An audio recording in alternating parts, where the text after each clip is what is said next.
Oh, hello everyone. Welcome to Normal America Show, special weekend edition. What am I doing? I felt like arguing with someone. Host robnoerr, great to be here. Camera's a little askew. That's okay, man. Everyone's after me. I don't care. Been watching a lot of mid '90s wrestling playbacks. God, Macho Man, what a great guy. I'm happy to be here, so I throw out a debate challenge. We'll see if anyone takes it. Average debate enjoyer says, disagrees on what exactly? I don't care. Anything that's a disagreement. I don't want to do the stupid, who you got in Fallout New Vegas debate. That stuff's stupid. Serious political differences we could talk about. Awful lot of people lately complaining about conspiracy theorists, yet none of them want to talk to me. I wonder why. This dude that follows me around on Twitter that I've had muted, comments on every post of mine. I never see it. What I see is people arguing with him under my post. So I can't see his post, but I'll see like Surian or Aftershock or people like that that will be commenting. And this person, so I clicked to unmute and see what was going on. And it's a person who I've debated before on the channel. And they're going on about how I'm a dangerous conspiracy theorist. So I reached out to him and said, you want to come on the channel and talk about it? Sure. I said, okay, this was yesterday. I said, I got 2 hours available. Let's do it now. He said he needs to research. Well, if I was saying someone was a dangerous person based on the things they were tweeting, I wouldn't need to research to make sure that opinion. What it reeks of is clout chasing, is what it reeks of. I said, it would have been different. He said, I'm busy right now. I can't do it. He said, I need to research. Research. That's what you need. You need to research if I'm a dangerous conspiracy theorist. Of course, the name sounded familiar, and I wondered why they were muted in the first place. This is someone that I talked to 5-6 months ago that was defending noted left-wing streamer Vosh's claims that he wanted a world where the Patriot Prayer people were being shot at out windows. And this person came on to defend that actually that's self-defense. If you see people that you don't like that are protesting and they have guns, then that threatens you, and you should be allowed to shoot and presumably harm or kill them. Ironically, this person's upset. Apparently me calling out criticisms of the FBI or the mainstream media, other institutions, and their corruption is a dangerous conspiracy theory that could be stochastic terrorism that could lead to someone doing something dangerous. But his direct calls to, actual violence to actually shoot people they disagree with, that's different. That's okay. So anyways, I said, you take all the time you need. You go ahead and research all you want. And he said he should be ready to debate Monday. So Monday night, me and Mojo, whatever his name is, we'll be having a debate. And the topic will be him telling us what a conspiracy theory is and the dangers of spreading conspiracy theories and presumably how I meet that. Of course, all the conspiracy theories he believes about Donald Trump and, dangerous January 6ers and all that will be different. Those won't be conspiracy theories because the FBI tells him that's legitimate. So that's not a conspiracy theory, right? And of course, all the times, the actual facts that I'll outline talking about, the things that have occurred that I'm criticizing, he won't have anything to say about that. He'll just say I wear a tinfoil hat and I'm a dangerous conspiracy theorist and blah, blah, blah, blah, blah. And then he'll try to strawman me by saying something like, but you said space lasers caused the Maui fire or that the 9/11 buildings were holograms or some shit like that I've never remotely said, and that's how that debate will go. But hey, I figured while we're at it, it's okay, man. Everyone's after me. Fine. Let's do it. Anyone who wants to debate, open invitation that wants to debate me. I prefer to debate on that topic of whether or not the FBI is corrupt and I'm a dangerous conspiracy theorist or what. Of course, the biggest streamer that have been going on about this is Destiny. I, of course, reached out to Destiny in private messages and publicly said I would debate him anytime on this. Of course, he doesn't want to debate me on this, as none of the people that claim conspiracy theorists are so dangerous wants to debate on these things. It's because they can't actually keep up on the actual facts of what's going on. What they'll want to do is straw man it. Now, let me give you an example, such as when you talk about Hunter Biden's situation with Burisma. Now, my standard has always been, I don't really care about Hunter Biden. I don't even that much care about Joe Biden. I mean, I do, to the sense he's president, but I'm more interested in our institutions and why the FBI allowed this to go on, why they covered up for it, why the media covered up for it, etc. That's a bigger threat to our country, to our republic, to our democracy, than anything that Joe Biden himself could do, or anything Hunter Biden could do, or anything Donald Trump could do, or Hillary Clinton, etc. Because those institutions, the FBI, the mainstream media, all of that stuff, they'll be there long after those individuals. And so that's where my primary concern, what's up, Drone Tech? That's where my primary concern is, right? And yet, what happens every single time that the last Kicker Keep panel I was on, does censorship exist in the online space? I'm like, sure. You know, for example, the censorship in COVID, and everyone's like, oh, you can't say that, can't say that. Don't mention the word COVID. We're streaming to YouTube. Oh, my bad. You're right. The censorship doesn't occur. Yet, how meta is it that you're telling me I can't even use the word COVID because it'll be banned? By the way, they won't be banned because they have good think. So it's okay for them to talk about COVID because they say, yes, daddy government, we believe everything you say. But someone like me, it's like, wait a minute, I'm against the lockdowns and shit like that. Oh, I can't say that.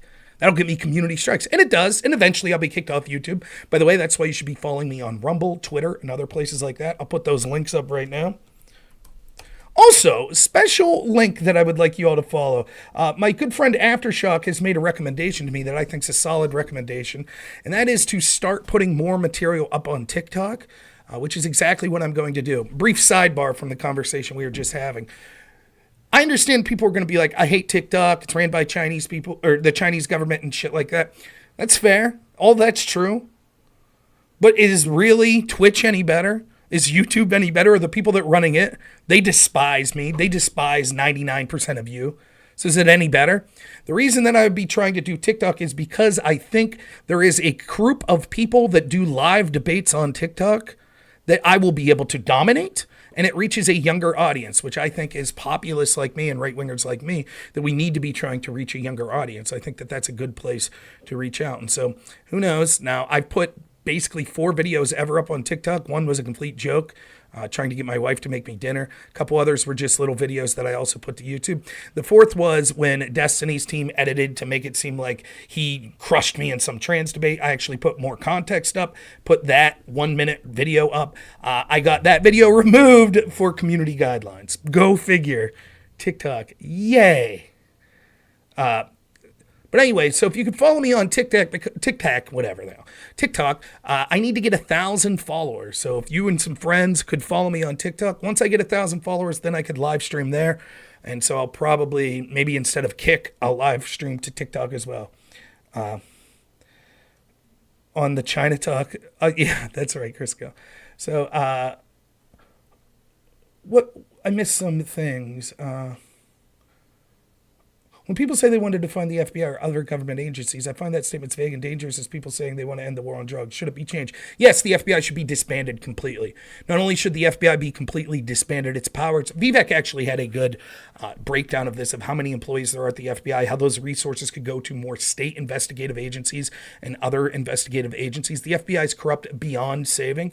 Not only should it be disbanded, but the people, all of the information that has anything to do relevance politically, war on drugs and all that stuff should be released to the people of the United States, barring any information about secret agents or something that could endanger them. That barring information that could endanger it should not be decided by the FBI. It should be decided by outside people that aren't connected to it, because the FBI lies all the time and censors that information. And most importantly, the people at the top of the FBI should be held to criminal investigations. And when the crimes are proven that they've committed, they should be held accountable and face serious jail time. Until that happens, until the people at these institutions face jail time for the coups that they engage in against the American people and against political opponents they don't like, it will continue in perpetuity. And we don't have a real government because of it. That's what I would say. Now, I tried. So I tried to live stream to TikTok. It won't let me. It says I need 1,000 followers, is what I think. Yes, coup. Coup is an unelected bureaucrats in this country trying to sabotage the duly elected president because they don't like him. A coup. Yes, that's what it is. They literally spied on him. So back to what I was. So if you're bored today and you have TikTok, I'll place that link again.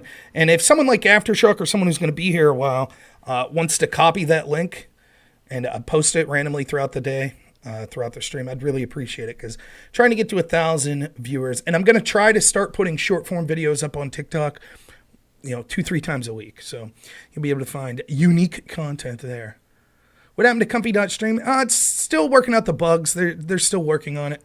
Someone asked, who's a better debater, me or Andrew Wilson? Me. I'm better. It would depend on your cup of tea. If you're talking religion and stuff like that, I will admit that I'm probably not the best person to be debating that sort of stuff. It's not really my interest. Our interests divulge into, I'm more specific politics, corruption. Andrew's talking more like red pill stuff and culture stuff. When we clash, I prefer my style, but obviously I'm going to prefer my style, just like he would prefer his style. What's my thoughts on the Lania fire? I have no idea. I haven't done enough research into it. I would say I don't judge anyone who wants to say that the fire wasn't caused by natural causes. That's because we've seen other fires in the past that we were told were the result of climate change, that it wasn't natural causes, it was intentional arson. I don't delve into necessarily conspiracies like lasers and things like that. That's not really what I do. I say this all the time. The official narrative is that Jeffrey Epstein killed himself while 2 guards fell asleep, while 2 cameras malfunctioned. If that's what we have to believe is an official story, I don't begrudge anyone any conspiracy that they believe, because that's more ridiculous than any of that. It seems evident that incompetence or intentional malfeasance led to the reaction being poor of the fires. Releasing water based on equity, refusing to signal the alarms, etc., etc. But yeah, that's where I stand on the fires. Love to practice debating. Conspiracy theories being dangerous is fine. I wouldn't turn down the. Okay, if you want to call, if no one calls in, you want to call in, that's fine. We could do that. Let me check my Twitter, see if I had any takers so far. No takers yet. So,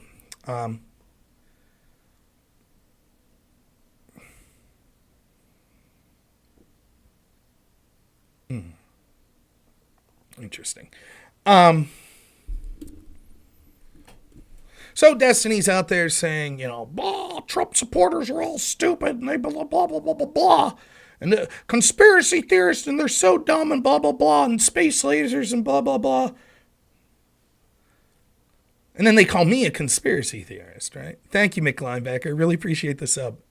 All financial support, very much appreciated. In fact, I'm kind of broke right now, more than usual, because we had a small flood in our house because washing machine hose came undone, which put like 3 inches of water on our floor. So some of the rooms were really lucky. Our living room, we were really lucky. We teared up the carpet and there was hardwood there that was awesome. So we're pretty good there. Some of the rooms, the subflooring was a big disaster. And so now we're thousands of dollars in the hole. So you're right, Aftershock. You're right. You're trying to get me banned from YouTube. It's only if they're Jewish space lasers, they're conspiracy. Okay. The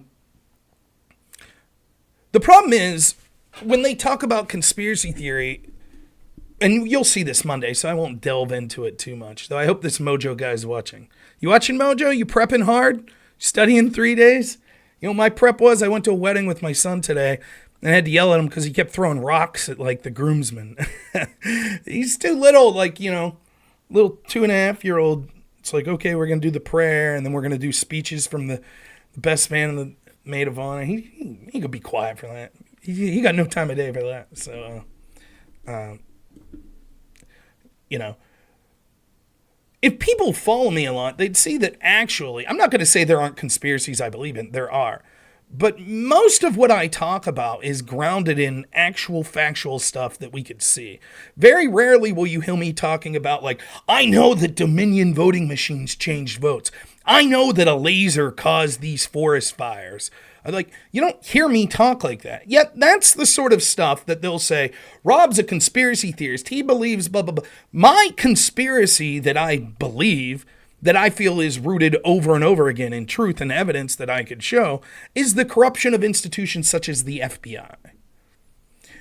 Destiny said, you clearly, not to me directly, but people that criticize institutions clearly trust those institutions. Otherwise, they would just go live in the woods. You wouldn't believe that cars work or stoplights work and stuff like that. No, believing that science has brought us forward and that some small amounts of government has been somewhat beneficial, though questionable how much. It doesn't mean if I say I think the FBI is corrupt, that I'm saying, so I don't want law enforcement. That's not what I'm saying. Law enforcement should exist.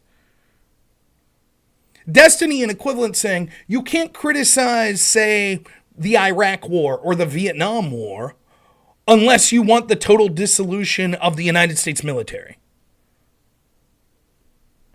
Right, and that's the kicker. Everyone that believes like Destiny's saying there, when it's the institutions under Trump, they don't believe it. Right? For example, he defended rhetoric of people saying, well, Trump will rush the vaccine. He'll rush it. He said, yeah, that could be true. That's the type of guy Trump is. Wasn't that a conspiracy theory that Trump would convince a bunch of people at the CDC and the FDA and Dr. Fauci and others to quietly rush this? That's a conspiracy theory. But that's one they believe. Believe the conspiracy theory that Trump and a bunch of people were actually colluding with Russia. Right? That was a conspiracy theory that they believed. Believe the conspiracy theory that a bunch of Russians planted this Hunter Biden laptop. They believe that conspiracy. They believe the conspiracy theories that it was Russian disinformation, that COVID could have came from a lab. They believe that conspiracy. They believe the conspiracy theory that Trump, somehow ordered people on January 6th to attack the Capitol. They believe that conspiracy theory. And on and on and on and on and on. Rob proves that leftists have a double standard, but that's a feature, not a flaw of leftism. Of course, they believe that they're morally superior to you, and so they don't care about the double standard, because to them, it's like, we're good people, you're not. So we could do, they could be like, yeah, sure, it's okay for us to punch you if we disagree, but if you punch us, you can't punch people. They don't view it as a double standard. I get that. What I say to you, Matt C., and to people that say this all the time is like, so then what are we supposed to do? Just say, oh, okay, there's no sense pointing out. It's not worth me coming on here and outlining exactly the conspiracies, how it's absurd to call me a conspiracy theorist when I'm talking about the corruption of the FBI, right? I find that oftentimes there's this sort of smug, like, I'm not saying you're doing this, Matt, but I see this all the time. Great, you showed they have a double standard, now what? Okay, what the fuck are you doing? Not you again, Matt. But in general, the people that say that, it's like, okay, what do you suggest we do then? Go ahead, what do you suggest? Well, I'm on Telegram with some people that are, had some very interesting quotes about the Tree of Liberty. Right, those are feds trying to arrest you. You go ahead and you go with that plan. See how far that gets you. I've argued this over and over and over with people, right? They're setting up this trap for you to fall in. That's what's going on. The way you win this battle is to convince the large swaths of people in the middle. Yes, people like me, or someone like Drone Tech, or someone like Aftershock, or someone like Aircraft Sparky, that have debated people on this sort of stuff over and over again, and that we know each other and we have similar beliefs of sort of where we're at politically and culturally. Sure, we understand, right? And yeah, the people like Destiny, etc., that'll defend the institutions at any angle, yeah, you're not going to convince them. The problem is, there's this large swath of people in the center. What I do try to convince people on the left that having equal standards is better. Who wants to debate me on that? In a precursor to having, they'll say, we do have equal standards. That's their argument, Matt. What are you talking about? We do have equal standards. You're a bullshit conspiracy theorist and everything we believe is true. And you say, but those are double standards. They say, no, it's not a double standard, right? A precursor to saying we should have equal standards is getting them to accept there's a double standard. If they don't accept there's a double standard, they'll say, you're right, we should have equal standards, and we do. That's what they say. So a precursor is discussing the double standard and proving it. Let's say I debate Destiny right now and we should have equal standards. What do you think his argument's going to be? We do. We have equal standards. The right's just so much worse. That's what he'll say.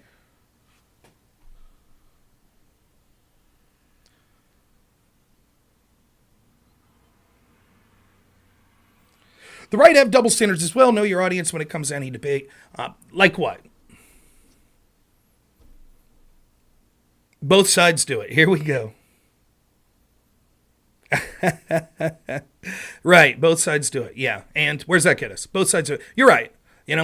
For example, one side has riots and burns down buildings on a daily basis going in the summer of 2020. The other side had one riot. Both sides do it. Both sides do it. One side has mass censorship. Let me give you an example, Thernostar, of how farcical that argument is, right? When I was on this Kick or Keep show the other day, right? First topic was censorship. So I started talking about huge amounts of evidence that there was censorship primarily directed at people at the right. And it was coming from government institutions and, prominent people in social media platforms, et cetera, et cetera. And the left said, but what about when Trump said to fire Kaepernick? What about that? That's bad. That's like an attempt at censorship. Yeah, that's bad. That's it. One time someone from his administration apparently one time said they wanted a joke about him taking off. Yeah, that's bad. So then both sides do it. Both sides do it. Never mind the overwhelming amount was coming from institutions directed at people that were right-wing or that were criticizing sort of establishment narratives. But instead, well, both sides do it.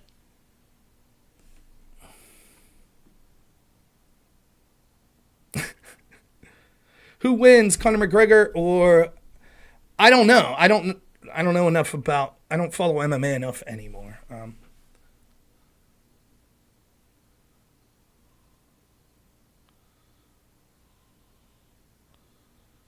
Yeah, average debate enjoyer who's, a Democrat. You're right.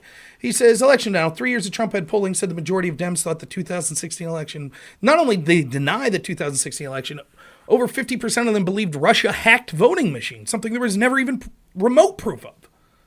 GOP said, suck it up, he's your guy. Now the GOP is doing the same. It could be a double standard. The reason I'm mad at my own party, we're supposed to show how we lose with grace when Trump won. Instead, we got caught. Russiagate and the Kavanaugh trials, right? So the problem is not just the one thing that, honestly, when you talk to the ridiculous progressive left, that they're stumbling into a sort of truth, though they don't get to the point of it, really. When they talk about racism equals power plus prejudice, right? So they'll say a homeless black man can't be racist to a white person because he doesn't have any power. Black people can't be racist to white people because they don't have any power. That's not true. You could be racist with no power whatsoever. You really can. Like, you could be a child who's 10 years old and theoretically be a racist, right? Now, you might say, but that's indoctrinated into them. Probably, at that point.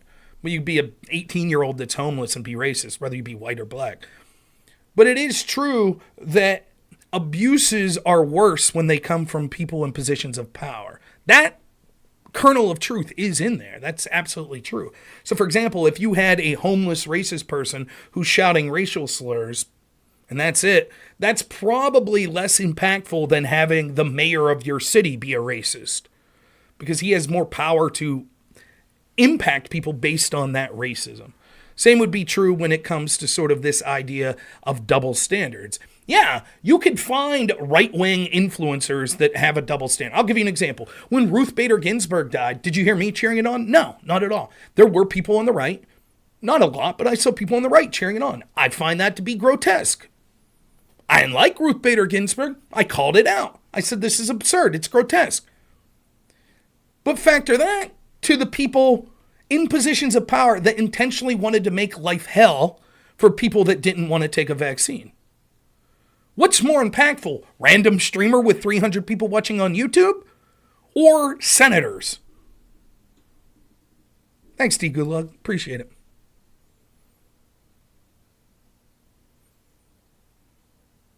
Now, the definition of racism, they might try to claim that's what it claims, but it requires, but it doesn't. So, like, for example, when we talk about election denial, is election denial, let's presume, for the sake of argument, that every election that's occurred in this country for the past 60 years has been legitimate.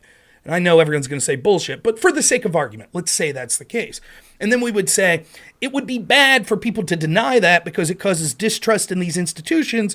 And that's bad because if people don't trust that the voting system is fair, well, then, all kinds of bad things could happen. So we say, tisk tisk election denial. Okay, let's start there as a baseline. One side denies the election and they're like, this sucks. And for that we say, oh boy, censor them. That's dangerous. The other side denies the election and it's broadcast in every major mainstream outlet. And prominent senators are saying it. And prominent academics are saying it. And prominent entertainers are saying it ad nauseum. And they're applauded. They're not censored, they're applauded. You're starting to see the problem with the way it's not just the double standard of the action, but it's the double standard of the reaction to the action. So, for example, I just listened today to Captain Stephen Sund, who is the chief of police for the Capital City Police on the day of January 6th. And he says a bunch of interesting stuff, which probably I'll talk about some tonight. But one of the things he says towards the end was May 30th, 2020, when the lefties lit a fire at St. Joe's Church or St. John's Church, whatever, and then attacked the White House and burned down Guard Station, more officers were hurt that day in D.C. in front of the White House than were hurt on January 6th. And yet, what was the reaction? And he says he's been told that every case had been dropped.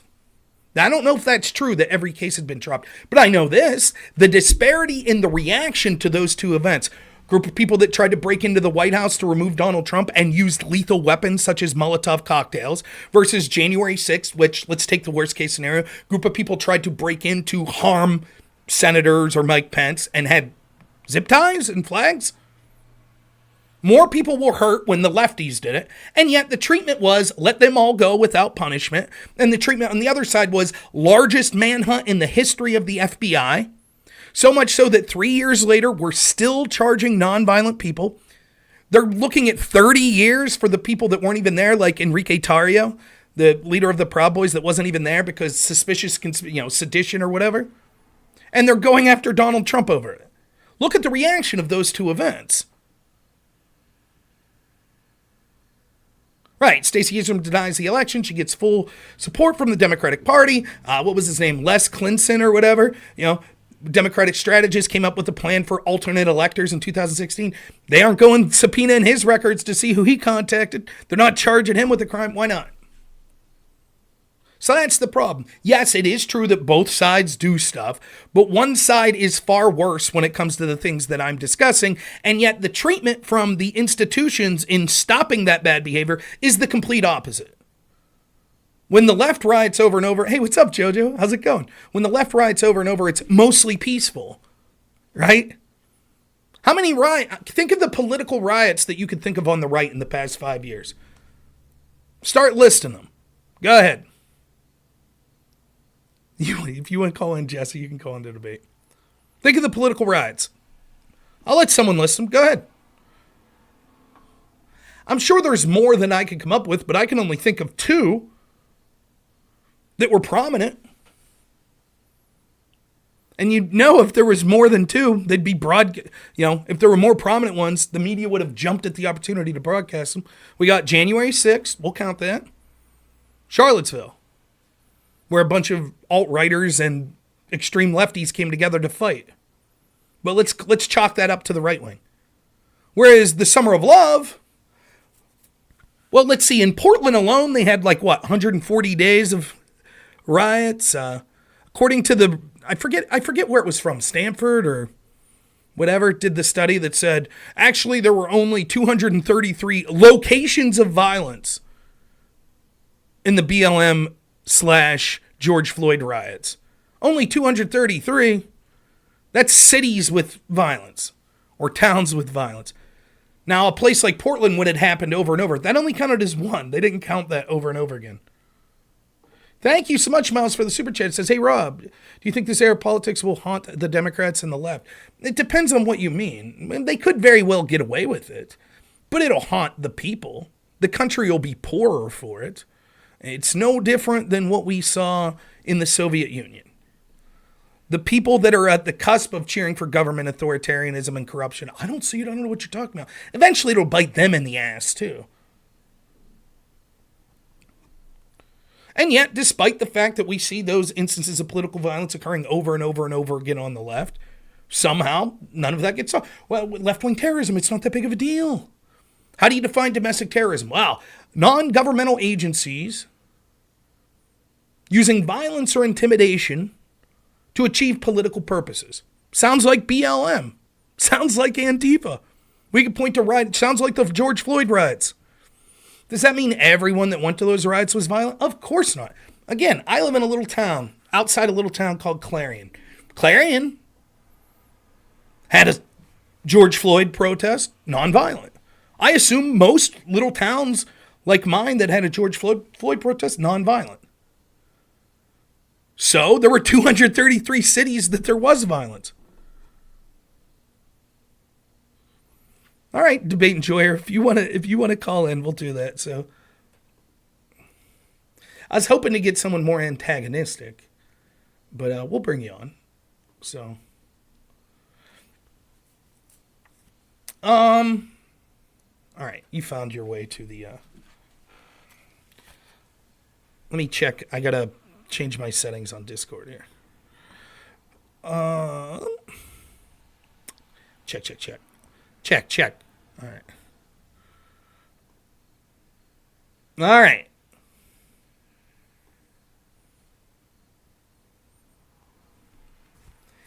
Okay, average debate enjoyer. How's it going? Okay.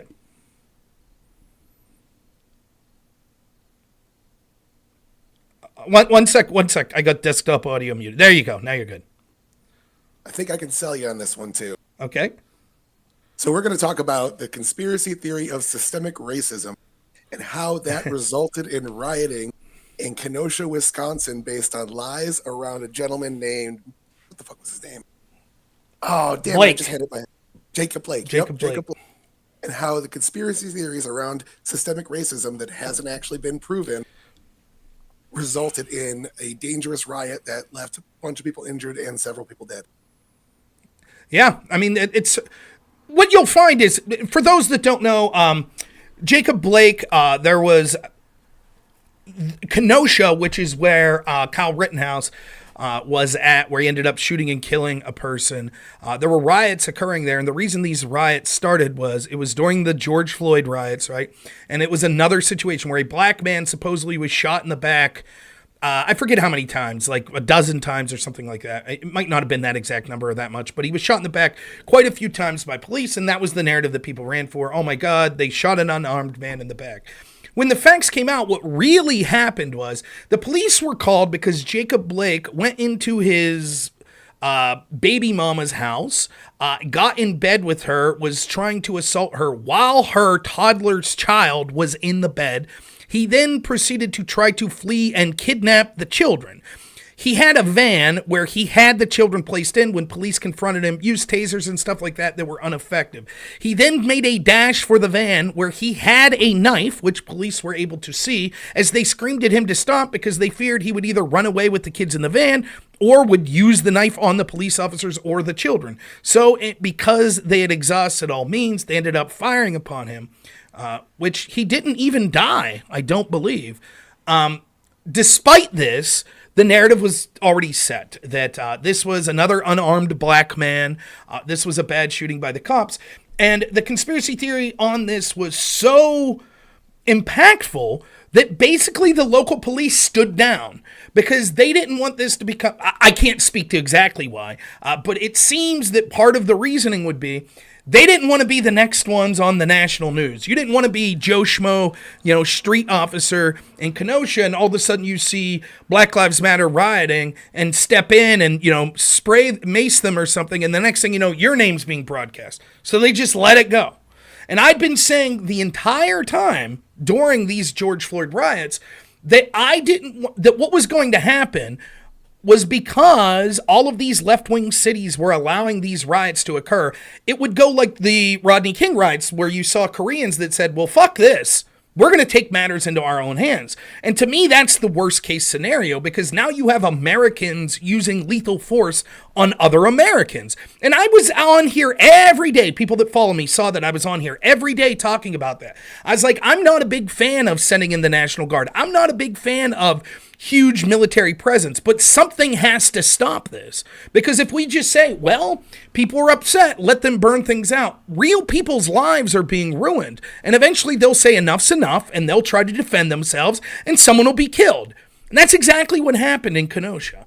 Now, that was a legitimate conspiracy theory that was mainstreamed by our media and prominent Democrats, and it literally led to a horrific outcome. That's what happened. The problem is, and we'll see this in my debate Monday with this Mojo guy, the term conspiracy theory has two meanings. It has the meaning that we might be able to agree with on paper, that just offshoot in the top of my head, conspiracy theory would be a theory involving a conspiracy which would be defined as two or more people planning for a nefarious or illegal purpose to have some sort of plan for some shady enterprise. It's not the best definition, but people kind of get what I'm saying. That's the legit definition.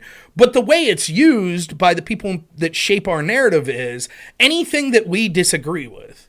Right? So they'll look at a literal conspiracy theory like hands up, don't shoot, or Kenosha, or Trump colluded with Russians, and they'll say, yeah, they don't call that a conspiracy theory. technically it is a conspiracy theory what the government just arrested Trump for. That him and a bunch of people conspired to basically steal the 2020. That's a conspiracy theory, right? Any theory that you have that's not proven yet that you suspect and that is a conspiracy theory. Many of like something as simple as I think these 5 people plan to rob this bank. That's a conspiracy theory, right? But it's just that we started, the people in positions of power put a negative connotation on that. They use conspiracy theories all the time. But yeah, I agree with you. That's why I don't say that there's an inherent danger in being a, quote, conspiracy theorist. There could be an inherent danger in how you push it. But for me, I don't even mind the people. I don't think that you should be judged that violence occurred if you bought the Kenosha narrative, right? Unless you're out there saying, we need to use violence now. But I do think, and I try to say this myself, I try to constantly, when I talk about these serious things, have an appeal to never use violence. It's not morally acceptable and it's not strategically acceptable. And to also talk about actual remedies and actual facts to the best of my ability before I jumped the gun. And that's why my big, quote, conspiracy theory, it's not even proving that Joe Biden committed a crime or that Hillary Clinton committed a crime. It's showing the double standard from our institutions like the FBI. And I think I've made that case undoubtedly. I think anyone who's objectively looking at even the most base of facts has to admit that there's a blatant double standard in the way people connected to Trump or people, not even Trump, like people like Tulsi Gabbard or Jill Stein or even Bernie Sanders in 2016, people that are considered outside the orthodox establishment, how they get treated by these institutions versus how people that are inside it get treated. What I want to do more is take a step back a little bit. Mm-hmm. And the conspiracy theory is systemic racism. Now, akin to the Jacob Blake reporting is your speculation about Joe Biden. I think your speculation is warranted because it's what one side is alleging and saying that they're going to be able to prove by the end of the investigation. So I think it's good speculation based off of at least enough evidence to have that speculation merited. I want to take a step back and say the theory itself is systemic racism. That's the conspiracy theory. And Jacob Blake was just something that ignited the fire underneath it. And that's sort of true, right? Like, but there is the specific conspiracy in that example is the Jacob Blake story. But yes, there is this background of all of our institutions are systemically racist. And that is in itself a conspiracy theory. They would deny this. They would say, no, it's only a conspiracy theory if you think that it is conscious racism, right? So they would say, we're not saying that, President Bush and Vice President Cheney and, the Joint Chiefs of Staff and the Supreme Court are consciously racist. We're saying all of these institutions are subconsciously racist, or by their very existence are racist, or by their very foundations were racist. And so they would say it's not a conspiracy because it's not a bunch of people sitting around saying, let's screw over black people. It's a bunch of people by the very positions that they have been set forth that they have no choice but to be racist. I agree with you, though. I do think that it's a conspiracy theory because think about this. One of the things they would say about me being critical of the FBI is, well, think of how many people have to be involved in this theory. And it's like, okay, well, if you believe in systemic racism, that's literally millions of people that would have, like every person who's worked for the government or a major corporation, like all of them would have to be racist, and they're covering it up. And so they would say, no, they don't even know. That's why it's not a conspiracy theory. So if I'm trying to steelman them, that's what they would say, I think. Well, spawning off of this systemic racism is the theory that everybody that wants to continue the system that we have is propping up a form of white supremacy. And it's a bit of sleight of hand using the term white supremacy because they mean you're setting up a system where white people inherently benefit more. And then using that, they're switching the term white supremacy to be the classic term where we think of white nationalists and neo-Nazis, and then using that to smear people like Donald Trump as a neo-Nazi. So from that, you get the next step, which is these are actual Nazis, and it's okay to go out and commit assault against them because your lives are in danger. There's a trans genocide, there's a black genocide, right, and you need to defend yourself. So I really think right there is a really good argument how a conspiracy theory could easily materialize into violence. Well, yes, and that is true, right? So let me put it this way. Some conspiracy theories could easily translate into violence, but not all conspiracy theories should be shunned. Conspiracy theories could easily translate into violence, but not all SkyGuy, I got to put you out for now. Sorry, I'll bring you in. When we after we leave average debate enjoyer go. Sorry, but yeah. So I agree with that. As to like, you have to be careful, and this is something I am aware of. This on my side of the ledger. After January, let me be honest with you. I don't think that there was this massive conspiracy to plan an insurrection and overthrow of the government on January 6th. Do I think there were people that would have, would have taken horrible actions if they had the backing? Of course, I think that. But I don't think that I think almost all of what happened was a spontaneous people getting caught up in a moment. Doesn't justify it if they engaged in acts of violence. I'm not saying that, right? But I do say that it is true that after January 6th, I don't know if it's because I have a little more foresight and free time in my hand to kind of, come up with opinions, what's going on. I knew you go watch my shows right after January. I had a video like 1 p.m. on January 6th calling out like this violence is fucking stupid. It's going to bite people in the ass. It's going to end any hope we had of, getting answers to questions with the election, etc. And that's exactly what happened. I knew that would be the case. And I was dealing with people, right-wing people calling in my show saying, but Rob, sometimes the tree of liberty needs to be refreshed with the blood of tyrants. And I'd be like, shut the fuck up. No. As soon as that is morally unacceptable, but it's also strategically unacceptable. And once you accept that, all hope is lost, and therefore, then you make violence inevitable. And that's not the way to go. That's morally not the way to go, but it's also not how you win this battle, right? So I always try to make it a point to tell people why that violence is a bad idea and it's not justified. Now, counter that to what you see in the left of people that'll say things like, there's a trans genocide. Okay, what does that mean? I think that's total bullshit, but let's say you believe that. Well, many of these people, what's the message they're talking about? Then you need to arm yourself, and we have to stop them, like Vosh, Vosh would say, there's a trans genocide. We stopped what if we could have stopped the Nazis before they came into power? And I wish they would have shot at people out windows at the Patriot Prayer Rally. Shit like that. Now, they don't get community strikes. They don't get censored on these platforms. They're promoted. Yet there are thousands of young, impressionable people that listen to that shit. And then they'll have the nerve, that crew will have the nerve to then watch me be like, well, I think Weiss is trying to cover up the crimes of Hunter Biden. They'll go, that's dangerous. That's a dangerous conspiracy theory. Well, what about that is me suggesting that violence should entail? I'm suggesting that we vote out rhinos that are allowing this stuff to occur and left-wingers that allow this stuff to occur and get people that actually want to represent the people of this country and fetter out this corruption. That's my suggestion, and that we start changing things in our own lives and our own culture to the best of our ability to make sure that we're living in a way that I think is more in line with the foundational principles of this country. And yet I'm accused of being a dangerous conspiracy theorist by the very people that talk about, well, the whole country is systemically racist. Like, what would you, I talked about this to that guy, Food Shops, that I was debating the other day, or woman, not trying to intentionally misgender. This was the point that we got hung up with, and I was just, fucking, I'm done, right? If you're going to say Trump incited violence by saying, I think the election was stolen, then how can you not say that people incited violence that said every institution in this country is systemically racist? Wouldn't that also have the effect of people going, oh shit, I have no hope. Every institution's racist against me because I'm a person of color. So therefore, I'm going to take matters into my own hands. Now, I don't blame that person for saying that every institution is systemically racist. I blame them if they're making calls to violence. But yeah, you're right. It's difficult because you could see the predictable results. I'm not saying you can't talk about that. I think you should be allowed to talk about your belief that institutions are systemically racist.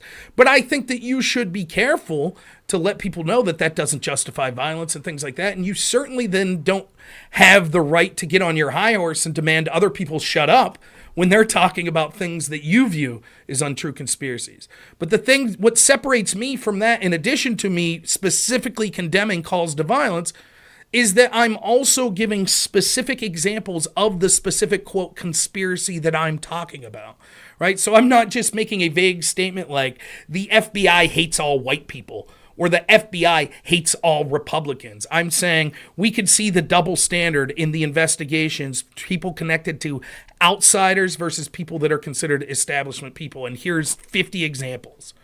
That's, to me, I think that's what sets it apart. So real quick, just to kind of address one of the points you brought up. Yeah. One of the arguments I've been giving, and I have a sit down with a guy named Portland is Burning that thinks that January 6th was incited by Trump. The independent elector theory is something that was tested in a 2015 SCOTUS case, and 3 seated justices that are still on the court, plus Scalia, all ruled in favor of the independent electors theory as well. So it's not like it's a bunch of fringe lawyers. These are 4 Supreme Court justices that said it does have some validity. So it's not really. And then when Trump was denied, he peacefully stepped down from power on January 20th, exactly how he was supposed to. But that being said, going from so I got you kind of saying that these conspiracy theories can lead down some dangerous paths. Mm-hmm. Now let's kind of pivot to one that's a little more bipartisan. Is on the right, you'll see the cabal of Jews that run the world. There's a lot of anti-Jewish conspiracy theories. Mm-hmm. Their definition of Zionism isn't just the existence of Israel, which is what Zionism actually means. Sure. It's that they want to take over the world. And that justifies a lot of the violence. And then on the left, you'll see a lot of black Hebrew Israelites and things like that saying that all the Jews were actually black and a bunch of white Europeans took it over and blah, blah, blah. And that justifies their the violence against them as well. Mm-hmm. So you see that Jewish people per capita are actually the most attacked in terms of violent hate crimes as a result. So it really does result in violence a lot more often than I would like to. I don't mind speculation. I don't mind conspiracy theories, but it does lead down the path of violence quite often more than it should. So I can't. Certainly, I'll say this. Anytime that you're saying that someone based on immutable characteristics is somehow evil, you're already massively screwing up. And that's to put it lightly. You know what I mean? Like, I don't get it. Like, I debated J.F. Garriepi and Sean Last one time, sort of on the ideas of white nationalism. It was actually me and Andrew Wilson against them. And one of the things they said, like the way that they think, it just blows my fucking mind. Like we were talking about Rittenhouse, and they were like, well, all the jurors and the prosecutor, they're all Jewish. I was like, what? Really? What are you talking about? And I started looking up names. Now, I know you can't tell someone's ethnicity specifically by their name, but they had some very non-Jewish sounding names. And they're like, well, not that one. And I'm like, okay, like, what you said everyone. So, once I understand, like, the problem is with that, they'll believe, like, anything that you point to. I think that the way to deal with that is you actually have to understand that both of those groups have criticisms that are somewhat grounded in fact. Any sort of movement that gets legs, even the most heinous of movements, has some sort of kernels of truth in them, or else people wouldn't buy into them in the first place, right? You have to appeal to something inside people, even if you're like, I forget the name, the cult leader, like the Kool-Aid person, and like they had to have something to offer people, And for me, when I hear from the right, like the alt-right sort of people, I think that one of the things that happens is, thank you, Ranger and Rogue, for the raid. I really appreciate it. I really do. One of the things that happens is people don't take seriously legitimate things they talk about, right? So actual bigotry that occurs against white people or institutional bias against white people. That shit's real, but it doesn't justify this. Therefore, I hate all Jewish people. Not in my mind, And so what happens is, you take this kernel of truth, and then what's the response from the left? That's all bullshit. You're white. The country's systemically racist from white people. And so, like, I know, like, I'll give you a story. I grew up in a small, I lived 20-mile radius my entire life here in rural Pennsylvania. And I used to bartend. And one of the things I would hear from people, almost everyone was white in my little town, but it's poor. It's a very poor town, a lot of drug problems. And there were a couple people that would come in the bar all the time that had been to prison, white guys. And they would say, the most persecuted person in this country is the white man who's been to prison. No one gives a fuck about me. I can't get hired anywhere. There's no group. Speaking, I'm just shit. I had every advantage in the world, and I pissed it all away because I'm white and I went to prison. And they sort of have a point to an extent. Now, you might say, well, what's your circumstance? Did you do something terrible? Oh, you assaulted your girlfriend? Yes, you should have went to prison. But just in general, speaking of that, like, you could see how people like that would get disenfranchised and say, well, here's a group that's accepting me. They're saying, you're right. You're absolutely right. And so you're right. Those conspiracy theories obviously could lead to violence, and it can be bipartisan. It's certainly true. I don't think that there's a problem questioning the United States stance towards Israel. I even defended people I don't like. You remember? Do you remember this incident when Ilhan Omar talked about AIPAC and she said it's all about the Benjamins, and everyone was like, "That's anti-Semitism." I said, I don't know. Maybe Ilhan Omar's an anti-Semite, but that's not proof of it. I mean, she could legitimately just be meaning AIPAC spends a shitload of money to politicians in this country. That's not anti-Semitic. That's not, saying I hate all Jewish people. That's criticizing Zionism, criticizing, the lobbying from government institutions in Israel to the United States government. But yeah, you're right. It could get out of hand quickly. Again, that's why I try to focus on, you'll notice, I would say that the dangers of that are when you're saying that people are judged guilty or somehow immoral based on immutable characteristics. It becomes, that's a very bad start, Yeah. Well, even if people. Real quick, thank you, Drew the Dogman, through the super chat. I really appreciate it. Conspiracy theory that leftists are perverse, and there is a kernel of truth to that. I'd say when Pisco wipes his butt, he sticks his finger up there. He's watching right now. Yeah, he hears. I know. I see him in the chat. But that being said, there are some kernels of truth that there's a lot of Jews in power, there's a lot of Jews in the media, and blah blah blah. But when you actually look at the fundamentals of their ethnicity and religion, there's a lot of emphasis on studying, working hard, and driving yourself forward, and that is ingrained in their culture. So it's pretty obvious you'd see a higher rate of success from those particular. Well, it's funny. I find white supremacy the argument to be counterintuitive on its face, right? Because, let's say that you have a group of people of color, and they say, they'll look at metrics and they'll say white people per capita make more money, and white people per capita are less likely to go to prison, and white people per capita gets lesser prison sentences for the same case, right? And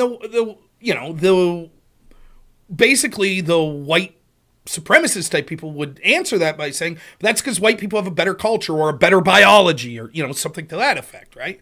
So the outcomes are the unequal outcomes don't prove bigotry, which I agree with that portion of it. Unequal outcomes don't on their own prove racism or bigotry, right? And they would say that's because we're biologically better, or that's because we're culturally better. And then it's like, okay, now do Asians, now do Ashkenazi Jews, right? And they'll be like, well, that's because they game the system. And it's like, you're literally making the same argument that the people of color are making, right? Or not all, don't get me wrong, I'm not saying all people of color, but you see what I'm saying, right? And so it's like, I don't know how, you could make the argument for white supremacy, because if we look at most outcomes, there's a lot of groups that outperform traditional white people in this country, So yeah, it's again, I don't think, and this is going to be a problem, in that unless you take a definitive side on an issue, almost all of us on every issue are discussing things in a manner of thresholds, right? So I'm not a complete anarcho-capitalist. I believe that some form of government should exist. And let's say you're on the left. You're probably not a full-fledged authoritarian communist that's like the government should control every aspect of your life. So at some point, we have a threshold that says, well, this is our cutoff where we think the government should stay out. Your threshold might be, well, I think the government has more of a say. But those extremes are the only two sides that will always be able to say it's real simple, it's cut and dry, it's black and white. The rest of us are playing in some shades of gray. It's just inevitable. That's what's going on. So given that, for a person to say, well, conspiracy theories are dangerous, and to make a broad-reaching statement like that, it's like, oh, so you don't believe in any conspiracy theory? Inevitably, they will. They'll just say, I don't consider them conspiracy theories because they're using the term conspiracy theory to mean something different. Not to literally mean a theory involving a conspiracy. They're using it to imply, obvious bullshit, unprovable tinfoil hat stuff, right? So for someone like me that says, listen, I differentiate what I would call a conspiracy theory, saying I think there is a conspiracy of government officials or institutional officials that are putting their thumb on the scale versus, we hate all Jewish people because all Jewish people run the world. But a person might be like, where do you draw the line? Why is that's double standard. You find your conspiracy to be acceptable, but not theirs. Well, because mine's not judging people based on immutable characteristics, and mine's dealing with specific instances that I could point to and show, right? But you understand what I'm saying. It does become difficult. It's true. It seems to have a bit of hypocrisy to say, well, how can you say that your conspiracy theory isn't dangerous and shouldn't be judged as dangerous, but those people's are? It gets difficult. That's true. I would say if you asked a Jewish person, they would say conspiracy theories are generally dangerous because you can go back hundreds of years. Karl Marx saying the only way to get rid of capitalism is to get rid of Jewish bankers and things of that nature. And you could see the middleman management stereotype being put on Jewish people a lot over the last 2 centuries. So I could say if somebody is at the receiving end of a lot of the violence that does result from some of these conspiracy theories, I could see how they could make that generalization very easy. Well, but I could make, like, do you think that there are institutional biases against white people? Some, especially, affirmative action. So yes, absolutely. And let's say this. Do you think that, you don't have to agree with this, but I won't bury the lead. I think that there is an underreporting of hate crimes against white people because I think that there is a hesitancy to call crimes against white people a hate crime. Do you think that there's any possibility of truth to that? Absolutely, because in a lot of places, white people aren't considered a protected class. So right. They're not a class you could actually be hateful toward. Right. So not everywhere, but somewhere, yeah, absolutely. So when you say Jewish people per capita are more likely to be victims of violent crime, it's hard to judge that because how many crimes occur to people because they are white, which would be a hate crime against white people, but it's not counted that way because they're considered the majority. And so the local prosecutors or whatever don't consider that a hate crime. So if we say that it's hard to determine that, well, maybe white people are close or have surpassed Jewish people in hate crimes per capita, right? Then if your statement's true, that's like, well, Jewish people might tend to say conspiracy theories are dangerous because of the abuse they get. You could say the same of white people. They could say, well, the conspiracy theory of systemic racism has led me to believe that there's some danger to all conspiracy theories. Yeah, I'm just saying there is some merit behind it, and I'm more kind of giving you a little bit of prep for that guy you're going to be debating on Monday. Well, trust me, he's you already sound 50 times more intelligible than he'll sound. I assure you. You can go with Tyler, by the way. I don't give a shit about using my first name. Oh, okay. Yeah, I didn't know what it. I'll be honest. Most people that have pseudonyms, I try to never learn their real name because some people don't want their real name out there. And so if we're having a private like DM and you're like, yeah, my name's Jim, I'll slip up while we're talking and say Jim. So I always just go, whatever's on screen, I beat that into my own head. Then I don't have to worry about slipping up and. Yeah, it's just the amount of syllables. That being said, if you ever wanted to switch your credit card processing, then I'd give you my business name. But other than okay. So, yeah, I would be happy to talk. I know you want to talk to me about interventionism someday, but that's probably going to be a longer conversation. So, yeah, I'll reach out to you. Usually the days that work best for me, even though I'm at work, I'm off the clock on Mondays and Tuesdays. A lot of times when I'm at home with a toddler, it's hard for me to keep commitments. But any day that would work for you, Eastern time in the evening after 8 o'clock, we could try to set something up here in the next week or two, and I'd be happy to talk. It doesn't have to be a knockdown, drag-out debate, but it can be if you want. I don't care. But yeah, I'd be happy to do that. So Tuesday's best for me. Yeah, I'll let SkyGuy jump in before you get Pisco in here because it's going to probably. Oh, is Pisco coming in? Cool. All right, man. We'll talk to you later. That was Average Debate Enjoyer. Do you have a channel you want to shout out? Average Debate Enjoyer on YouTube. All right, and also on Twitter, I know. So. Yep. All right. Thanks. All right, let's bring SkyGuy in. SkyGuy, can you hear me? I'm so sorry that I moved you out of the room there. Very sorry about that, but go ahead. You are on the air if you wanted to talk. Go for it. Very sorry about that, but I can hear you. I'm trying to figure out how you are going to come through one voice and not the other. Yeah, you'll have to turn off the audio on your computer. Yeah, no problem. Oh, you know what? I know what I need to do. I just need to mute the Twitch. Yes. And bring you on, and I should be good now. Can I hear you? I hope. Can you hear me? Awesome. I'm loving life, brother. How you doing? I'm doing great. It's great to talk to you. How's things going? Yeah. Oh, life is good, man. Good. I'm over here. We're trying to get Rob to run for president. No big deal, Yeah, once the little guy's a little older, give me until what? We got 2024, 2028, maybe 2032 if our country's not a burning heap. Maybe I'll run. Hey, the commies are going to try and take over by then, man.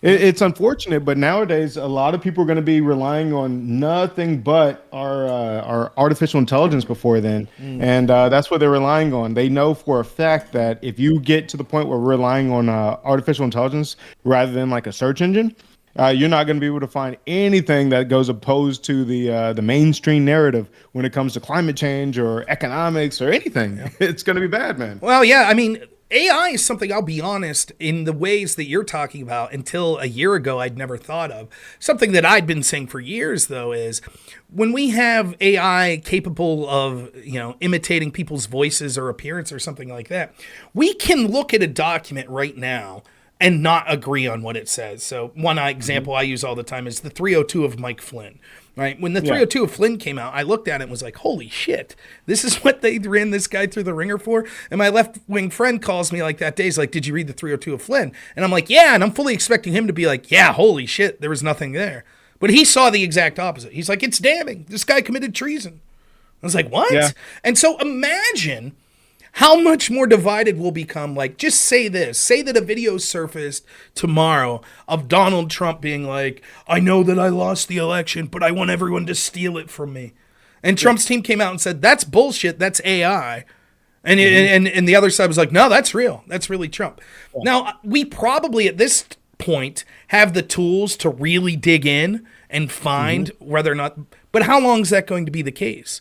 Exactly. That's what I mean. Yeah. Right now, like, you can go back and you can remember all the videos of like 9/11 truth, but nowadays, if they put out a new video for some young person that wasn't alive back then, now they're like, well, is this a legitimate video too? Because this was debunked, and now you can put up strawman arguments and things like that. So what we're dealing with is we have to have a Republican Party that puts up all of their information, like what you were just talking about, that political Rorschach test where, two people can see the exact same thing and have different outcomes. The reality is there's a discrepancy in information. You've got one side that has more information. The other side, they just relied on what they got from CNN mostly. They didn't watch the full video and they coming to an ignorant conclusion. And so I wouldn't go all the way postmodernist on it and just say, oh, well, there is no real objective truth. I think there is an objective truth and they just don't know what it is, right? You did more research than your friend did. That's just the reality of it. So I think if we understand it like that, then what we have to do is we have to have a single area where any dispute, any topic that's popular, or even the scandals, we've got to go. The GOP.com has to have it on their website where they have like a timeline.org or something like that, where they can actually track the every single piece of the scandal should be on there. Does that make sense? Yeah, but they won't do that, and I'll tell you why. It's because they're not interested in doing it. Like, for example, people will say, like, this is a mistake I think people make. They'll be like, well, Kevin McCarthy and Mitch McConnell are cowards. They're cowards in not fighting back. No, they're not. They're getting exactly what they want. It is self-preservation. They don't look at it like average people look at it. Average people are like, Republicans are on the opposite side of Democrats.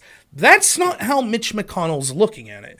Mitch McConnell would rather Republicans, well, I don't know, theoretically would rather Republicans win, but what he's more interested in is keeping the old guard in power. In other words, he would rather have an establishment Democrat like Hillary Clinton than an anti-establishment Republican like Donald Trump.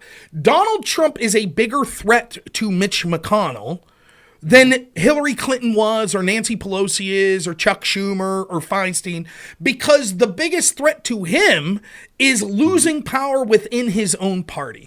And that shit is true even at the state level. It's probably true at the local level if you're in a big local. But I'll give you an example. So I deal with Pennsylvania politics here locally.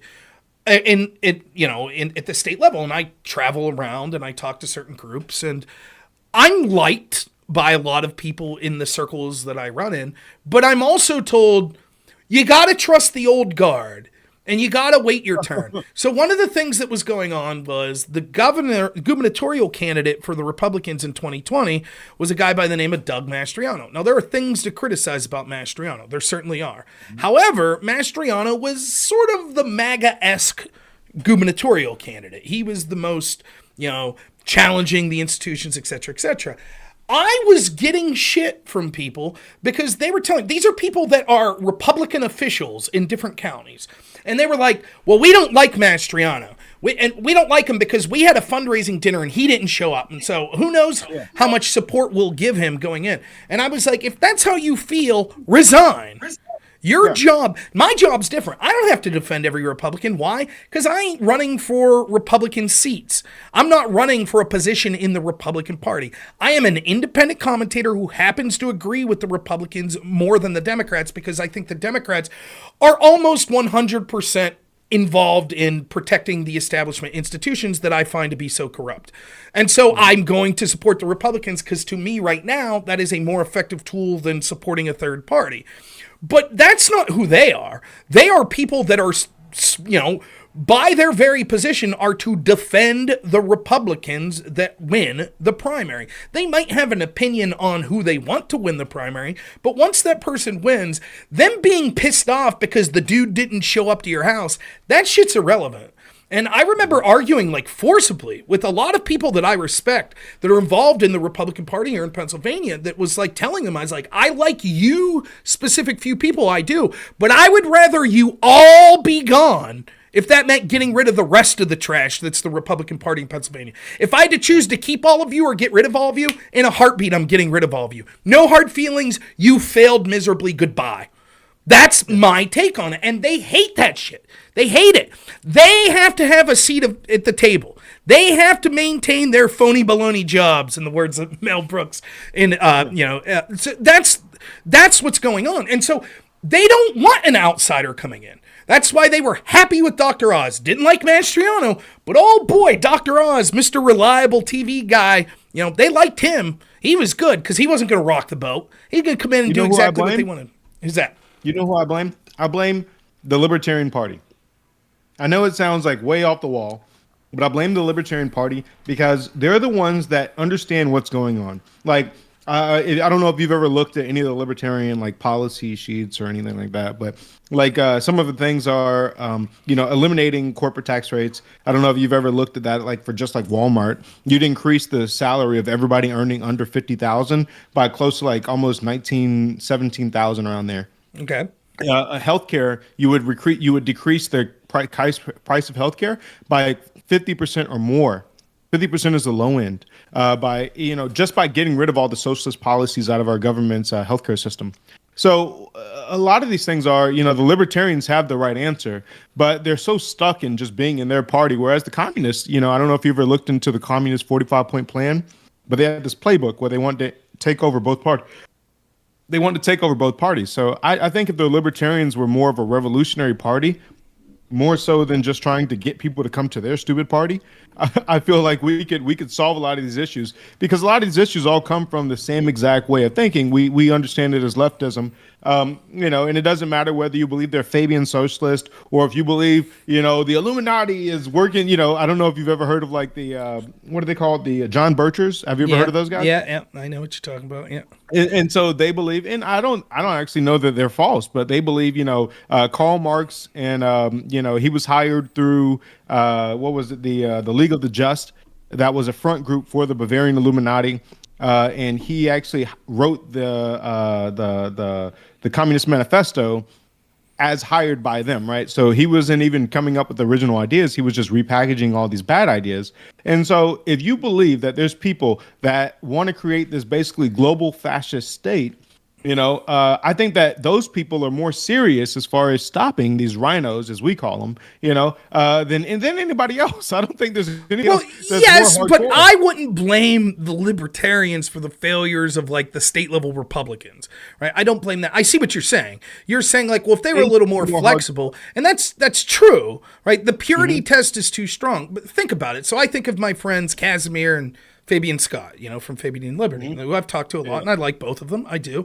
And as someone who is libertarian adjacent, I sympathize from where they're coming from, because I too feel that liberty is sort of the lens of which we should look through almost all of politics. The difference is I'm not so black and white that I think no government should be able to exist. But once you adapt that principle, things are non-negotiable. And so you are as unwilling to vote for someone who says, hey, I want a 1% flat tax, as someone that would say, I think we should lock down everyone for climate change.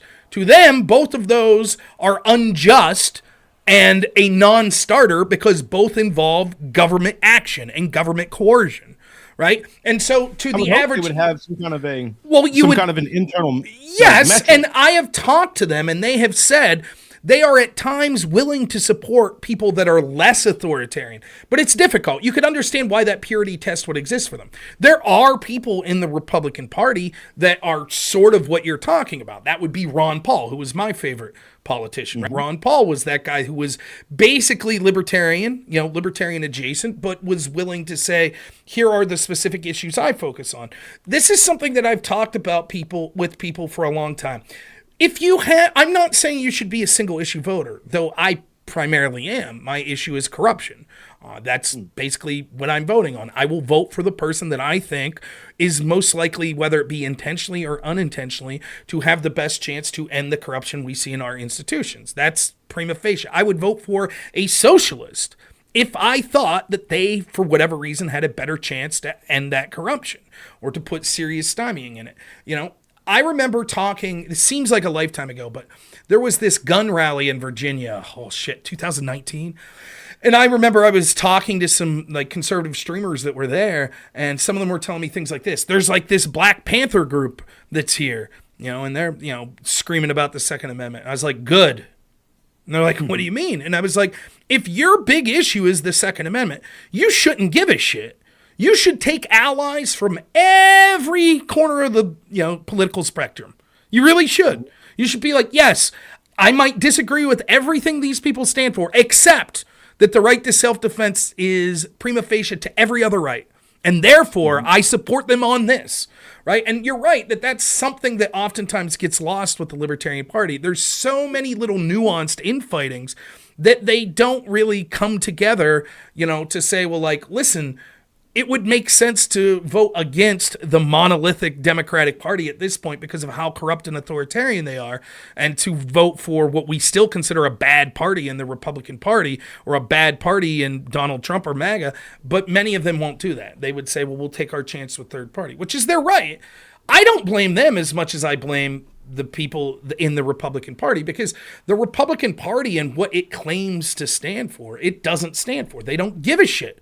They don't care, just like the Democratic Party doesn't care. There is truly a uniparty. They don't give a shit. Their primary goal, you could at least say theoretically, the Libertarians' primary goal for their politicians and their voters is limiting government massively, whether you agree or disagree with that. The primary goal for the Republican and Democratic Party as institutions is to entrench their own power. That's it. Now, chances are, if the Libertarian Party would win the next national election, 20 years from now, if they kept winning, they'd probably be corrupt. They'd probably end up. That's why, who was it? Jefferson said, there should be a revolution every 20 years, right? That's what happens. And this Republican and Democratic Party in the form that we see today, with all of these institutions like the FBI, etc., they're monolithic. They've existed before I was involved in politics. They'll exist in some form after I'm involved in politics, and they control the power. They don't give a shit. That's how congressional's approval could be 18%. It doesn't matter. Who the fuck likes Nancy Pelosi? Yet she wins every time, and she's given huge sections of power. And every time I talk to Democrats, they're like, well, no one really likes Pelosi. Yet she's running shit. Same could be said of Mitch McConnell. How does this happen? Well, because they've been there for so long that these real institutions that control power, they want those people there. And so that's who's going to remain there. And they'll be able to convince their local voters to vote for them. And once they're in power, they're able to convince all the other politicians on their side of the aisle to put them in positions of power. That's how Kevin McCarthy's there. That's how McConnell won. It doesn't matter. And so I don't blame the Libertarian Party for that. I don't. Like, for standing on their principles, you know, they could be blamed for, like, listen, if you were more flexible, you would be more popular. But that's not... I don't blame people not in positions of power for the corruption of the people in positions of power. I blame those that are in those positions and are being corrupt.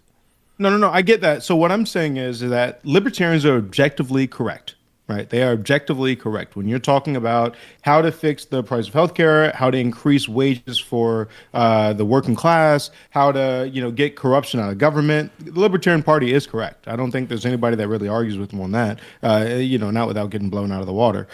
So what I'm saying is that if their goal was liberty rather than improving the betting odds of the Libertarian Party, I that's where I find my crosses with them is that I think that they would be better off running a Democrat candidate and running a Republican candidate, just like the communists did. The communists wanted to infiltrate both parties, so I think libertarians should be just as revolutionary. To imagine, have you seen what's going on with the Argentinian candidate? Yeah, excellent. Isn't he sick? Isn't he amazing? Great. Oh my God, I almost came. I'm like, oh my God. Well, and the reason, right? And so the reason, so again, I'm not a complete anarcho-capitalist, right? So I might not agree with everything those people say, but the problem, someone says in the chat, I didn't see who it was, but credit to them for this question. They said, could it be true that different governments are necessary at different times, right? So for some, like using a weapon analogy, for some weapon situations, a handgun would be appropriate, but for a 500-yard shot, a long rifle would be appropriate, right? Like there could be some truth to that. The problem is our government has become this is the largest bureaucracy in the history of the world. That's what the United States government is, right? And it's not just the United States happens to be the largest one, but this is the same problem that's happening with country after country. We see government keeps growing and growing and growing and growing. So at this current time, the answer is going to be smaller government more often than not. Like, that's the truth, right? And that's where the libertarians are correct. Does that mean the prescription of, therefore, we should have no government ever? No, I don't think so. But that's why I say I sympathize with their diagnosis and I sympathize with where their gut is, and right now they would certainly be allies with me 99 out of 100 times, right? We could quibble over that 1% when we get there. To me, the issue is corruption. And along one of the side effects of massive government and bureaucracies and institutions is going to be entrenched corruption. That's going to be one of the side effects. So the people that call for smaller government will be, whether they realize or not, calling for the end of that corruption, tools that would help end that corruption, right? However, there are people on the left that might be people that support bigger government, but also call out this corruption. So I would give you like Glenn Greenwald or Aaron Mattei or Jimmy Dore. I also side with them, right? And I say, yes, I'm fine with that as well, because to me, corruption is the issue. So they wouldn't be like, oh, I agree with Ron Paul. I agree with him that we need to massively limit the size of the federal government. They would say no. For example, they probably believe in Medicare. I know Jimmy Dore does. He believes in Medicare for all, right? And that's not something that I support. However, I think the overarching point at this point is our opinion on Medicare for all doesn't fucking matter because our voice doesn't matter because of the corruption. And so as long as he supports the idea of ending this corruption, then we can have the argument. But here's the problem, though, Rob. I think there are objectively correct positions. I believe that, I think there are objectively correct positions. So let's say me, I'm extreme right, and I'm a black guy. So and then you got Jimmy Dore. They really hate right? you. You know what I mean? So you got Jimmy Dore, who's also, he says he wants to eliminate corruption. Well, I'm saying that the corruption is inherent in the power being centralized. And so whenever you give the government the ability to be able to control who lives and dies, to be able to control, if you just need a liver transplant, we see what's going on just with the COVID stuff. I think that they're objectively wrong. I think that you cannot say that you're against the government corruption because even if you get rid of whoever the person is currently today, but then you give them the ability to have all control over your body, over what you spend and what you don't spend, over your money, there's just no way that it's not going to come back. The corruption will come back. That could be true, right? But some forms of corruption I think would occur with libertarian government anyways. right? Or the lack of government under libertarianism for reasons we could get into someday, which I've talked to Fabian Scott and them why I think it's not possible with the population that we have in this country at this point to have no government. I find that to be impossible, impractical, and also a bad idea in other ways. So I don't think that their end. I believe that much like the communist, that the anarcho-capitalist end goal is utopian and can't exist. That's what. Would you consider yourself a minarchist? Because that's still a libertarian. Well, they would say no. Fabian would say no. That's not libertarian. I don't know the exact definition of minarchist, but my gut says yes. That's around where I'm at. So I believe in limiting government response as much as possible. For example, I think we should have a military. You know, I do, right? But that's a far cry from the bureaucracy we have today. I don't disagree with what you're saying, but to me, the problem is so bad right now that I'm willing to take out. For example, let's say that you're a Christian, right? And you massively disagree with Islam. And you're like, the Muslims are wrong. In fact, not only they're wrong, they're sort of blasphemous. Jesus is the Son of God. There was no prophet after him, et cetera, et cetera. And yet, you see that in your local school, your public school that you're sending your kid to, that they're indoctrinating them with sexual imagery and messaging, right? So you show up to the school board meeting and you're passionately ready to argue, and there sits next to you a Muslim who is equally passionate. For different reasons, his interpretation of religion is different than yours, but equally passionate. And you might say to yourself, well, though, if this guy gets elected to school board president, or if his beliefs get pushed forward in this school, that's going to be a bunch of problems down the road. I would say at that point, you still say this problem that we're facing mutually right now is so significant that I'm willing to work with you on this, even though I disagree with your interpretation of religion, and I think it could lead to massive problems in the future. We'll deal with that in the future because the sexualization of children is so heinous that I will take allies wherever I could get it. That's how I feel about this corruption. So if I had my druthers, would I vote for Jimmy Dore over Rand Paul? Probably not. But would I support Jimmy Dore over someone who claims to be a fiscal conservative that's really just, a corrupt, institutionalist like Mitt Romney? You're fucking right, I would. I would vote for Jimmy Dore over Mitt Romney in a heartbeat. Because even though Mitt Romney would espouse the beliefs of limited government, he won't come through with it because he's for the entrenched power of the federal government. So he might give tax cuts, he might give, his corporate buddies more money back, but he's not going to significantly limit the ability of the government to censor people or of the FBI to go out. He's not going to do any of that. So why wouldn't I take the person that's admitting, sure, I'm for big government, but I think this corruption is absurd, versus the guy that says, ideologically, Rob, I agree with you. I'm for limited taxation and stuff like that, but I'll be more than happy to bow to the whims of the FBI and the intelligence agencies, etc. when I'm in there. So as a libertarian, we believe that the middle ground is still socialism. So I would say that I agree with you, but only to the point that if I'm going to side up with a Jimmy Dore or a Pisco Sour or whatever his name is, Why's Pisco get so much shit here?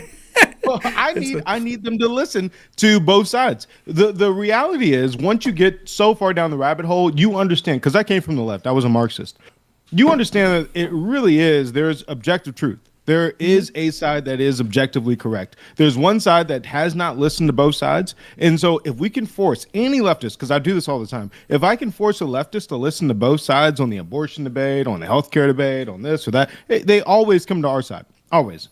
That's not true. That's not true. Well, no, but here's the deal. Here's the caveat. You have to understand what, so I call them pillars of misinformation. So there's pillars. Like if somebody believes in Medicare for all, they believe, number one, that healthcare is a right. So you, as a person that's right wing, you need to be able to understand what the difference between negative and positive rights are. Sure. You got to be able to tell them where rights come from. You got to be able to tell them the difference between natural law theory and legal positivism. You've got to be able to break it down. So you be an informed right winger. Right. So when you are an informed right winger, then you can destroy any leftist in your sleep, period. Because there is an objective right and wrong. Well, but that's two things. You're 99% right, but it's not. There is no system, including whatever system of libertarianism you would enforce, that is without problems, right? There's just not. It's impossible. There is no perfect system. It just doesn't happen. You might argue that your system is objectively the best, and you could be right about that. That's fine. Mm-hmm. But there will always be someone, and you learn this, particularly if you listen to postmodernists. So I debated in college. This is something that would happen. People would make postmodernist critiques of sort of the ideology that you supposedly were espousing. So, for example, I was beholden to the rules of debate when I was affirmative to defend the resolution for that year. And the resolution would always say something like, the United States federal government should substantially reduce foreign aid that it gives in one of the following 5 areas. And then it would list. So my plan had to do that. I would say, we're going to reduce foreign aid to Afghanistan, by 20% in the next 3 years. I had to do that. The philosophical criticism, the postmodernist criticism of our plan could be, your plan uses the United States federal government, which engages in capitalism. And so we philosophically critique capitalism. And the truth of the matter is they're going to be able to find criticisms of capitalism. That's true. There are problems with capitalism. It's just that's the best system we've had, right? Problems exist, right? And so you would say, well, what's the alternative? What's the alternative? Socialism, communism? They would say, well, no, we don't embrace an alternative. The alternative is to reject capitalism. And you're like, but you have to compare it with something, right? So if we reject capitalism, are you saying that we then have some sort of government interventionism, socialism, or communism? No. So they're not willing. In other words, strategically what they're doing is they're unwilling to give a potential solution, because then you could say, but here are the problems with your solution. And those problems are more substantial than the problems you're outlining. That's what Marxists always do. Right. That's postmodernism, right? That's the idea that there's no objective truth and that everything's a power struggle. And so they're not willing to say, well, you get to judge my system as I judge your system. They say, we're just... They're arguing from a position of ignorance, though, right? Like, I disagree. I don't think it is ignorance. They full well know. They know what they're doing. Do you think those people I were debating didn't know that was a strategic advantage in that argument? Well, of course. No. So what I'm saying by arguing from a position of ignorance, because I've talked to a decent amount of postmodernists, is they lack information. Like, they don't understand economics, right? Like, so when they're talking about these things, they're comparing it against utopia. So they're saying, well, our system is better because of But they can't, if you were to say, well, hey, what are your goals?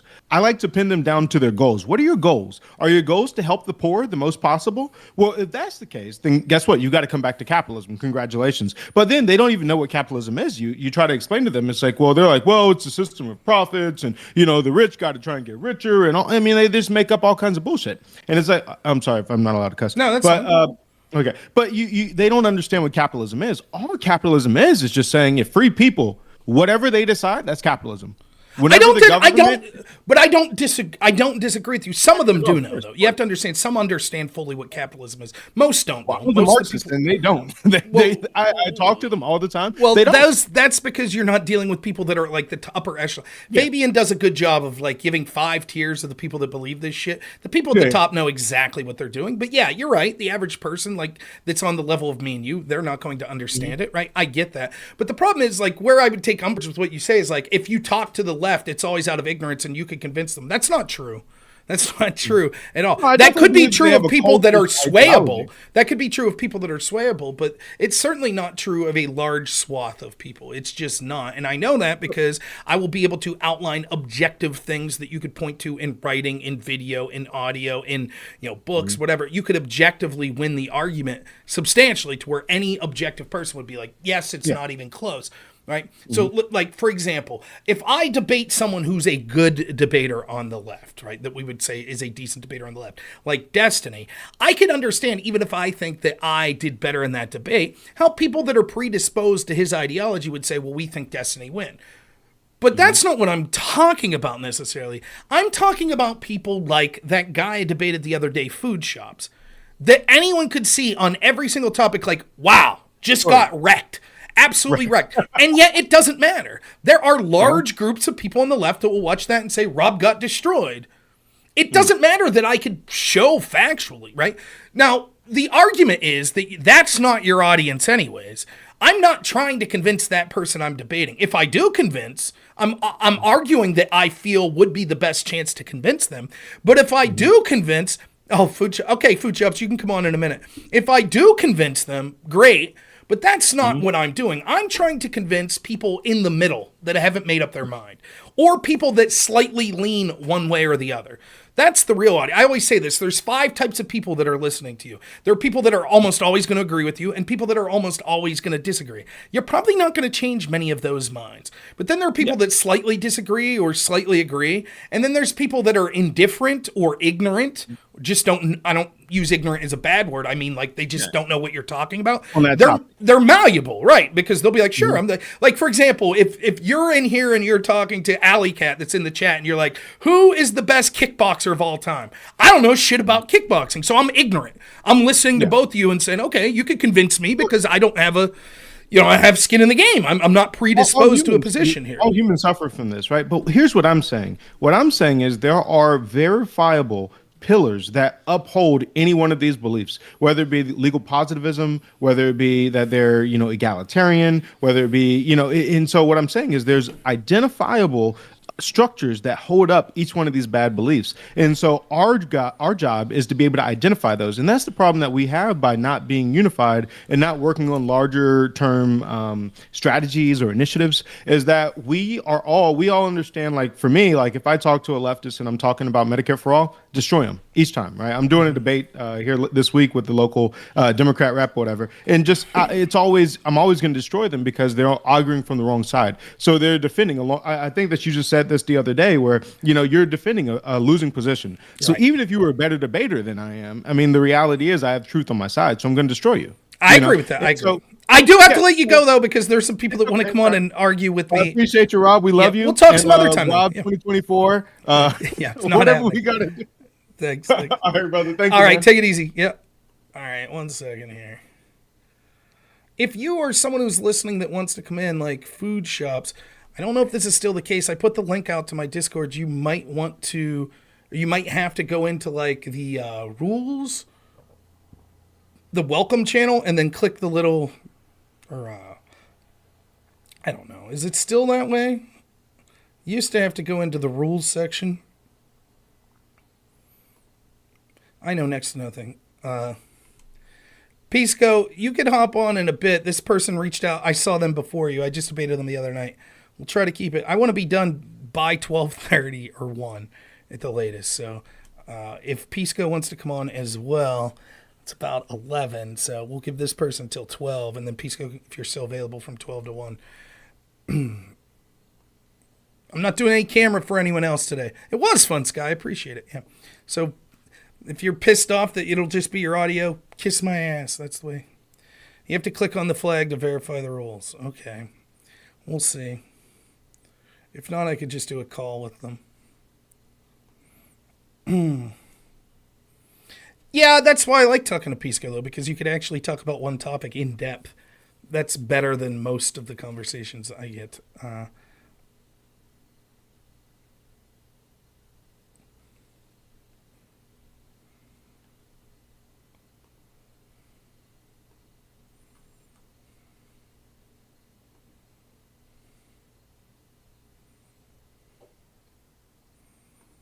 What am I doing? Waiting for...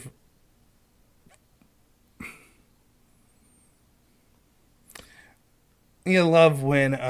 Yeah, Sky was very good. Yeah, Sky's someone who's always nice to support me on the channel. So, yeah. Damn, it is hot in this room. Gotta love dead air. Someone says they want to come on and then...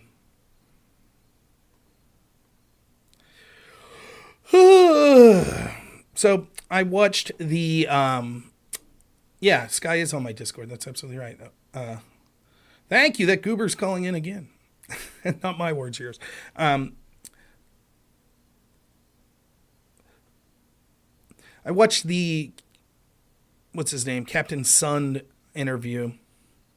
Isn't it amazing how we're constantly told by people in positions of power, particularly predominant Democrats, that an issue is like the biggest issue in the world, and then as soon as it's questions show up to shake their narrative in it, all of a sudden they don't give a shit. Like Russia collusion was the biggest thing in the world for 4 years, But now that we know it was actually Hillary's team that was colluding with a suspected Russian spy, no one gives a shit. Do I think Trump should debate? Yes, I do. But I'm biased. I love debate. So I'm biased. I understand strategically why Trump's not. If I was concerned, if I was a paid member of Trump's team and was only looking at it as what is the best chance for you to win the primary in the general election, I would tell him not to debate. But it sucks for me. It sucks for all of you. The truth is, it would be interesting to see Trump on a stage as not the underdog. How would he handle himself when everyone's shooting at him? And how will he be able to defend his track record? And I think he probably knows it wouldn't be so great for him. So yeah, I think he should debate, but I understand why he's not strategically. I still think it sucks. I think that if someone has an impressive performance at the debate, I will wait. I still have not decided who I'm voting for in the primary. I don't think it'll matter. I think Trump's going to win running away. But it is what it is. Who do I think's the best debater on the left? Like as far as the people that I've debated.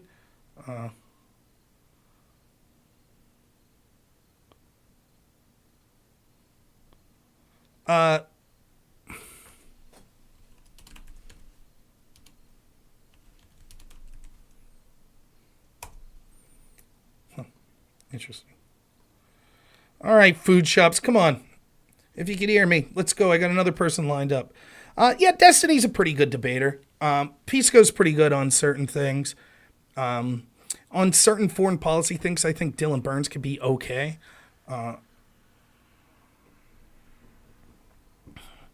Vosh could be an effective... Hello? Hey, what's up? Food shops, what's up? Hey, Rob. How are you doing? Doing great. So we have another person lined up. So we'll jump right in. What did you want to talk about? Yeah, I wanted to talk about specifically, the other night, remember when we were talking specifically about the Steele dossier and the basically the double standard between the Stormy Daniels case and the Steele dossier? Yes. Yeah. I don't know why, but I think you were quite bad faith and you misrepresented a lot of things during that time. So I want to go over some of the specific things that you said, okay? Okay. So, yeah, sure. For example, you said specific at 2/19/27, okay? And can I give you the link to the YouTube channel that but the YouTube video that I uploaded for the debate? You could put it in the Discord, but I'm not going to play it right now. But. Yeah, no, don't worry about it. Just so I'm not like misleading you or anything. But wait, actually, I'll just send you in DMs. Would that be okay? Yeah, either way, you can put it in my Discord or in the DM, whatever. Yeah, no problem, Rob. So here, that's on now. Did you work with your team to come up with this? Go ahead, let's see what you got. No. I have no team. It's just me myself. Okay. But all right. But I'm gonna tell you right now. Okay. The only team I have is my top mod. That's the only team that I have. Doesn't matter. Doesn't matter. Person. I'm interested in the truth, so you show me where I was wrong. No, we'll see. Listen, Rob. I love the truth myself. Okay, so I love digging into stuff like this myself. Okay. Cool. Right. So here's the thing. You said something along the lines of okay, let me see. So let's just look at the 2016 election, right? So these are your words, quote, let's just look at the 2016 election, right? So the District of New York, they extended it to a felony, right? Yet we also know that Hillary Clinton's campaign violated the expenditure laws by lying and saying they didn't pay for the Steele dossier, which they did. They were given a fine. Can you explain that? Now, here's the thing, all right?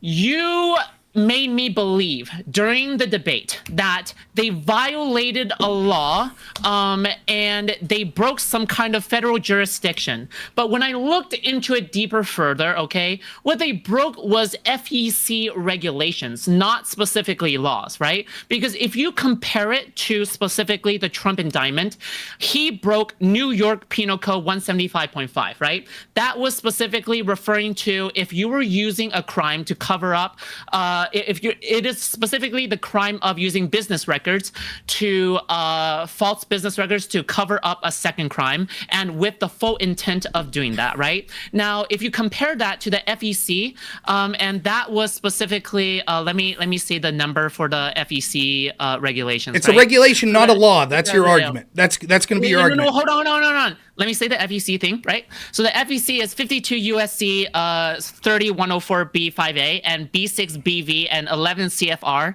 104.3B3I, right? So these are FEC regulatory fines, okay? So these regulatory fines are a bit different, right? So for example, if you're going to something like the DMV, right? If you're going to DMV and they're charging you some kind of fine, or they're charging you some kind of regulatory fee, like for taking like a driver's license test, okay?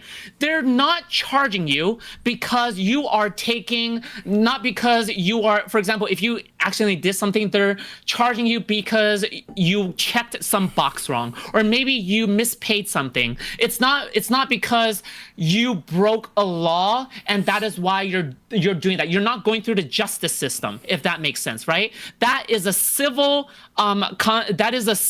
settlement that Hillary Clinton's team has paid towards the FEC. That is not a criminal charge. Does that make sense, Rob? It does not make sense because you don't understand what you're talking about. So the first thing, please, you do not understand. Buddy, I'll just kick you off. Like I just gave you a long. I'm just going to kick you off. I'm not playing this game again. I'm not playing this game again. You're going to get kicked off. You're about to get kicked off. I'm telling you, you're about to get kicked off. I'm telling you, last chance, you're about to get kicked off. I tell you right now. No, Rob, let me see talk. You. No, fuck off. See you. No, Rob. Fuck off. See you. Goodbye. Goodbye. You're being very. I'm not being bad faith. You just went off for a long time, and you won't give me a chance to respond. You're going to give me a chance to respond, or you're going to get kicked out. I'm not. This is it. This is the last chance. We're not doing this thing again where you go. And then I say, well, let me respond, and you go. So you're going to be quiet right now, or you're gone. I love being polite. Go ahead, Rob. Okay. Go ahead. So the problem is what you're doing is you're saying if it was a fine, then it's civil and not criminal. That's not true. Mm-hmm. Yep. Okay. If you interrupt me one more time, you're out. Okay. You gonna be quiet? I love being quiet. Don't worry about it. Okay. So what you're saying is that if something is if you pay, I'm serious. The hums are gonna stop. I'm not going to put up with your smug. Listen, you are. Let me just say, I'll just want the audience to know that not only were you incredibly interrupting and stuff the other time, you're also someone who said you would allow a pedophile around your infant child. So you deserve no good faith whatsoever. You sick fucking monster. You sick fucking monster. So you're going to be quiet. You're going to be quiet. Bringing up the facts, you're being so mad. Really? You're going to be quiet right now. Last chance. Right? So I don't need your smug receipts. I don't need your smug mm-hms. You will let me respond, and then I will give you a chance to respond. I don't need you smug. Yeah, sure. Like, I'm serious. Next time you're out. Last chance. So the problem is you're trying to say that if a fine is paid, it's inherently not a criminal proceeding. That is bullshit. There are all kinds of criminal laws or regulations that you could break that the punishment that is levied is a fine. That doesn't mean that it was just civil. For example, I could speed, which is against the criminal code in my state, right? There's a specific criminal law that has to do with me operating a vehicle at an unsafe speed, right? The punishment that I receive could be a fine. The fact that it is a fine doesn't mean that I go tell people I didn't break the law. There was no crime that I violated. Instead, I broke some sort of civil regulation. So no, on face value, what you're saying here is just not true. That it couldn't be that they broke the law. If they just paid some fine, that proves that it was just civil. What jurisdiction civilly would an agency like the FEC have? They're going to have regulations that are backed up by rule of law. Now, if you'd like, you could put the specific law that you claim, or the specific regulation, or whatever you're terming it, you could put it into the chat, and we will look at that specific one and see if that's the one they broke and whether or not that's a law or not. Sure, very specifically, right? We can look into that specific law, but however, it is more about the fact that you're equating it specifically to the one that Trump has broken, okay? Not the one that Trump has broken, but the one that he is being charged with, right? Because what the one that Trump is being charged with is the fact that he is falsifying business records for the express purpose of covering up a second crime, right? And with the intent of doing that. As far as I'm concerned, Hillary Clinton, the thing is, it is more like, from what I'm reading here, right? The Clinton has miscategorized a campaign expenditure, and the FEC wasn't even looking at the intent in the first place, right? And the fine was ultimately defined as a civil punishment, not a federal crime. But Donald Trump allegedly used campaign funds as hush money for Stormy Daniels, right? And then ordered Michael Cohen to write them off as business expenditures in the forms of checks and reimbursements with full intent, which is in fact a criminal matter. And listen, and you always blame me and other leftists for not reading the original, indictment papers or whatever. I have read them, okay? I have read all of them, okay? Personally. So I have read them, and all of them have said with the express intent, including Michael Cohen, with every single check, every single whatever, it has said with the intent. And prosecutors would never ever charge something like this if they didn't have the confidence to do something like this in the first place. Usually prosecutors would not have the confidence if they weren't so, anal about something like this. But you know what? Go ahead. Yeah. Go ahead. So there's a bunch of things you said there. First, everyone could see the goalpost move. So first it was Hillary's team didn't break a law because they only paid a fine, therefore it was civil. So that's been dispensed with right out of the gate. He quickly dispenses with that and moves the goalpost and says, but it's comparing that crime. Hillary. Oh, me. Sorry. Yeah. It's comparing that crime, right, that's been committed versus the crime that Donald Trump, that's the problem. So now we've moved the goalposts. We're on to stage number 2. Now, you say that the difference is that he intended to cover up another crime, that's the problem. That's what differentiates this, that there was this original crime, and then Trump's team intended to cover up this crime. Can you tell me what the original crime is?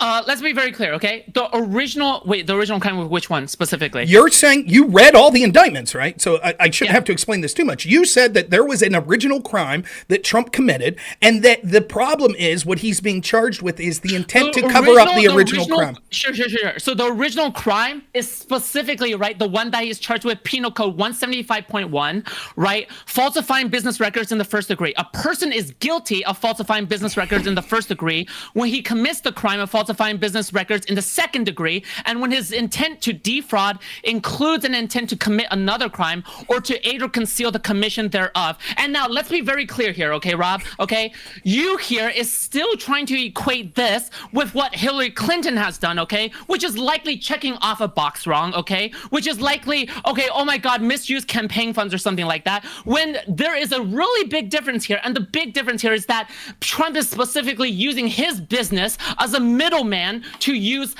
false business records in order to cover up hush money payments, which in fact you are constantly trying to avoid all the time. But I see your constant virtue signaling to your audience and preaching, and you're constantly being bad faith. But you know what? Go ahead, Rob. I'm more than happy to indulge you on your entertainment values. Okay. Right. So you have a knack for saying a lot of things without actually saying anything, and for someone who's please. Stop with the M-homes. I like that you actually went and tried to read because you thought that this was one area after the smackdown that you got the other night that you could make some A on. So I'm glad that you went and you read some documents, but you clearly don't understand what you're reading, which is going to be a problem in itself. So we get to you saying the original. You can't really give an example. You just cite the number, right? But you can't say exactly what it was. You sort of explained somehow that the problem was that Trump intentionally tried to cover up this campaign expenditure. But when Hillary's team did it, it was an accident. It was just an oversight. So already you seek to claim to know the intent of one side versus not the other. You have no proof of that. We could further speak to Hillary Clinton's intent that it wasn't just a mischecking of a box, because her team and the DNC were publicly going out for a year saying, we didn't fund the dossier. We didn't fund the dossier. So that speaks against the intent that it was just, oh yes, clearly we funded the dossier, but on this one piece of paper, we accidentally checked the wrong box. So it further shows the two-tier system that I'm talking about, that instead instead, what happened was that they gave Hillary Clinton a fine. There are other problems with your line of thinking the way it's going as well, right? You assume that Donald Trump was intending to cover up this because he knew it was a campaign expenditure, but that's somehow different than Hillary Clinton. You have no evidence that Hillary wasn't intended to covering up this exposure, right? She was just given a fine. She wasn't charged with the intentional subversion. You say this is because they wouldn't bring the charge unless they had the goods. That's bullshit. This is literally a prosecutor who ran on the promise of bringing down Donald Trump. And many, if not most, credible law scholars that are objective in this country think that the Bragg case is bullshit. It is clearly the weakest of the 4 cases. So the fact that you're so vehemently defending it and saying, well, the fact that it was even brought proves that they have the goods. The other thing that is a problem for you is the original expenditure from Hillary's team is undoubtedly a campaign expenditure. They were literally paying for opposition research and then were lying when they were publicly saying, we didn't pay for that, it wasn't us. And then clearly on the paperwork, they didn't write down that they paid for it. However, Trump, when he's paying someone who is arguably extorting him to not come forward with a story of sexual infidelity, there are questions as to whether or not that should be qualified as a campaign expenditure. If it is a campaign expenditure to keep an affair from coming public, then you could also say under that same line, it would also be a campaign expenditure to buy a new suit or to get a haircut or to buy a flashy new car. Please let me finish. I was polite and let you finish every time. 4 minutes. So, okay. Right. I was polite, right? And so the question then, there is a reasonable effect to say that, like, just because Trump didn't write down the payments to Stormy Daniels as a campaign expenditure, there are plenty of people that sign NDAs that have times not wrote down as campaign expenditure. And under the theory of law, that's far more questionable than the theory that what Hillary's team did was, in fact, obviously a campaign expenditure. So the double standard here is, on one, they said, not only was it a crime to to not write down that you paid for that campaign expenditure, but then you tried to cover it up by being dishonest. But with Hillary's team, what clearly was a campaign expenditure, and they clearly were publicly lying, saying we didn't pay for it, we didn't pay for it. And then on paper, they were writing that they didn't pay for it. You're like, that's just a simple mishap, no big deal. All right. You went for a very long time, okay? So about 5 minutes or 4 minutes or so, okay? I'm not gonna go for that long, all right? Instead, I'm gonna address every single one of your points because I wrote all of it just down, okay? So I'm gonna spare you the agony, all right? But I'm still gonna address every single one of your points, all right? So here's what I'm gonna do, all right? All right, so SmackDown. Yet I have still come here on this night, did all of my research, all right? I didn't run like some pussy, okay? I still came down here, all right? Still gonna come back here and did all the research. So I'm gonna begin now, all right? So when I check here, all right, you said that when you, okay, sure, there are some double standards of cover up this, cover up that, but the only thing that we can look at is what people are charged with, right? And what people are charged with of whatnot, right? And the thing is, Trump is charged with covering up, and Hillary is not even charged in the first place. So you can't even claim on that. The burden of proof is on you to show that there is some degree of charge up with Hillary, all right? For you to even claim that, oh, maybe there's some kind of charge up with Hillary's whatever, the burden of proof is on you. For you to even say that is, guess what? Meme time, conspiracy theory, okay, all right? And I know you always scoff at people who calls you a conspiracy theorist, but guess what? I think I have full credibility to call you somebody like that. Because guess what, all right? When it comes to things like this, guess what? Because when it comes to Donald Trump, that is exactly what the prosecutors are charging him with. And the only thing that we can come up with is with the charging case. And if the prosecutors truly believe that they have enough evidence in court to charge him with something like that, then I think we should actually go off of what the prosecutors have in their court case, okay? But for the FEC, if they really do want to settle it with a settlement, then it's already a done in case. Lots of law scholars and lots of people have already said before, as I have read before, that the Hillary ship has already gone and sailed. That thing is a done case. That thing has already settled in the past. It is over. For you to keep on letting that live rent-free in your head is so funny. It's so laughable. I see you always snorting that copium every single time you laugh on your screen, okay? Maybe that lets some extra oxygen go to your head, but maybe you let that extra fat go to your stomach instead of your brain, okay? But let me tell you, okay? We're making personal attacks now. when you're saying this, no, let me finish, okay? Because you said for such a long ass time, so I'm gonna finish, okay? So when you say this two-tier system, for me that's just a big ass cope, okay? Because when you say this two-tier system, you just cannot handle that Big Daddy Trump can possibly get indicted, could possibly be guilty, could possibly be the first president to be indicted. I get it, okay? I get it. You always have to compare it to something like Hillary, to Biden, to something like that. I get it, okay? But you just can't handle it because you relate to him on this physical level. I get it. You relate to him on a physical level, so I get it, all right? But listen to me, okay? You can't handle the fact that maybe Trump is actually a bad person, so you constantly have to cope about this double standards bullshit, okay? So I totally get it. But you know what? I did the research. Now I know everything that's going on. So you know what? You know what, Rob? You know what, Rob? This kind of stuff. When you say these kinds of things, all right. What is going through your mind? I just want to know what's going through your mind, Rob. That's all I want to know. Like, are you actually believing these things, or are you like being bad faith? Like, what are you thinking, Rob? Like, really? Okay. So Yeah, I give you go ahead. your screen there. So all of that was, let me separate this into two. Sure, go ahead. If you keep doing that, I'll boot you. I said here patient. Okay. I'm serious. One more. You're out. Not dealing with your smug bullshit, right? So we'll separate that into 2 points. The first point was, after all the research you claim you did and how everything was different, it wasn't really a law. You've backed off of all of that. And now your position is, well, if he's charged with something, then he's clearly guilty and there can't be a double standard because the prosecutors, we have to believe what they say. It's nonsensical. You bring no facts to the table. You're literally just saying, I trust the prosecutors because they're prosecutors and I trust them. I guarantee if we went to cases that you thought were against groups that you consider groups that are unfairly targeted, like maybe people of color or trans people or something like that, you wouldn't just say whatever the prosecutor says is gospel. We can't challenge it. It's a conspiracy theory to say, wait a minute, this is a double standard that's being done. So you really said nothing. You didn't bring any facts. You literally were, I like to think that you spent hours reading this sort of stuff, and it took me all of like 2 minutes of pushing back for you to be like, I just trust Bragg. We have to trust him no matter what. So it's a terrible argument, and everyone watching can see that you're triggered and it's not really an argument. Then you just do a bunch of like extemporaneous rambling about fat going to my brain and what's really in my head, and you ramble on about, you know, how I have to be like Trump and support him. It's all nonsense. It's all shit that you do because you're just coping, because you don't have the facts and you're amped up. You have adrenaline pumping through because you think that you were embarrassed the last time you were on here. You were. And so you're thinking that you're going to call in with some got you, and me, who has a life, who's a happy person, who has a child, you know, who's going out and doing fun things and enjoying my life. I don't sit here and research nonstop thinking, oh boy, I got to get food stops on this one point. But you did that, and you're getting embarrassed by someone who literally has a life and came on here and let you come on after all this preparation to completely embarrass yourself.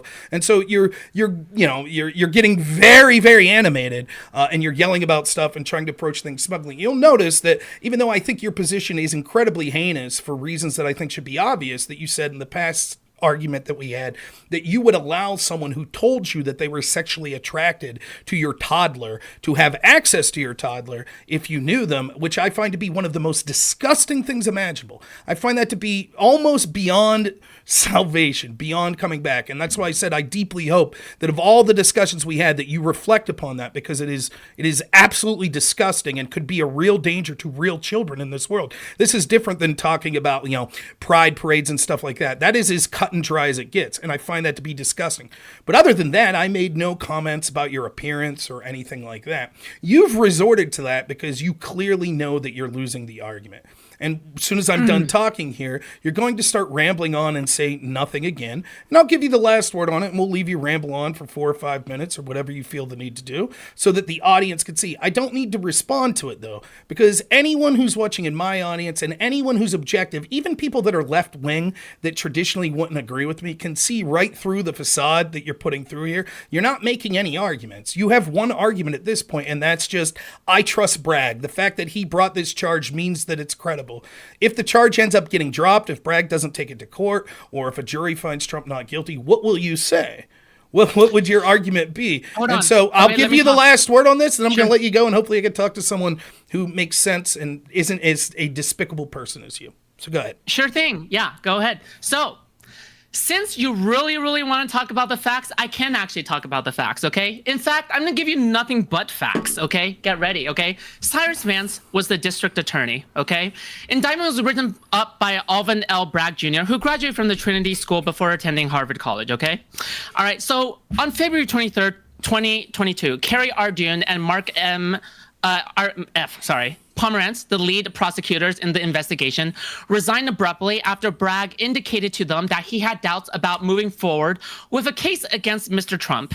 The Washington Post noted that Bragg was slow to meet with Dune and Pomerantz after taking office, and when they finally met to discuss the case, a source in the DA's office commented that Bragg seemed distracted and disengaged, continually checking his cell phone. Allegations Bragg's, spokesperson denied. The New York Times reported that Bragg balked at pursuing an indictment against Mr. Trump and lacked confidence, proving in court that Trump knowingly falsified the value of his assets on annual financial statements. On November 21st, the New York Times reported that the district attorney's office has moved to jumpstart its criminal investigations into Trump's reported hush money payment to a porn star who said she had an affair with Mr. Trump. On January 30, the office presented evidence to a grand jury regarding Trump's role in the payment, which Michael Cohen has testified in. Trump was indicted on March 30 and arraigned on April 4. Trump pleaded not guilty. It was the first indictment of a former president in United States history. The previous two investigators, Kerry and Mark, resigned after Bragg disagreed with Vance's earlier decision-making on the next day. The decision-making was to seek out a grand jury against Trump. Now, here's the thing. You said in the last debate that we had, if you think that it was a nothing burger, that it's a problem, that the first time a former president that has been indicted, that it is bullshit. You called that all of this was bullshit. Now, I would like to remind you that Bragg wrote up the indictment. His name was on it. Now, I want the audience to think about this, okay? If Bragg has an entire history of having so many doubts about the case, that he made both prosecutors resign because of how much doubts he was having, that he took over the case from Vance before, all right? Why the hell did he pick up the case again if there was no new evidence, that it was just such a fake-ass case, that there was no new evidence or whatever, that it was such a flimsy thing, that it was all about chasing clout, it was all about chasing reputation, that it was just like a total nothing burger?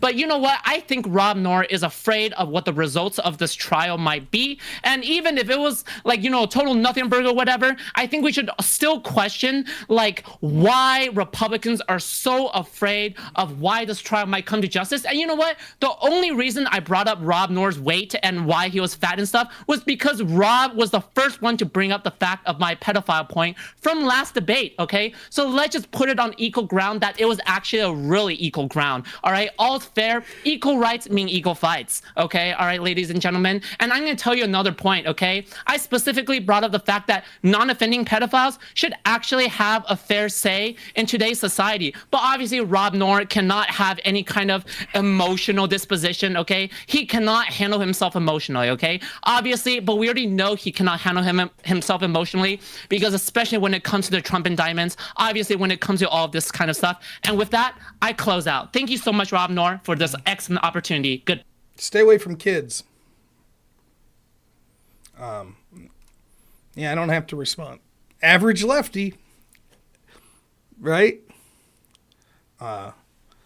Him bringing up his beliefs on something is the same, and me bringing that up is the same as him commenting on my weight. I will say his comments about me being fat are probably the only thing that he was right about. So, yeah, I mean, there you are, your average lefty. I don't know what to say. What's terrible is, what's up, Ninja? What's terrible is, like, there are disagreements. We can have disagreements. So people say, like, why do you like talking to Pisco? You starting to understand? You starting to understand? Like, I talked to Pisco, we could have a conversation about it, and both of us probably research and learn a little. What was that? His big final point is, I'm just going to reread the article. Well, explain. Alvin Bragg on this day wrote this. So how do you explain that? It is what it is. All right, Pisco, if you wanted to call in, that's fine. I don't have much more to say about that person. Probably someone that I won't be interacting with much in the future. And I'm sure that that person thinks that it's because I'm afraid of them. I feel that their statement speaks for itself. All right, Pisco, let's bring you in. Oh, Pisco's just going to read a Politico article to us. What's up, man? Can you hear me? I think he's probably still getting his audio together. Here we go. How about now? Yeah, I hear you. What's up? Yeah, just one second. I want to tweet out to my rabid supporters. You gonna just read Politico article over and over to me? Oh my! I have a lot to say about that before we get into substance. Yeah, you know, I don't understand. Like, it's okay to to not be an expert on everything, but I always find it hilarious when someone's like so confident and yet just so out in the weeds. Like, I don't know. I don't have. I honestly, I have to be honest with you. I can't even. People be like, "Are you mad? He called you fat and stuff." I honestly feel bad for people. Like, I don't know what else to say. It's like, it's so far beneath me that I'm just like, okay, good luck. I don't know what to say. I think it's uncalled for, and I have to be honest. You know, as many disagreements as Rob and I have, I do like Rob, and I do notice things about his argumentation style, and he never starts the ad hominem stuff. No, that's just, I've never seen him do that ever. He'll call you like a weasel, or he'll say that you're a shill, but that's, you know, at least that's articulably connected to the substance. Well, and I think in terms that of like, you have to understand too, and you'll know this because you've debated people like Destiny or other people, right? There's a lot of propensity to go into their personal life, personal relationship decisions. I never do that shit because to me, it's like, what does that have anything to do? I might be like, you're a fuckhead, you're stupid if it's back and forth like that, but I'm never talking like that, like, or personal appearance. No. Well, part of it's like, who the hell am I to say anything about someone's person? But it is what it is. I don't really give a shit. I'm less offended by that. Well, it's not that I'm offended. I'm less worried about that than just like the confidence on mastery of the subject. Like your big point is if you paid a fine, it's not a crime. Well, I want to spend a couple minutes on that. I can't actually currently. I will be able to soon talk about the facts of the New York case just yet. But I do want to stay for a minute and stay here on why what Food Shops just said wasn't convincing to anybody, either with a command of the facts or who doesn't really have a command of the facts.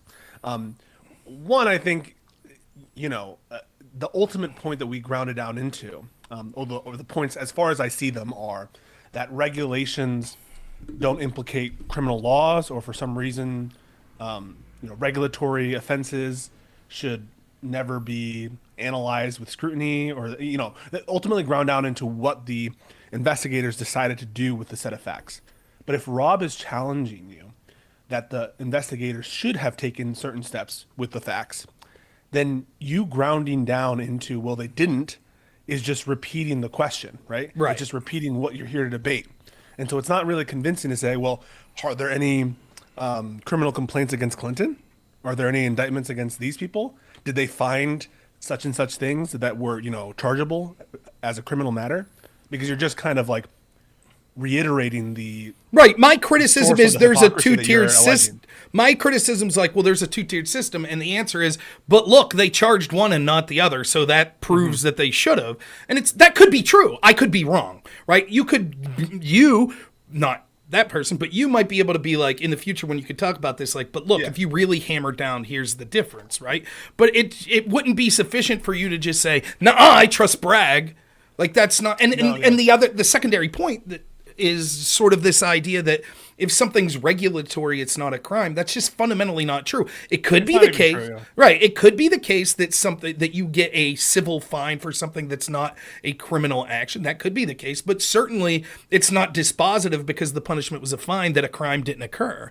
And the idea that if something's called a regulation, that it's not the criminal code is just not true. Like it's hard to argue. Incorporate regulation. You'll have like, for instance, the statutes related to money laundering and securities related offenses will incorporate rules promulgated by the SEC, and so the SEC's rules are have the force of law, and the Department of Justice, often working with the SEC, is able to charge based on not only the criminal statute but the regulation as enacted and interpreted by the SEC. So you say, and also as you pointed out, fines are often criminal. Right. and the punishment for crimes are often fines. It's like a historical punishment for crimes. Yeah, and It's not really. it's one of the things that's difficult. Like, listen, you could be like, look, Rob, you're not a lawyer, so I think you're screwing up this point. If we're talking about like reading the IG report into sort of Hillary Clinton's team not being charged with the leading subpoenaed evidence and things like that. And you might think that I fundamentally misunderstand things, but that fundamental misunderstanding that you think I have is a different level of someone that's just like, well, if it's a fine, it wasn't criminal. I don't know if that's the baseline of knowledge that you have about this stuff. It's hard to then have a nuanced discussion going forward because it's like, that's just so fundamentally wrong and so easily disprovable. And not to get into it, I don't expect you to go back and watch I had like a 4-hour discussion with this person the other day. It was constantly something that happened. It was goalposts moving for no reason. Like, for example, after some pleasantries, we started off the conversation with sort of the idea of being a populist is dangerous because being a populist could lead people, a slippery slope to lead people to not trusting any institution and therefore using violence. And I was like, okay, well, here's how Jefferson was a populist. Right. So basically, it took a while, but I was like, well, do you condemn all forms of political violence? And he, basically that person was like, I'm not intentionally I don't know what their pronouns are. I don't know. I'm not intentionally doing that. Okay. But they were like, well, sometimes it's justified. And I was like, well, I don't say that. I condemn it as strongly as possible, much to many people's chagrins. I'm like, nope, at this day and age, political violence is not justified, right? And I was like, so how would you not be leading to a slippery slope? And immediately they're like, well, you got me there, but I'm just talking stylistically. I'm not talking about political disagreements we have. And I'm like, well, clearly that's what we're talking about. I'm like, it's not like we're two political consultants sitting around and you're a lefty and I'm a righty, but we're both like, how do we sell our message to our constituents? Like, you don't give a shit about that. But they changed it to, yeah, that's what I was talking. And I'm like, why are you doing that? Like, with the slightest amount of pushback, you just totally moved the goal. Now it's this weird political consultant. Like, sure. Morally, you're right. All of your political beliefs are right. But I'm just saying, strategically, you shouldn't sell this. I'm like, you don't believe with me. You're not a populist conservative. Why are you pretending? And it was like that the whole debate where it's like, it's hard to have a discussion. Like, just put a flag in the ground and fucking defend your point. And if you're wrong, you're wrong. That's okay. Fuck, shit happens. Whenever those moments happen, like they'll often happen in like abortion debates or even in like I watched the Kick or Keep in the Hiroshima debate where someone will bring up an argument that is so obvious and so cliche in the abortion debate, for instance, in the cases of like rape or incest, or in the context of Hiroshima, the fact that the defense industry, or I should say, sorry, the president and all his advisors had discussed the threats related to a full-scale invasion. Mm-hmm. All of those facts and those considerations, to anyone who is like even remotely interested in the topic or the debate, has heard those. Those are like almost given to the discussion. And so for you to be moved on those points, or on this point about populism, where or political violence, it sounds as if you haven't really thought about it. And so when you're getting pushed around on those, like kind of, I would say, early basic arguments, not a good sign. Yeah, and I think this is the last thing I'll say about it. Then we'll just jump in because it'll get boring. But like, I think this is true of a lot of younger people. I'm biased. I think particularly younger people that come on the left, and I think that that's because that's all that you hear, right? So like, if you're listening to the entertainers, they're giving this left-wing centric worldview, and probably academia is giving that worldview. And I noticed this a lot, right? When I did debate in college, everyone was left-wing. And most of them at the high levels were fucking good. Like, some of them are way better than me at debating, right? But that was different than when I would be at my regular university in classes. And if I would have a disagreement, because I'm taking debate classes as well, right? But these people aren't, quote, professional debater. They're just people that are taking it as an elective. You're like on the football team. You take debate for an easy course, right? And when I'm talking to them, they've never heard a right-winger. Like, ever. Like, and so it was like the most basic, like you'd say, take a basic debate, like abortion.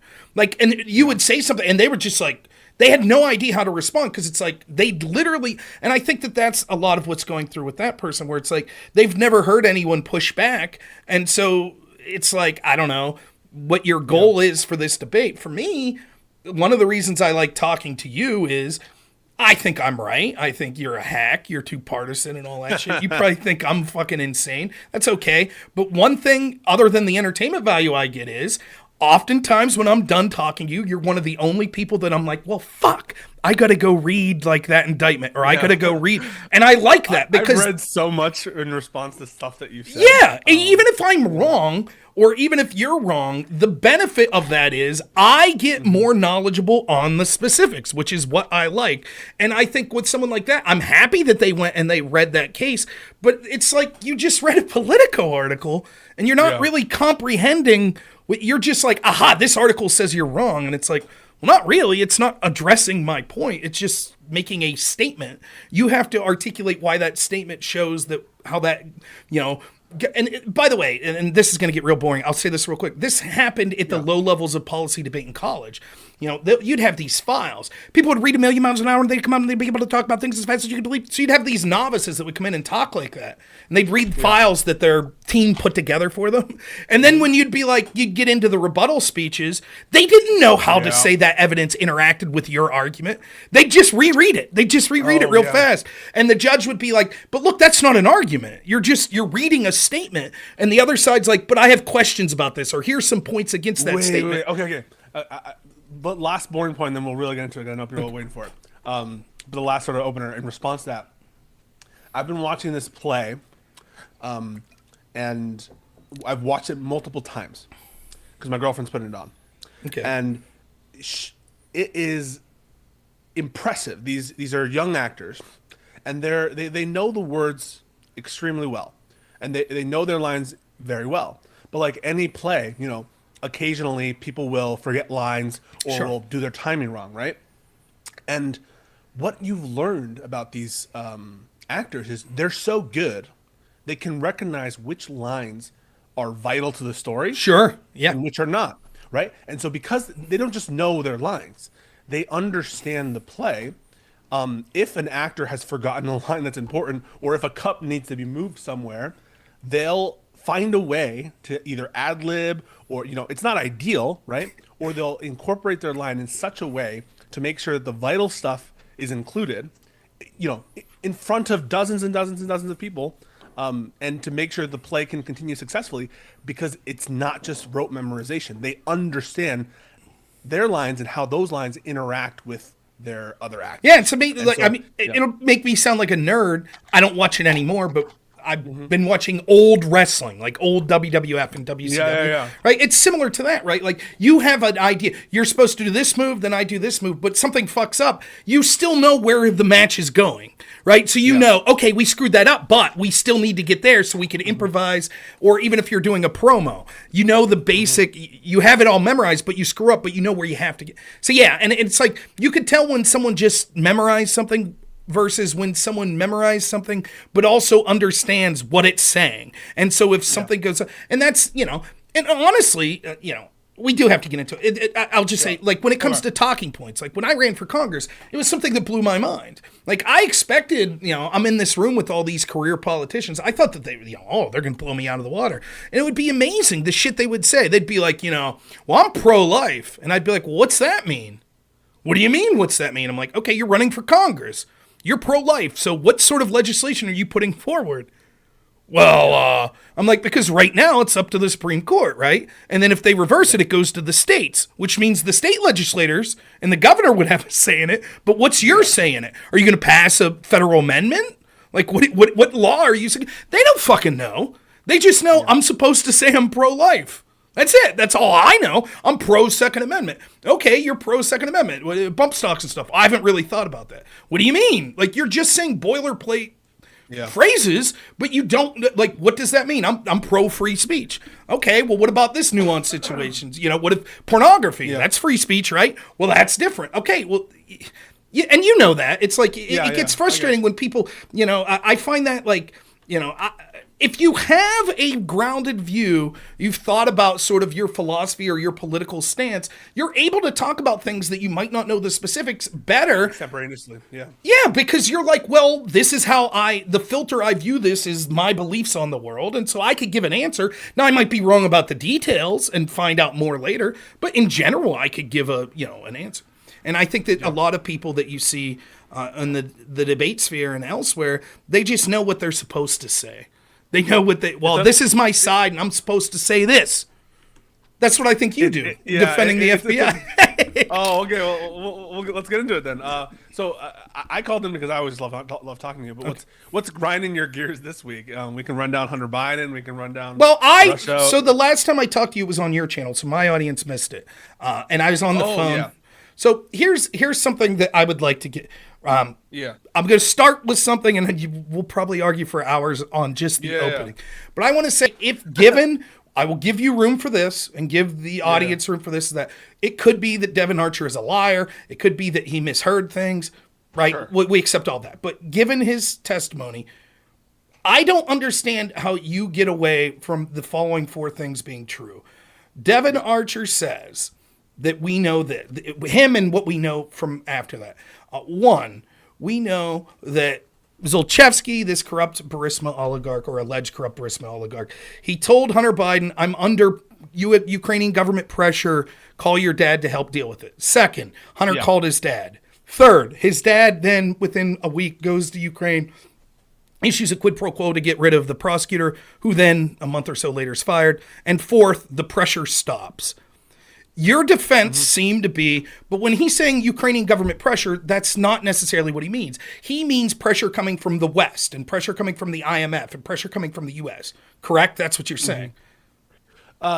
Yes and no. Okay, go ahead. I think it's probable that the Ukrainian government is itself, right, a force of pressure on Zlochevsky in the following ways. One, in the general way that I think Archer is referring to, which is, I'm almost certain that people in authority are extracting bribes from Burisma. Why? Because they did it before. And I think that that's true regardless of who's in the prosecutor general's office, but specifically Shokin. So that kind of pressure, I would say, is independent of the West. Other kinds of pressures, I think that there are, I would get like, say, Western-backed internal investigation services like the NABU, who were receiving jurisdiction of this case or were pressuring corruption investigations. And that you could sort of loosely tie to, or I would say more than loosely tie to Western pressure. And in general, I think how Western pressure manifests itself in Ukraine is not like Western prosecutors. It's not like Western intelligence services. It's Western intelligence services, Western business, Western investment, Western politicians who are pressuring Ukrainian apparatuses to pressure Zlochevsky. So the pressure, I think, is Ukrainian. You know, the president himself is receiving pressure from the State Department and others. And so that's manifesting itself in pressure into Ukrainian state agencies. And so that's what I think is most likely that what he's referring to. And my reasons for thinking that have to do with the timeline and have to do with what I think is most likely given the circumstances. Okay, so I'm going to try to steelman you here, and you tell me if I'm wrong, right? When Devin Archer says he heard Zlochevsky say Ukrainian government investigations, right? Forget about the specifics of it. He's basically just saying, I'm feeling the heat. And that's coming from two areas. One, legitimate investigators that aren't Shokin, but other institutions like the NABU and maybe prosecutors underneath Shokin that Shokin's not listening to. Yeah. Right? So that's actual Ukrainian pressure. And secondly, pressure that's coming from like the West and the Obama-Biden State Department that's sort of putting pressure on Ukrainian organizations like, dude, you got to go after this guy. That's what he means by that. Is that steelmanning your position? I think that that's largely what I mean, and I don't think that it's because I think that the bribery stuff's kind of independent of that and exists in predate, and it's kind of not Western aligned. And I think that bribery has been, or I should say, extracting bribes has been a problem even specifically with Burisma. But I don't disagree with your framing of it. I think that's most likely. So then my question is, let's accept that. I disagree. I think that based on Archer's sort of expounding upon it, he felt that he met Shokin, at least in part. But it would be really bad in my version of events if Shokin's investigating Burisma. Burisma's founder tells Hunter Biden, call your dad and deal with this. Hunter's dad forces the firing of that prosecutor, and then the investigation stops. That would be really bad. But in your scenario, it would be different, right? Because it's like, well, that prosecutor's not investigating anyways, so Zlochevsky says this other pressure that Pisco's talking about from the West and other Ukrainian agencies. I'm feeling the pressure there. Hunter, call your dad. Hunter calls his dad, and then Biden forces the prosecutor of Shokin. But what happened to that pressure then? The pressure to right. So you're saying what happens to the investigations into Burisma and Zlochevsky after Shokin is fired? Correct. So Why the two, isn't the West and let up in me expound. There's two types of pressure that you've outlined. There is the independent Ukrainian pressure outside of Shokin, so the NABU or prosecutors underneath, right? And then there's and I think this is part of your argument. I don't know how much you want to disentangle the West from those investigations. okay. Right? That's cool. Let's entangle it. Then. That's even easier for me. So then, the truth is, I don't know about the internal operations of the NABU, but my understanding, and I think your understanding, is that's an agency that's been funded with Western dollars. Yes, and listen, I would say even more than you probably believe that they were at the beck and call of the Obama-Biden State Department. But nonetheless, it makes it simpler for me. Sure. So then he's really talking about pressure from the West, and who was the point person? Well, that would be Joe Biden. That was the point person for expressing anger and investigating sort of the corruption that was occurring in Ukraine, right? And so think in your scenario, this is how it looks to me. Zlochevsky says, Hunter, call your dad because your dad and the West are pressuring institutions in Ukraine and I'm feeling the heat. So Hunter says, okay, I'll call my dad. So he calls his dad and his dad goes and gets rid of Shokin. And then the pressure from the West, it stops and the investigation stops. Yeah. So there are a couple things that I want to, because it is the case, right, that America had put pressure on Ukraine to investigate Zlochevsky. I think that even you agree on that in the past, even if you don't think that therefore. Sure, I agree with that. Yeah. Okay. And so that is true. But the reason for Shokin's firing, like these billions of dollars at stake, the money that Ukraine cares about, the money that the IMF is talking about, all the West, on balance, my intuition is what the West cares about is getting an ally in Ukraine.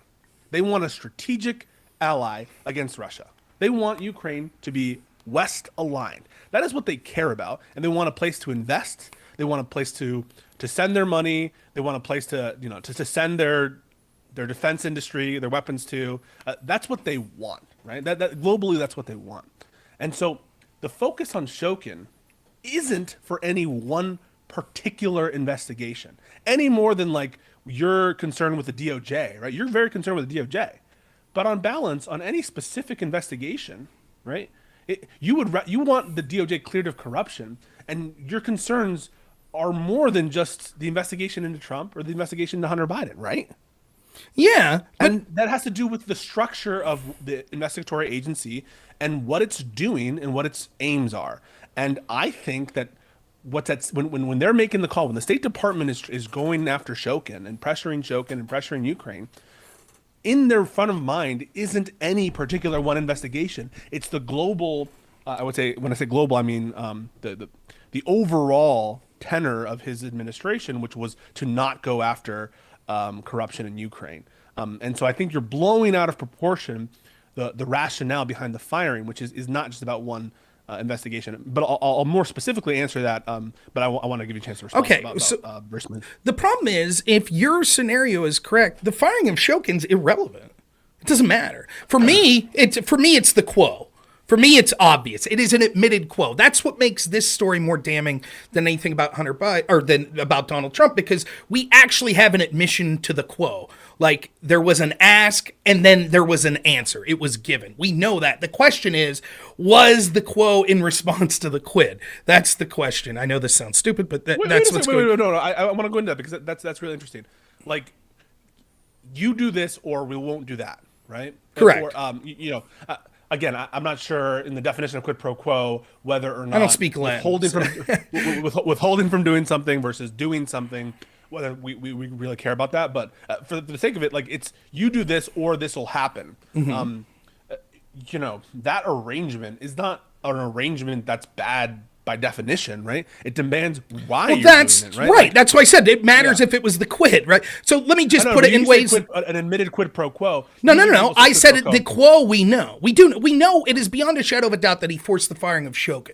The question is, was that bait? Right. And he brags, we have audio, like, so we know about that. That's different than anything we have. Like, for example, there were accusations that Trump was going to give favors to Russia. If we had, like, on tape, Trump being like, I did this, I gave this Russian bank, $1 billion tax dollars, people would say, okay, that on its own might not be corrupt, but that's warrants investigation because it very much could be. So was there an ask to get that? That's all I'm saying. So in my world, I'm just trying to make this as simple as possible. In my world, if Shokin was investigating and Shokin was forced to be fired after Hunter Biden called his dad and his dad did, that's devastating. But in your world, the firing of Shokin's irrelevant and it's still corrupt, or it reeks of corruption, because it would go like this. You'd be like, well, Shokin's indifferent. They just wanted a dude that they could trust, so they got Lutsenko. And that was a dude they felt they could trust, and so good enough, right? But it's not mutually exclusive, because you're going to have to admit that at least Zlochevsky felt that there was Western pressure on him, right? There is no reason for that Western pressure to stop just because they had this secondary agenda. The secondary agenda, which maybe was, in fact, it was the primary agenda. Get rid of Shokin so we could get a dude we trust. But they also had this thing where at least Zlochevsky thought, but they're also pressuring me. And you're like, well, once they got rid of Shokin, they just didn't give a shit. They got what they wanted and that was that. But there's no reason that would mean that they would stop the pressure on Zlochevsky. And so in your world, what happens is Zlochevsky feels like he's pressured. Hunter calls his dad. His dad does some shit, and the pressure stops. Yeah, how is that not have the appearance of corruption? Yeah, so I think that everyone in this situation should admit the horrible conflict of interest that is presented by Hunter Biden being on the board of Burisma. Contemporaneously stated, everyone was talking about it within government circles, and it was something that absolutely made career officials in the State Department uncomfortable. And they've said it, right? They've said as much. And so what I'm guessing that you're getting at is, why isn't the same kind of investigatory techniques taken with respect to this, quote, appearance of corruption, as opposed to some other investigation, right? Correct. That's the biggest part of it. Yeah. Okay. So, number one, right, there's the basis for investigation, and to what techniques were used at what time. One depends on who knows what information when, right? When do we know this information about Devon Archer or Zlochevsky, or do we have any reason to know that these discussions are happening? Mm-hmm. And two, is there a legitimate reason that we think was the motivating force behind Joe Biden taking this action? And the truth is, as far as the entirety of the U.S. state apparatus is concerned, which includes the FBI, includes the DOJ, and other branches of the United States executive branch, and obviously includes the State Department, who are like kind of, I would say, not Joe Biden, are the driving force of the exit of Shokin. Everyone and their cat wanted Shokin gone. You say that doesn't matter, right? Because even if that's true, if Biden had a corrupt motive, then obviously it doesn't clear Joe Biden. I agree with that, by the way. It's not enough for you to onboard someone else's legitimate motive if what's actually motivating your action is a corrupt motive.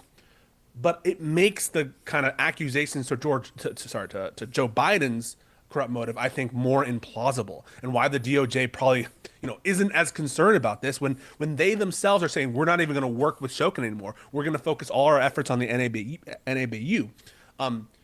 The overwhelming sense of the United States government is that this guy has to go. And so when you say, Hunter Biden made a call to Joe Biden, shouldn't that be investigated? One, who knows about that call to Joe Biden, right? Does the DOJ have contemporaneous knowledge of that phone call? Two, what is the substance of that phone call? All of these questions matter towards your claim of impropriety towards the FBI, which I think is the ultimate target here. Sure, that's the ultimate target. But I think when you compare their hesitancy compared to the, what happened with FISA warrants, what happened to Trump, and let me say, I think that you're eschewing, right, the real problem that I'm talking, if you're right, because you have to admit, if I'm right, if Shokin was investigating, then that's a big deal. That looks really fucking bad. If Shokin literally was investigating Burisma and Biden forced his firing, and then once he was fired, the investigation stopped. That's bad. You mean if there was an active investigation into Correct. Burisma, Correct, and Joe Biden does not recuse himself from that decision, even though that there's other legitimate reasons for his firing, it still looks bad, right? Well, that's certainly you yourself said, right, that like it doesn't matter if this was the established. By the way, I disagree with your interpretation, because I think that almost all of the pressure that was saying that Shokin needed to be fired, I'm skeptical in the timeline of that for various reasons. Okay. But I don't want to get into that tonight because it's a red herring, and we'll talk about that for 15 hours. So what I'm saying here is, in your scenario, the firing of Shokin is irrelevant. Pretend it didn't happen. It doesn't matter. Everybody wanted Shokin. No. Ooh, I don't agree with that characterization. Well, let me explain what I mean by that. Yeah, okay. The firing of Shokin's a good thing. Everyone thought it was good. Yay. It could also be that there was another thing happening. And that thing was that the West was pressuring Burisma. They were pressuring Ukraine to investigate Zlochevsky. That's totally separate, because Shokin wasn't even involved with that, we're saying, in this scenario. He wasn't even involved. So there is this active pressure coming from the West, which is pressuring the NABU and other prosecutors in Ukraine to go after Burisma. And the owner of Burisma, or Zlochevsky, the former owner / CEO, he says... He feels the pressure. He says, Hunter, call your dad and deal with this, right? And Hunter says, okay. Yeah. And he calls his dad, and then all of a sudden, the established policy of pressuring about Zlochevsky and about Burisma stops. All of a sudden, it stops.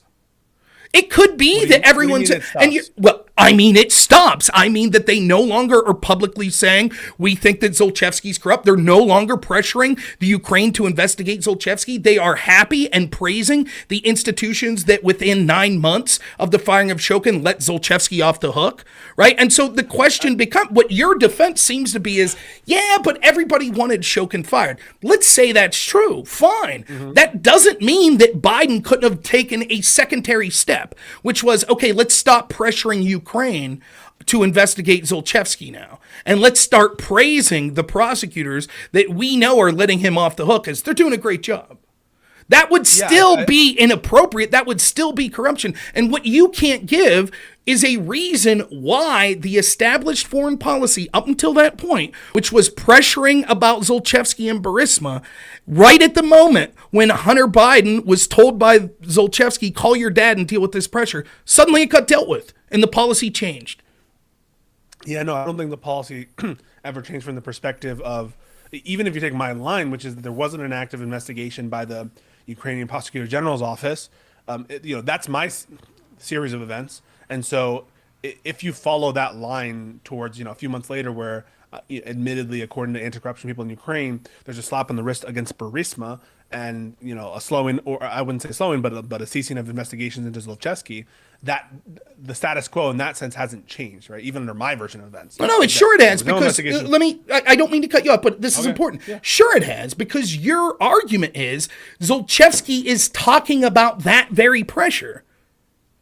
What do you mean? You're saying that Zlochevsky said, Hunter, call your dad, because he was upset because there was pressure from the West to Ukraine, right? That pressure ceases, right? And you're saying, I don't see that it certainly stops. It certainly stops. The pressure against Zlochevsky lets up. Something happened.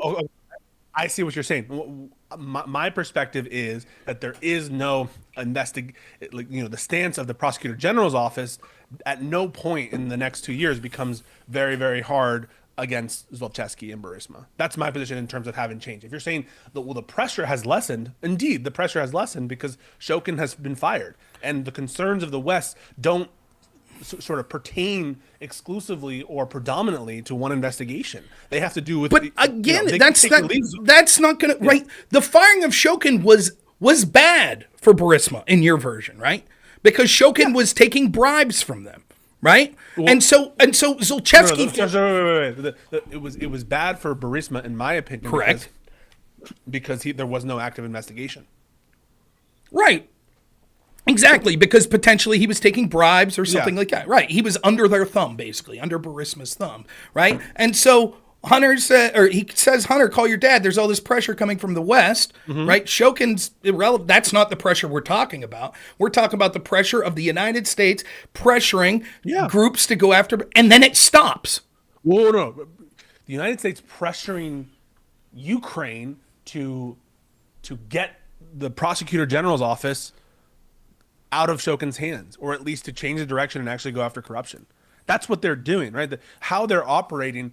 You know, I'm not sure the United States has a vested interest in choosing all of the prosecutorial decisions of the prosecutor general's office in Ukraine. Their concern is more global. And as I said, the Zlochevsky investigation and Burisma investigation is but one reason, one example, an obvious one that was sort of captured the interest of the State Department of that not occurring. I don't. You can't get what you can't get around is it's clear that Zlochevsky felt pressure from the West, and you give examples of, like, in the past. Oh, they specifically talked about Zlochevsky and Burisma, right? Yeah. But you don't. And so Zlochevsky's like, I'm feeling this pressure. Can you call your dad and deal with it? And he's like, yeah. So his dad gets Shokin fired, whatever. But then simultaneously, the pressure stops. It stops, right? And you're like, well, they got rid of Shokin, so that's all they were concerned about. But what you can't get around is you're going to be forced to say as follows. It's just a coincidence. It's a coincidence that at the exact time, that right around the exact time that Zlochevsky said, Hunter, call your dad and deal with this pressure, that all of a sudden the pressure stopped. I mean, I don't know what else to say. You have to say it's coincidence. Shokin wasn't, he didn't leave month later, March. March, right? And so I think your timeline is in December. Correct. And so the pressure, the quote unquote pressure against, and remember, Burisma is still sending consultants and others, into February of 2016. Absolutely true. 16. Okay. So all throughout this period, at least based on the actions taken by Burisma, they're feeling pressure. They feel the need to have these discussions with Hunter Biden and others and with their Blue Star strategies into February 2016. Sure. Right? So let's just talk about timeline. And what you're asking, like, how can it be that afterwards the pressure is relieved? Correct. Well, Lutsenko doesn't go hard against Burisma afterwards. Right. And you're asking, well, then why didn't the West do the same thing they did against Shokin as against not Lutsenko? just that, because it's clear that the pressure that's being felt by Zlochevsky is outside of Shokin. Like, you even said it. You said there's these other organizations like the NABU that would be getting pressure from the West to deal with Zlochevsky. That pressure ends. The NABU actually got one of those investigations, which, as you admit, was basically working in tandem with the U.S. State Department. And they let Burisma off the hook as well. So how can you say that's not their position? Well, that's what happened. Zlochevsky actually came back to the country by December of 2016. There was statements being put out by Zlochevsky's crew saying he's back in the country. We paid a fine. It's all dealt with now. Then what happened was, after 3 years of Lutsenko, right? 3 years later, after claims started being made again, they reopened investigations in 2019. But in the short term, Zlochevsky, who had fled the country, comes back and has a big celebrations like, woo. And then that was in December of 2016. Like, I'm going to rant here for a minute. You cited groups in the last discussion we had, like the Anti-Corruption Action Center and other groups that talked about how corrupt Shokin was. Okay, I'll give you that, right? But did you know the Anti-Corruption Action Center also compiled statistics that his successor, Lutsenko, was just as bad? They weren't happy with it. In fact, they hate Lutsenko. But wait, it gets even better, because in fact, one of the last things Biden did before he left office in 2016 was he goes to Ukraine and he gives this glowing speech about how the prosecutor's office is doing great now and how they're weeding out corruption. But they weren't. According to the very same organizations that you point to that said Shokin was corrupt, they're like, no. In fact, one of those organizations on their website literally had a picture of Joe Biden and said the only thing that Biden cared about was Burisma in Ukraine. And now that Burisma has been left off the hook, now he's out there saying it's great, corruption's being dealt with. Who has a picture of Joe Biden saying? I'll send you the link. It's from a video. But I forget the name of whatever. But I'll send you the link. It's actually Okay, well, those names matter, and the times that matter. But piece that you're referencing nonetheless, and like there's other things we could say. For example, George Kent said that he in May, when we saw that Lutsenko was sworn in, George Kent talks to Lutsenko and right out of the gates like, this dude's corrupt, and told everyone that. And yet there was all of a sudden the position of the State Department and the Obama-Biden administration, it stopped. They weren't saying, okay, we know this dude's corrupt. But George Kent, as soon as he met him in May, was like, this ain't going to work out.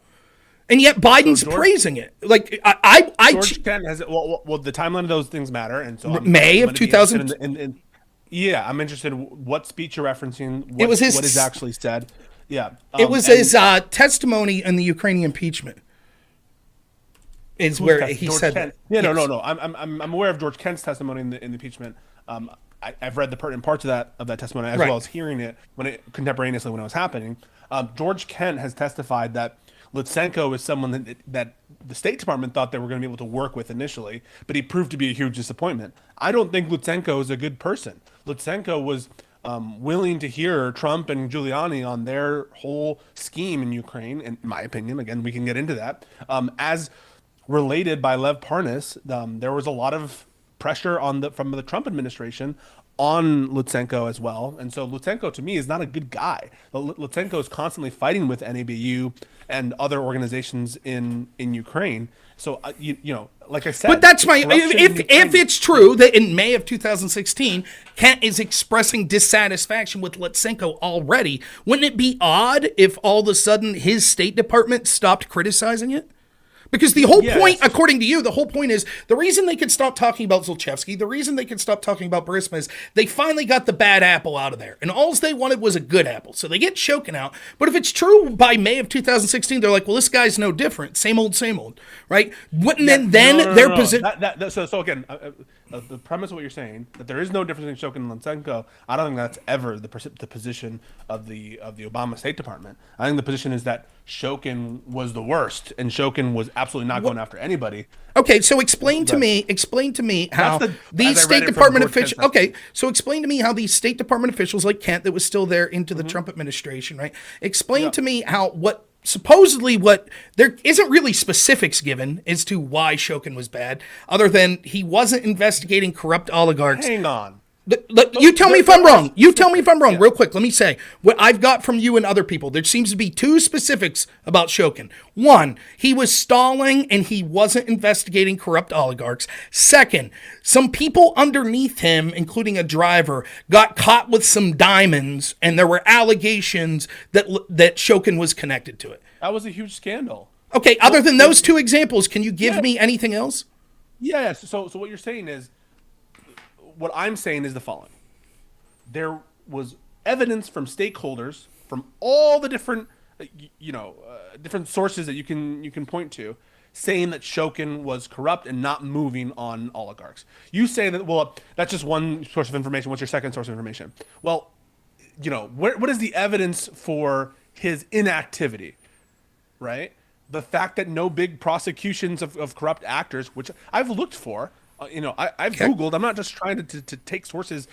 I'm not finding any contemporaneous, at least English sources that dispute that Shokin was, going after corrupt actors or not, right? So all of those people, including internal Ukrainian people, including his deputies, who you are going to discount for whatever reasons you're going to say that he's being inactive and being corrupt, right? The evidence of bribes related to the Diamond prosecutor scandal. That's a huge scandal in Ukraine. Right? But there was never evidence that connected to him other than these people worked under him. The prosecutor general. Yeah, I'm not saying that he was the one necessarily. Sure. Although, again, right, like who's prosecuting the people who's doing that, right? Who's in charge of going after, you would doubt very much the FBI's ability to investigate itself. In fact, you have done so. Sure, absolutely. So I'm hopeful that you can be sympathetic to people's skepticism about the lack of information tied into Shokin when Shokin's involved in the investigation, right? This is a very corrupt country. Sure. And, I would have difference of opinion. Buying all of your priors about the DOJ, I would understand why you wouldn't trust anything coming out of the DOJ about itself, right? Of course, right, yeah. Okay. That scandal was huge, right? And as well, right, the lack of any notable prosecution into the Burisma matter, as well as other, that's just a third example. Sure. That's the example. By the way, would you give me, that all gets to the same shit? Would right? you real quick? He's not acting. So right? I got 2 points to this. Right. First, would you admit that when your research this, because this is what I found in my research to it, the case that is most specifically cited as evidence of obvious corruption not being dealt with is Burisma. That's the case I'm looking for, right? So yes, it's the one. But that I see the most, even when I went outside of that and I tried to look at the criticisms of these anti-corruption groups, when they cite examples, they always cite Burisma. I saw one other case that they cited, but they always cite Burisma. But again, the reason that they're citing it is because that's the one that matters most to English audiences, and the one that and it's the one that's most politically relevant. Because that's what people are making these articles for. Not necessarily, because to the Hunter Biden allegation. A lot of this was contemporaneous to the time when Shokin was still in office. So the only reason that they would think it's more relevant to English audiences is because Hunter Biden was there. But it wasn't like Trump was in office pointing his finger at this and they're saying yes. This was like 2016 articles. But nonetheless, let's skip from that part for a second. What you just said was basically what I said. You just reiterated what you basically said. Yeah, it's a big fucking deal that this dude was in office and he wasn't bringing down these corrupt people. Show me one serious corrupt person he brought down. Fair enough. And you would articulate that we could agree on the timeline that February 2015 is when Shokin comes into office. Mid-February, correct? So February 10th is what I know. Yeah. That could be different. Right, okay. Somewhere around there, but that week, like the 10th, right? So you also have said in the past that you believe that European allies in the United States started talking about his removal in June. In June of 2015. 15? Yes. I have a source from Financial Times or April. That points, I think, to April 2015. Okay, so that means he was there half a month February and March. And then all of a sudden, a month and a half, and they're like, get rid of this dude. But but let me finish. Let me misgivings, all right. Okay. So that's when you cited that, and I read that article, and it said they started talking about firing Shokin in April. Yeah. Okay. So a month and a half. That's the information that I have for financial. Gotcha. So a month and a half. Those conversations. Month and a half. All these Western institutions, the EU, UK, United States, they start talking behind the scenes like, let's fire Shokin. Month and a half. No. Okay. Hang on. Specifically, they're talking about the Treasury Department of the United States, and they're talking about, I believe, the British government. Again, those things matter, right? So the Treasury Department is not the State Department. Cool. Right? All right. So we have credible institutions of power. Okay. Talking about this, right? So a month and a half goes by. They're like, we don't see serious prosecutions. Get rid of this guy. And yet, the successor, Lutsenko, has 3 years. Can you show me one prominent corrupt official that Lutsenko brought down? Yes. Again, I'm not 100% privy to who the oligarchs are in Ukraine and what I only sort of onboard the determinations of these institutions in terms of the level of prosecution. And so because I don't have specific knowledge, even with respect to Burisma and Zlochevsky, right? My knowledge of the corruption of Zlochevsky is as alleged by the Ukrainian Serious Fraud Office, or as alleged by these internal Ukrainian entities. And what they are telling me with respect to Lutsenko is that he wasn't going after corruption nearly enough. Right. So then a slap on the wrist from Burisma. He got them to pay some tax fine or something, which is more than Shokin ever got, right? It seems to me that the policy changed from the West. If the policy was month and a half of this dude not arresting anyone, we want him gone, to the next guy is 3 years of him not really arresting anyone, but we'll keep it going. We'll hold it out. And the only thing of significant difference that I'm able to find in my research, the only thing is the idea that the Burisma situation was dealt with, that they were left off the hook with the slap in the wrist. That's the only substantial difference that I see. Yeah, between the policies between Shokin and Lutsenko. So if I'm this Treasury Department or the EU or later then the State Department, which later come June, depending on where you get, early fall, right? Because you say that Pyatt's Ambassador Pyatt, when he gives his speech in September, that he's basically implying we want Shokin gone. I disagree, but let's take your version. Wait, hang on. You disagree that's pressure on Shokin? I disagree that I think it's certainly pressure on Shokin in the PGO's office, but I disagree that that's evidence that they said we're going to force him to be fired. I disagree with that. Hang on a sec. It's just because, right? Like my whole logic on the pressure against Shokin and the pressure against, quote, Burisma and Zlochevsky doesn't have to be premised on, like, well, we're willing to, like, one thing is a position and pressure. The other thing is, like, well, are we going to do the, quote, quid pro quo yet? Or are we going to demand his firing just yet? But my point in invoking the earlier statements and pressure from State Department officials and others prior to December phone call is to show if it was the case, right? If it was the case that what was going on, that was moving all of these institutions, was a desire to protect Hunter Biden, then why pressure Shokin in the first place? If he's not, why pressure Zlochevsky in the first place? Well, we already dispensed with that. You know, we already argued because they could have. Well, sure, right? Because it doesn't involve some grand international conspiracy. It could be that they legitimately felt that prosecutors within Ukraine withheld information that allowed Burisma off the hook and allowed Zlochevsky off the hook, right? It could be that they legitimately felt that. And then something changed once Hunter Biden started lobbying his father and said, hey, can you deal with this pressure? And they said, sure, we'll get rid of Shokin and then say it's a done deal. And then we'll make sure the case into Burisma's buried. But that's so weird, Rob. Why? Why would that be weird? Right? So if what you're saying is they knew in September, they knew that Shokin was prosecuting Burisma? It doesn't matter if they did or not. They could have thought he wasn't. Oh, it's still irrelevant to the grand scheme of what we're talking about. Because now what we know, totally relevant. No, here's why it's irrelevant. Because let's say that I'm not, but let's say I'm conceding your framework, which is the avenue that we're debating in right now, that Shokin wasn't investigating. But there was this separate issue. So even though Shokin wasn't investigating, Zlochevsky still thought that the West was pressuring Ukraine to investigate him and to investigate Burisma. And he was just wrong about whether they were investigating? So, no, I would say you said your defense was, yes, that was happening. That the West was pressuring the NABU and other people in Ukraine to go after corruption like Zlochevsky. Okay, so here's, without monologuing, but here's my just sort of like good, what I think actually happened, right? And I don't think I'm crazy for thinking this. What I think actually happened is these statements are coming out from the West, right? He's getting Hunter Biden on the board in the first place to make appeals to the West, right? Who cares about Hunter Biden being on the board? The West, right? Western investment, Western power, Western people. He's trying to make appeals to the West. I don't think you're trying to deny that, right? I think that's part of your... Of course, that's what he's doing. I think everyone agrees with that. So he sees, right? He sees that the State Department, he's not stupid, right? The State Department is making threats, right? What he's saying about Zlochevsky in the speech the ambassador gives to Ukrainian stakeholders brings up Burisma, right? That's if you're an executive, that's an alarm bell, isn't it? That's like absolutely sure.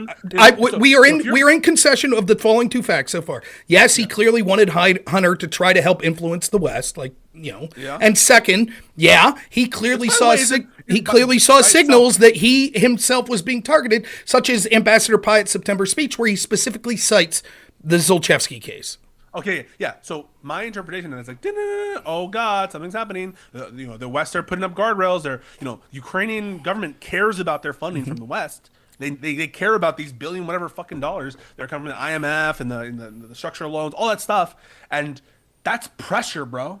That's pressure from the West. Yep, we're in agreement. Okay, so at that point, right, the pressure is directed, that speech, towards Shokin, right? That's not. It's towards. It is absolutely not. That's not true. That speech is. No, it's not. That speech is pressuring the prosecutor general's office. It's the office, right? He's not making. In fact, some of the things he talks. Like, you tell me if I'm right or wrong. When he's talking specifically about the Burisma case, he's talking about actions in the PGO's office that was corrupt before Shokin was in office. Correct? Pertaining to the Zlochevsky matter, yes. Okay, so then my interpretation of that speech is he's basically saying corruption within the prosecutors in this country, Ukraine, has been rife for years. It was then, it's still occurring now. And we have specific people now that we in the U.S. trust in the prosecutor general's office, but there's still a lot of corruption. And we hope to work with Shokin. Now, I'll even give you this. That could be a veiled threat to Shokin. Like, dude, we know that you're one of the people. We know that you're a stumbling block. Come on, it is. Okay, let's say for the sake of argument that's what he's saying. So he's not really saying we want to work with you. He's saying, hey, fuckhead, we know you're one of them and don't make us go further. That's what he's saying. Okay, let's say that's the case. It's clear, though, that he's not just saying that corruption ends with Shokin. He's saying it's endemic to the entire office and country. So the idea that, like, I'm agreeing with everything you're saying. So it could be that Zlochevsky's sitting there in your world and Shokin's not investigating. They know Shokin's not a threat. But he's like, holy fuck, as late as September, when they're talking about corruption, they keep bringing up my case.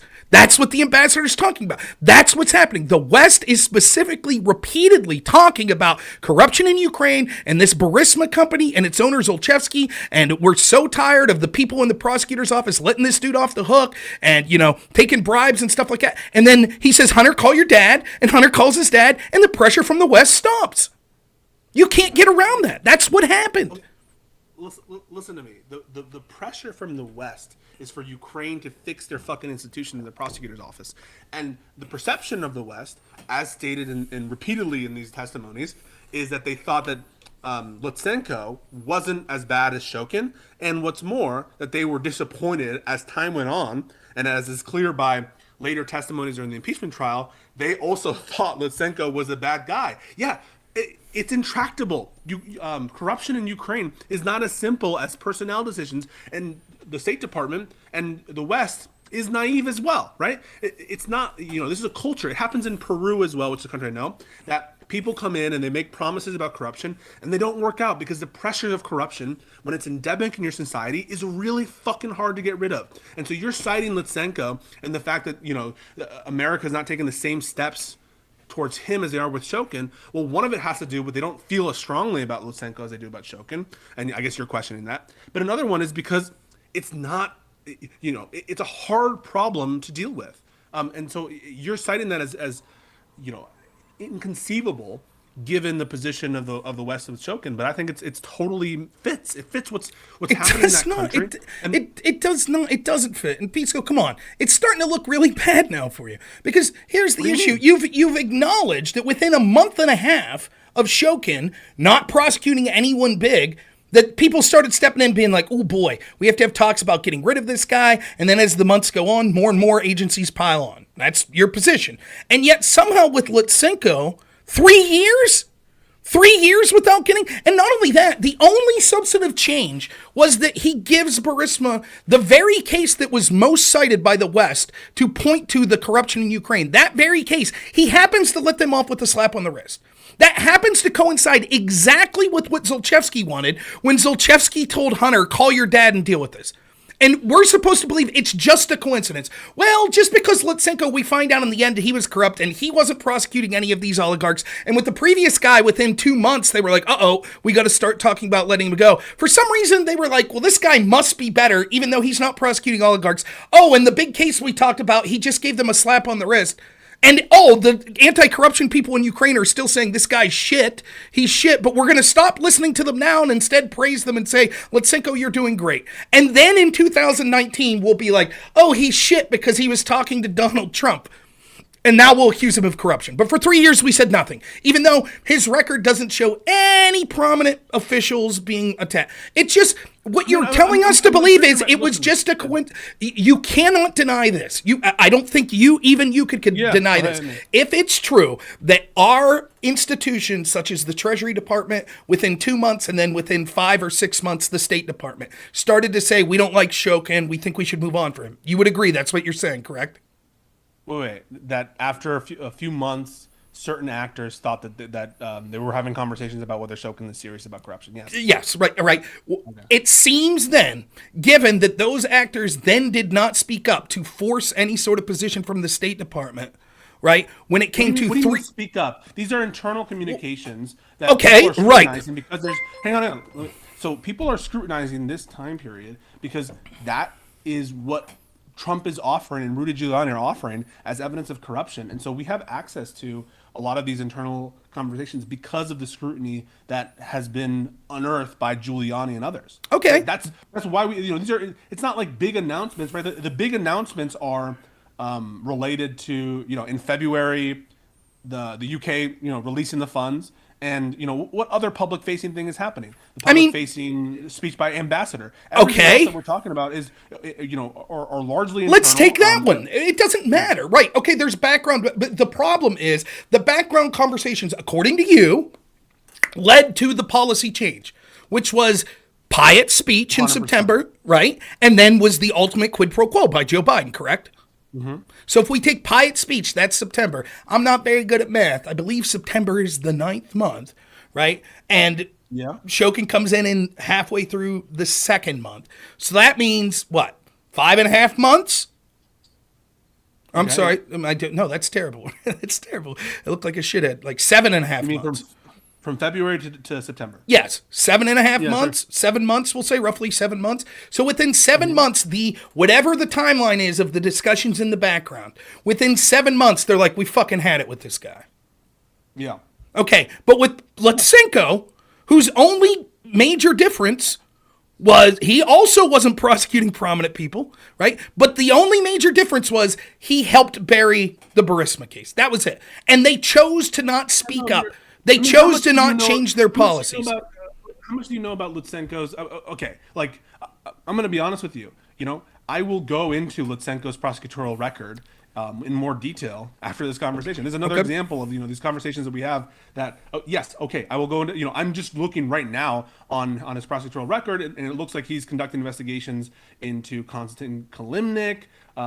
Davis Manafort International. I haven't done background research on these things, but I'm taking you on your word that the only thing of consequence he did is give a slap on the wrist to Burisma. What if you're wrong about that? Right? What if you're wrong about that? And so because based on the testimony I've heard from George Kent and read of George Kent, is that he was making structural changes to the office and appearing to be more cooperative with the State Department and others. That's what they tell me, right? I'm not a prosecutor in Ukraine. I don't speak Ukrainian. And so, after this conversation, I'm happy to do more research into Lutsenko's prosecutorial career after it. But based on the testimony of State Department officials, they seem to be more accommodating, more initially more hopeful and optimistic of Lutsenko than they were of Shokin based on his moves and his statements. So then we would expect, if that's the case, we would expect to see in those first 7 months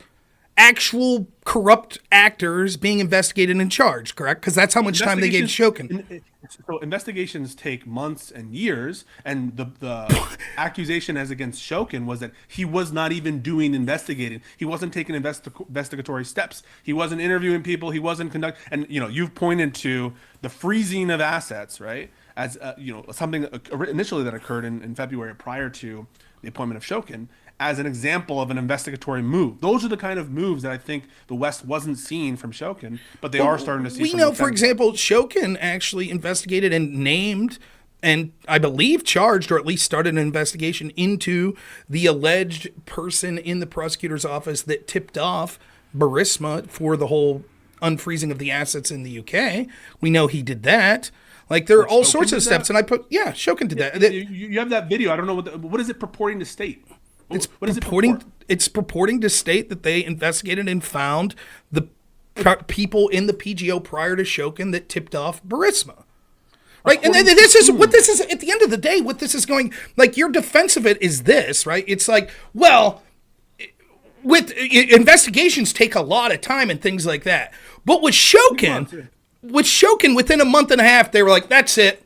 Right out of the gate, within a month and a half, we're having conversation. This guy's not doing it. But with Lutsenko, it was 3 years. Yes, that's what you're saying. Like, you wouldn't say. No, but first of all, investigatory steps taken, and I'm sure, by the way, that the Prosecutor General's office had leakers that were talking to the State Department officials, and that's where they're getting a lot of information, because we know that's true. We know they're talking to deputies. We know that there's communications between the State Department and people in that office. There are bases under which you can make conclusions about investigatory steps without the charges coming out in the time period you think that are appropriate. And my go ahead. It's just the hoops that you're willing to jump through. I mean, it's just, again, and I remind the audience, and I'll be happy for Pisco to prove me wrong in the future, almost every single time that the West is talking about a specific case that illustrates the corruption in Ukraine, they're citing the Burisma case. Almost every time.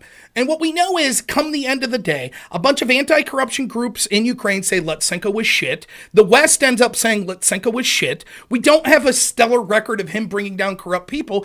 And the only difference that we could see is that one case that they kept saying exemplified the corruption in Ukraine, he let go with a slap on the wrist.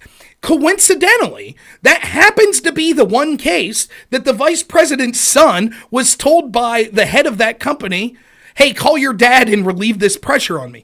And we know that that son did call his dad, and we know that regardless if it was an accident, if it was coincidence, or it was intentional, that's exactly what happened. The pressure against Burisma and Zlochevsky stopped. And the hoops that you're willing to jump through it's incredible. Explain this one, Rob. Rob, explain this one. Why did the State Department come out against Lutsenko? Why did they? Yeah. I think in around 2019, they started to come out against Lutsenko because they were afraid he was cooperating with Donald Trump to show how corrupt the original 2016 situation was. Same reason that Lutsenko would have gone after Klemenich and Manafort, right? These are all people that were targets, that were allied. It was all things, all those having coincidence or in common, it harmed Donald Trump. So do you think Lutsenko is corrupt? Yes, undoubtedly. In fact, Lutsenko is... Why was Giuliani and Parnas going after Lutsenko and asking him to make statements? And they were working with someone who was horribly corrupt. Because it doesn't matter if someone's corrupt or not if they're giving you factual information to prove the corruption. Right? So if they might think, yeah, sure, Lutsenko took bribes for 3 years. He was a terrible shithead. But they go to him and they're like, we know this situation was fucked up in 2016. You were the guy that came in afterwards, and he says, Rob, this is kind of what I'm saying. Like, you agree that Lutsenko's corrupt? Yes. Let me clarify. Let me clarify, because this is something you've done in the past. I can't prove it, and I'm not saying that he absolutely should be in prison. But my gut feeling is, yes, he was corrupt. Yeah. Your gut feeling is that Lutsenko's corrupt. Yes. Your gut feeling is that Shokin is corrupt. Those are my gut feelings as well. My gut feelings are that these people are corrupt, and that the state. And my feeling, right, is that the State Department doesn't want corruption in Ukraine. Cool. That's my feeling. Then why were they okay with it when it ended up bearing the investigation into Burisma? I don't think they are. Yes, they certainly were. They certainly were. They didn't take any of the steps that they took with Shokin even for 3 years. Pisco, you can't deny that. They didn't. Biden went after the case. Hang on. I don't deny that they didn't take the same steps against Lutsenko as they did against Shokin. That is true. They did not. Right. They did not. But you are now substantially comparing the prosecutorial history of Lutsenko versus Shokin and saying they're on all fours.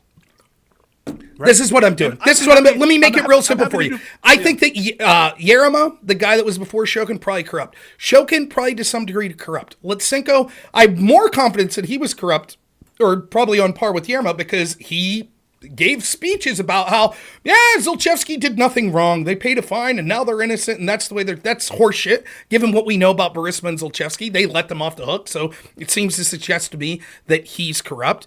But what I will say this, for the sake of argument, let's say that I'm saying that's that the State Department's position. Just to be clear, that's the State Department's position.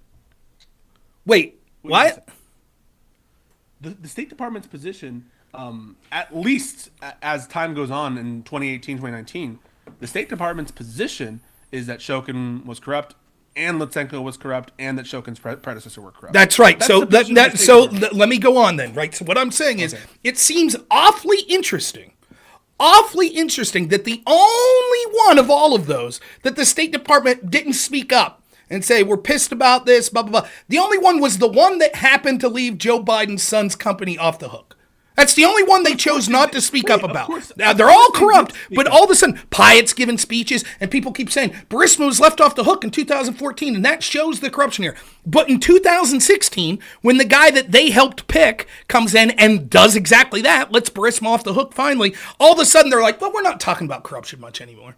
We've moved on. Yeah.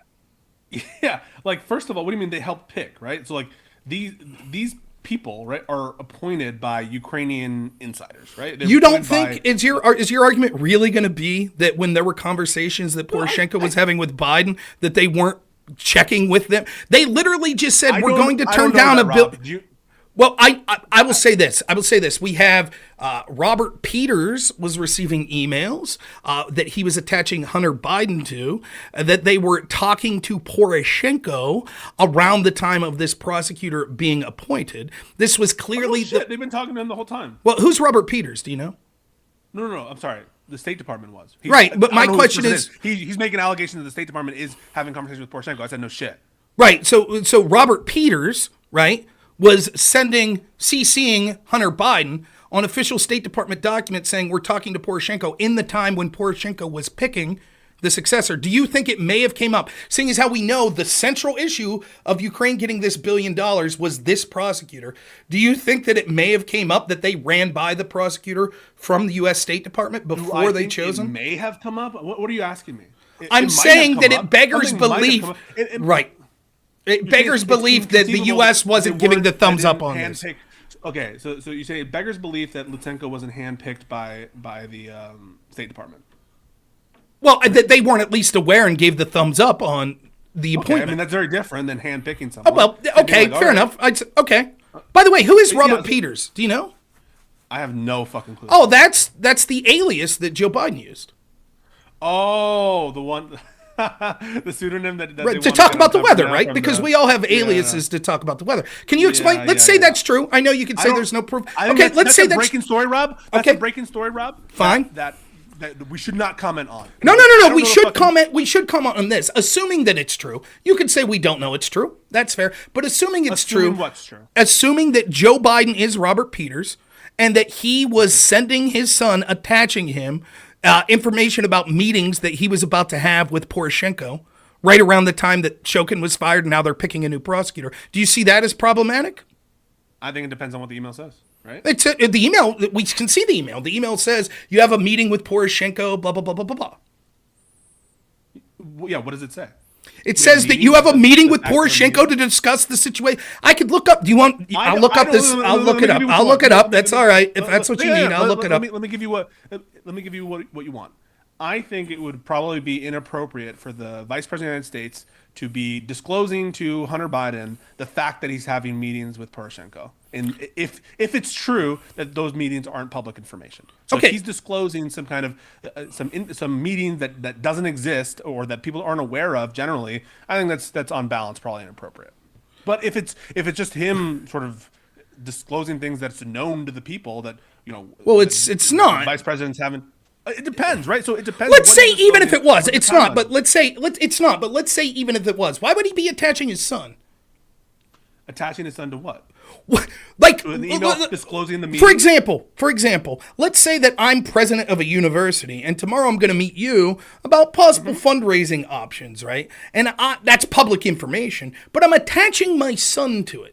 That's not something that normally happens over the course of business, right? That the vice president's just like, oh, CNN reported on this, so I'll use a pseudonym for this email and then attach my son. And it just so happens, here's the kicker, right? It's all a big coincidence though, but it just so happens that my son worked for this company, Burisma, and the owner of that company or the head of that company told my son to call me to deal with the pressure. And I said, I don't even talk to my son about business or anything like that. But I just so happen to be using a pseudonym and attaching him on the email saying that I'm going to meet with the president that just fired the prosecutor that was...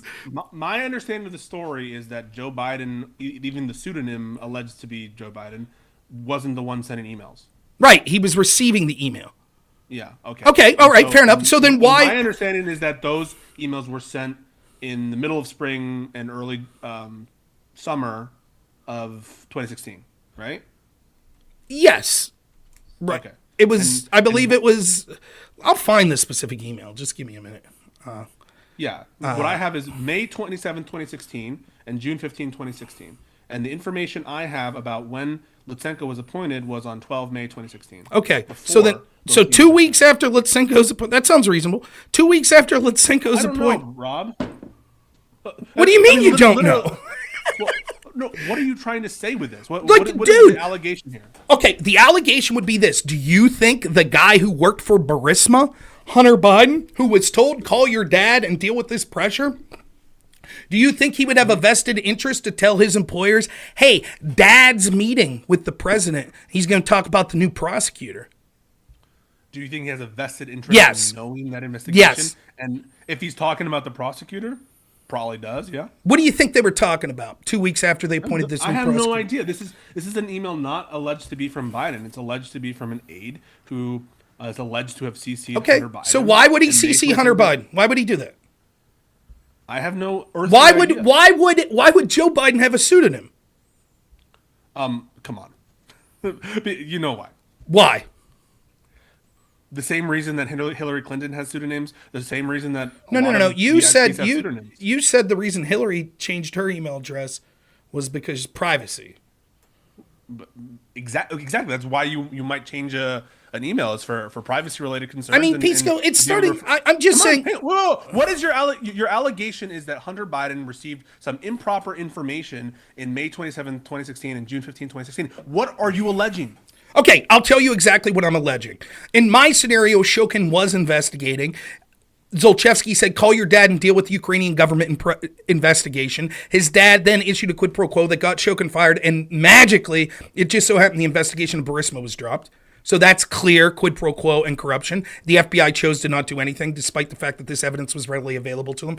In your scenario, if we say that's wrong, Zlochevsky was upset because he felt that the West was pressuring Ukraine. So he said, Hunter, call your dad. Hunter called his dad. His dad fires Shokin, and then magically the pressure against Ukraine from the West, or against Zlochevsky from the West disappears. And in both of those scenarios, right after the new prosecutor gets confirmed, Hunter Biden is being attached to emails to a pseudonym of Joe Biden saying, hey, we're meeting with Poroshenko today, which is exactly what Zlochevsky would want to hear, because he would say, that's good. They're attaching you to this. This means that this new prosecutor is going to bury the investigation. He's going to go along with the West, no longer pressuring us. That's why it is undoubtable that that's why Hunter Biden would be attached to that. So Hunter Biden would have proof that he could take back. I'm still in the loop. Dad's listening to me. Where he's talking to he's going to make sure this new prosecutor doesn't do anything, which is exactly what happened. I mean, to me, it's totally inappropriate for you to come to that conclusion without any specific evidence of it. Do you think there was enough evidence there to justify an independent investigation into this? Well, what do you mean by independent investigation? You mean outside of the Department of Justice, outside of the Correct. Department of State? Outside the process. What do you want? What investigation would satisfy you? Well, what would satisfy me is I think Bob Mueller should have done an investigation. Okay, so a Bob Mueller investigation into a special counsel. Correct. From the Department of Justice. And I think it should have been. You would prefer that over a Bill Barr investigation. Why? Correct. Because I think, well, first off, it shouldn't have even got to Bill Barr. This investigation should have been triggered immediately by the Obama-Biden DOJ, which should have put a special counsel. Secondly, Bill Barr should have had a special counsel because many of the people that he would relied on the DOJ would have been there when this occurred contemporaneously, and clearly the top people at the FBI that the DOJ would have relied on. Why would that fucking satisfy you? I mean, well, listen. What's wrong with the Bill Barr investigation? Yeah, so like a Bill Barr investigation was conducted. What? I have a problem with Bill Barr investigated the Bidens in Burisma? I'm sorry. I'm sorry. Bob Mueller. Bill Barr led. Oh, sorry. No, I thought you said. I misspoke. My bad. Bob Mueller investigation. Yeah. Yeah. So a Bob Mueller investigation, you would trust Bob Mueller's investigation. Yeah. That would be independent, and you would believe in it. Well, I would trust it if 17 Trump supporters were the attorneys on there, including ones that formerly worked for Trump's team. You would trust that, right? If Bob Mueller and a bunch of Trump supporters, yeah, like Giuliani, and come out with an investigation, correct? Okay, Giuliani is very different than the kind of people we're talking about, aren't Why? Wouldn't you agree? Well, no, because I think that there were people that worked on Mueller's investigation into Trump that literally had worked for Hillary's. Right, that was fine, right? It didn't matter that almost every attorney he pointed were Democrat donors, and some of them had actually worked for the Clinton Foundation. That didn't matter, right? I don't know. I credit so Bill Barr's investigation, which was led by, appointed, as I said, by Republican political actors. Those investigators, do you know anything about the political persuasions about those investigators? Why aren't you satisfied by the investigation that took place? Why am I not satisfied with the Mueller investigation that took? Yeah, well, I mean, why would you? I could talk all night about that. No, not so wait, sorry. Do you trust the Mueller investigation, or do you not trust the Mueller investigation? No, I thought the Mueller investigation was shit. Okay. So But what I want is an equal treatment. So my question is, what would satisfy you? Right, I will tell you. Mueller, we were told, Mueller's such a stand-up guy, it doesn't matter that many of the prosecutors that were under him clearly had an axe to grind, had donated to Democrats, had worked for it didn't matter because Bob Mueller reined them in. I think Bob Mueller was an old man who was incompetent and didn't know what was going on. So I say, but if you're right, if the argument for the Mueller investigation was right, he was very shrewd, he reined in any political biases and things like that, fair enough. Then put Bob Mueller there and throw in Rudy Giuliani. Bias has been shown. Listen, as long as the investigators, and you don't even trust Durham, right? And a lot of people have a problem with Durham. I think that Durham, I trust that what Durham said was factual, but I think that Durham was given an assignment to make sure that there were no credible criminal investigations, particularly to people at the DOJ or the FBI. He chose not to subpoena relevant people and stuff like that. It's plain as day what was going on. So do you distrust Rob Mueller's factual findings? Bob Mueller's factual findings on the Mueller report? Yeah. No, I think there are parts of it that I don't trust, but that's not the issue I have with it. The issue I have with it is that it clearly it's not what it said, it's what it didn't say. Like, why didn't the Mueller report tell us all the things the Durham report told us? About what? Like about how the dossier was horseshit and that it was never verified. Mueller report, as you're aware, the Carter Page aspects to the Mueller report, the Carter Page stuff did not factor large at all, really. Right. Despite the fact it was within this purview. Absolutely it was. Into the investigation. The Mueller report was an investigation into Russia's interference in the election and related offenses. Well, nonetheless, the allegations that were offered up, let me ask you this. Do you think it was in the purview of... Well, I want to get off this. We're talking about what would satisfy as an investigation, and you said a Mueller investigation into this affair where the underlying prosecutors were Republicans, is what you said, right? Yeah. Now you're saying they're all on Rudy Giuliani's level, so you're making me really hard to agree with you because you're like, come on. It doesn't have to be Giuliani. It could be people like that have. Let's say that they're almost all people. Okay, let me credible put it to you that. What do you mean credible? Right? Let me say it this way. Right? People that have almost all donated to Trump's team or Trump's efforts, and a couple that have worked as lawyers for Trump enterprises. Would you find that acceptable? It doesn't have to be Giuliani. Wait, Rob. Do you think even if I was a shill, do you think I would? You're literally doing a like for like in the sense of Robert Mueller and the equivalent of the people with them. Yeah, so absolutely. For me to say, yeah, okay. So if what you're saying is a like for like, correct, then I'm okay with that investigation. Okay, essentially, it didn't happen.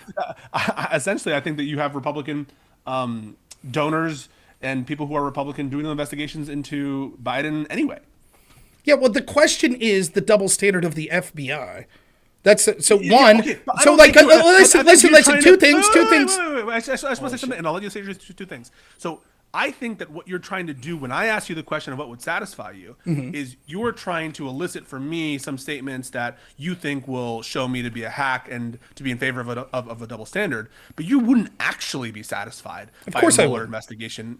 Come on, bro. If the Mueller investigation was staffed with those people that formerly worked with Trump and stuff like that, I would say that even if I didn't believe the results of that investigation, clearly at that point there would be no hope of ever finding this guilty. So either that there was no there, or that it's impossible to ever prove it anyways. That would absolutely say, like if Rudy Giuliani was the point person under Bob Mueller, and Bob Mueller is just basically a vegetable, and Bob Mueller, Rudy's not saying Bob tied my hands. He's just saying, hey, let me... By the way, who was the guy under Mueller? Was it Weissman?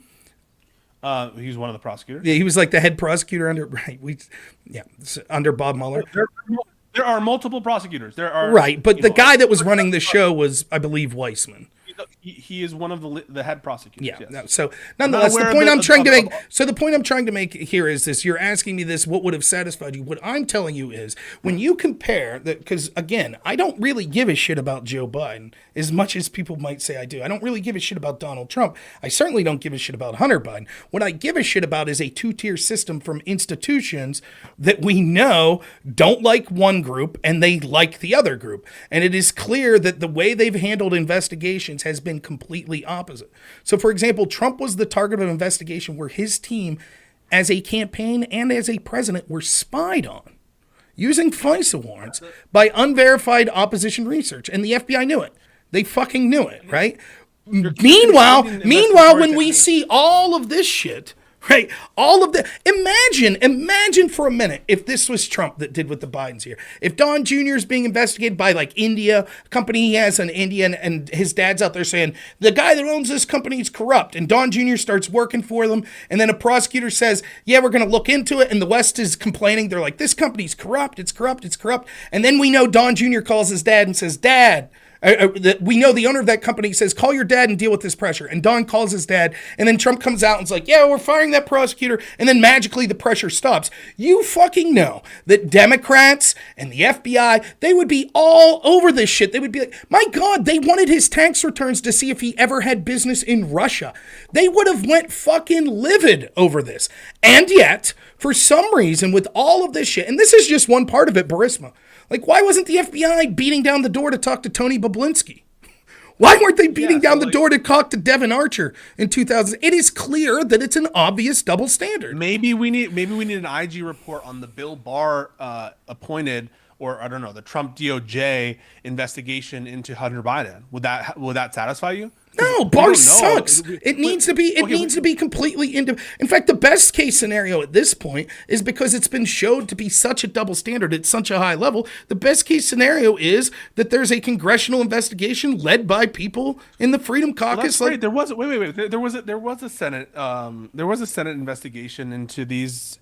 No. Did you hear what I just said? Led by people like in the Freedom Caucus. I don't give a shit that a bunch of corrupt Republicans that also are probably engaged in sort of money situations with family members. I don't give a fuck about that.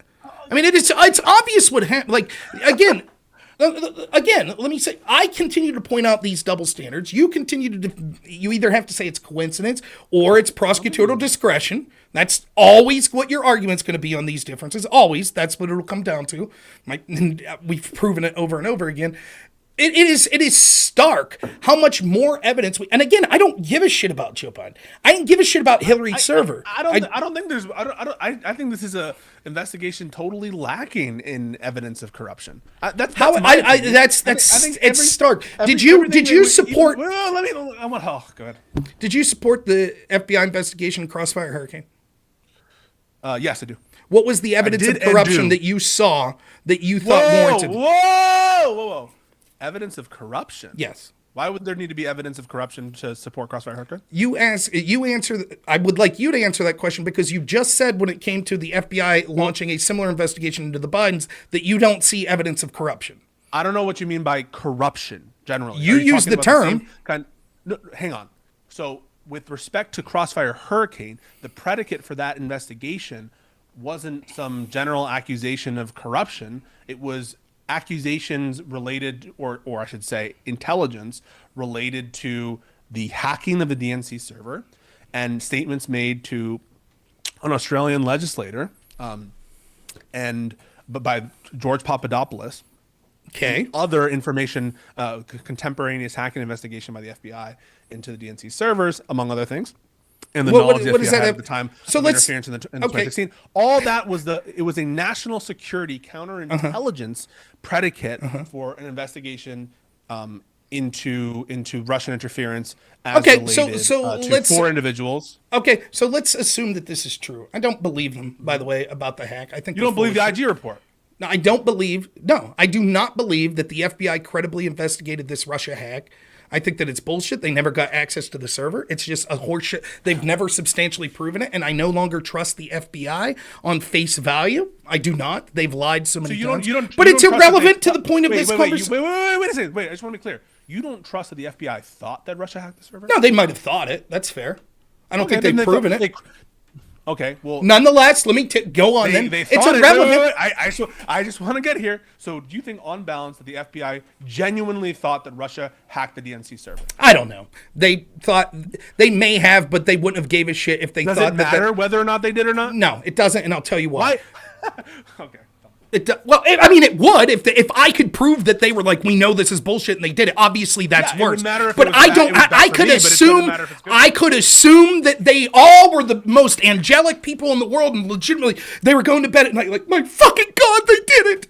Russia hacked them. No. Okay, let's go with that. That's why I said it's irrelevant, because for the sake of argument, I could concede it. I don't believe it, but for the sake of argument, I could concede it because I can't disprove it. Okay, that might justify looking in to the hack of the DNC server. How does that justify doing things up to and including sending spies like Stephen Halper and getting FISA warrants to look into Trump's team if they were colluding with them, when there wasn't even a suggestion under the Papadopoulos thing that occurred? Yeah, so the George Papadopoulos related evidence that George Papadopoulos goes and says this, which you don't deny happened. No. Papadopoulos doesn't deny it. That information, the Inspector General doesn't deny that that's the basis of the investigation. Cool.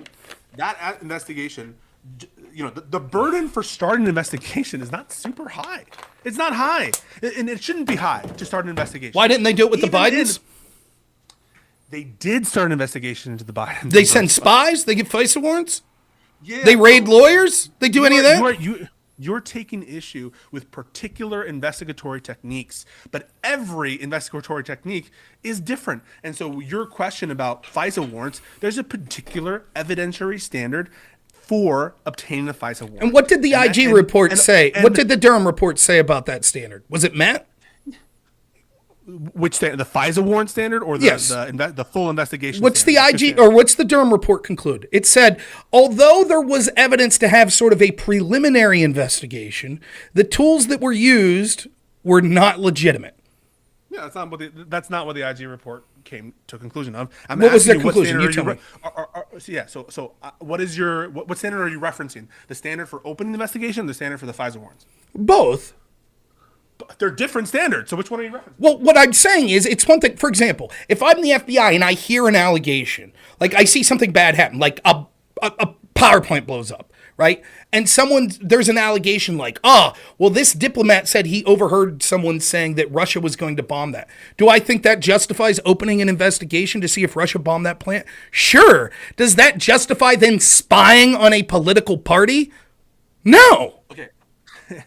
Hang on a second, Rob. Australia, just to give you some background here. I'm in the country of Australia. Mm-hmm. Australia is one of America's closest fucking allies. Sure. Australia, we just signed Five Eyes agreement. We've had defensive agreements for a while. Mm-hmm. We just signed AUKUS with them. Australia has gone to war with us. World War I, World War II, Vietnam War, Iraq War, they follow us to war everywhere. Okay. Australia is very credible to America. Australia fucking loves America, and America loves Australia. If you were to give a list of our top allies, it would be Canada, UK, and Australia. I'm not so sure that Australia isn't number one on that list. So when this Australian liberal, by the way, the Liberal Party, by the way, in Australia is the Conservative Party in Australia. So it's not Labour, it's Liberal. So when this Australia, who used to be the head of the Liberal Party, Downer, I think is his name, right? Alexander Downer speaks to United States government and its intelligence services that someone who we know to be on the Trump campaign has indicated contacts with Russian intelligence services related to the hacking of the DNC emails, among other things. Come on, Rob. That's not. You're First not off, that's credit that. You're not gonna credit that to start an investigation. So let me respond. Right. First off, I never said that an investigation shouldn't be started. Even the Durham report admitted that a preliminary investigation should be started. I can understand a counterintelligence investigation into hacking of a server. That is different than literally sending spies like Stephen Halper to try to entrap someone like George Papadopoulos. That's point one. Point two is this. Pause. If I disagree with you on point one, I want to. Go ahead. I disagreed with many points you made, but let you finish. But go ahead. Okay. I'll just pause here and then I'll do your thing. Go ahead. Just so you know, that the standard, as I understand it, for full investigation is, quote, an activity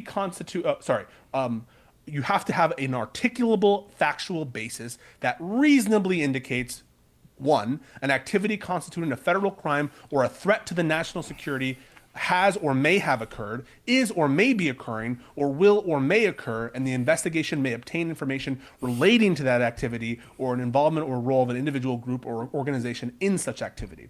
Do you think No. at the time that No. that there was an I'll articulable nip it in the basis? bud now. No. There was nothing that Papadopoulos said to Downer that ever suggested that Trump, that Papadopoulos, or that anyone within the Trump campaign ever solicited this material whatsoever. He just happened to say, a Russian told me that they have dirt on Hillary. There was exonerating evidence that was available almost immediately to the FBI, showing that when this information was brought to Trump's camp, they all said, don't touch that shit. We're not interested in that whatsoever. That would have nipped it in the bud right away. So although there may have been reason to launch a counterintelligence investigation into Russia's hack, the idea that this warranted investigating Trump's team, let alone getting FISA warrants and spying, is complete nonsense. Secondly, you talk about the allyship of Australia. Don't disagree. If the intelligence agencies of Australia, as our allies and involved in the Five Eyes agreements, send reports to the intelligence agencies in the United States suggesting stuff, that probably would be reason to investigate.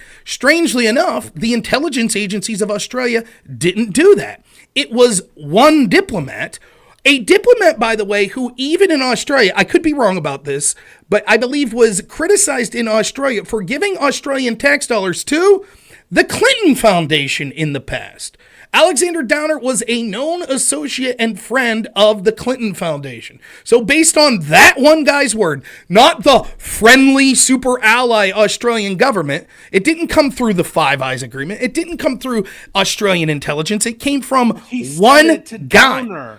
He said it. That's So the what? person who heard Then it. Downer could have reported it to Australia. Australia could have vetted the information and sent it to. It was one guy. You're like, Australia's a big ally, and then you admit, like, well, yeah, it would just Papadopoulos please. So you're backpedaling on this claim. You had this big no, not listen. backpedaling at all. Yes, you are, because you had this big song and dance about how the nation of Australia is our greatest ally, or one of our greatest allies. And now when I say, but the nation of Australia didn't do shit, it was one guy who was connected to the Clinton Foundation. You're like, yeah, but that's the guy that knew. So all of your song and dance about, well, we have to trust Australia. No, this was just one dude connected to Hillary's team. Again, like the Steele dossier, like Igor Dushenko. Yes, these are all people. Everyone that was feeding information about these allegations were all people that were connected to Hillary Clinton in some way.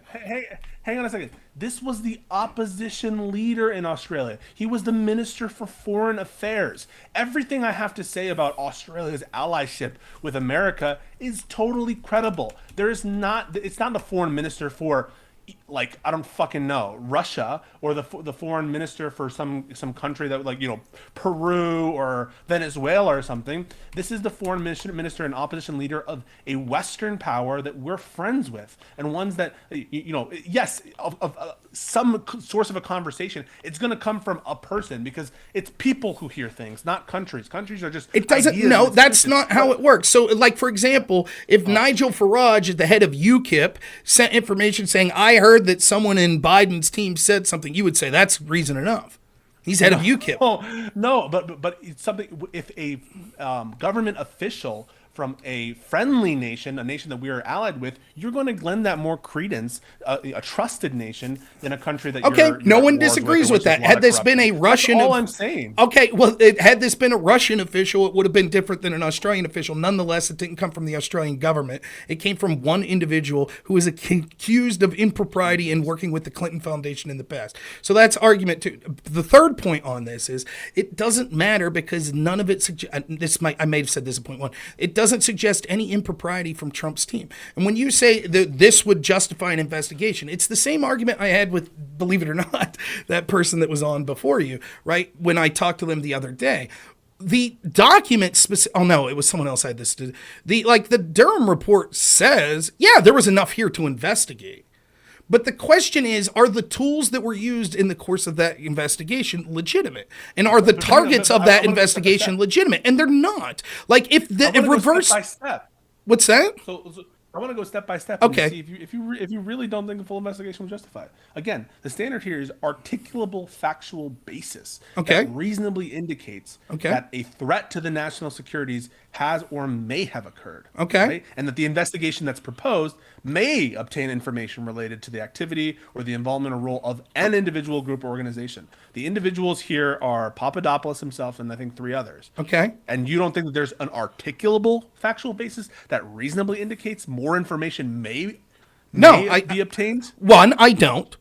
Because That's I think, or second, if we say yes, then you have broadened that standard that you again fall into the trap of, then why wasn't a commiserate investigation done of the Bidens?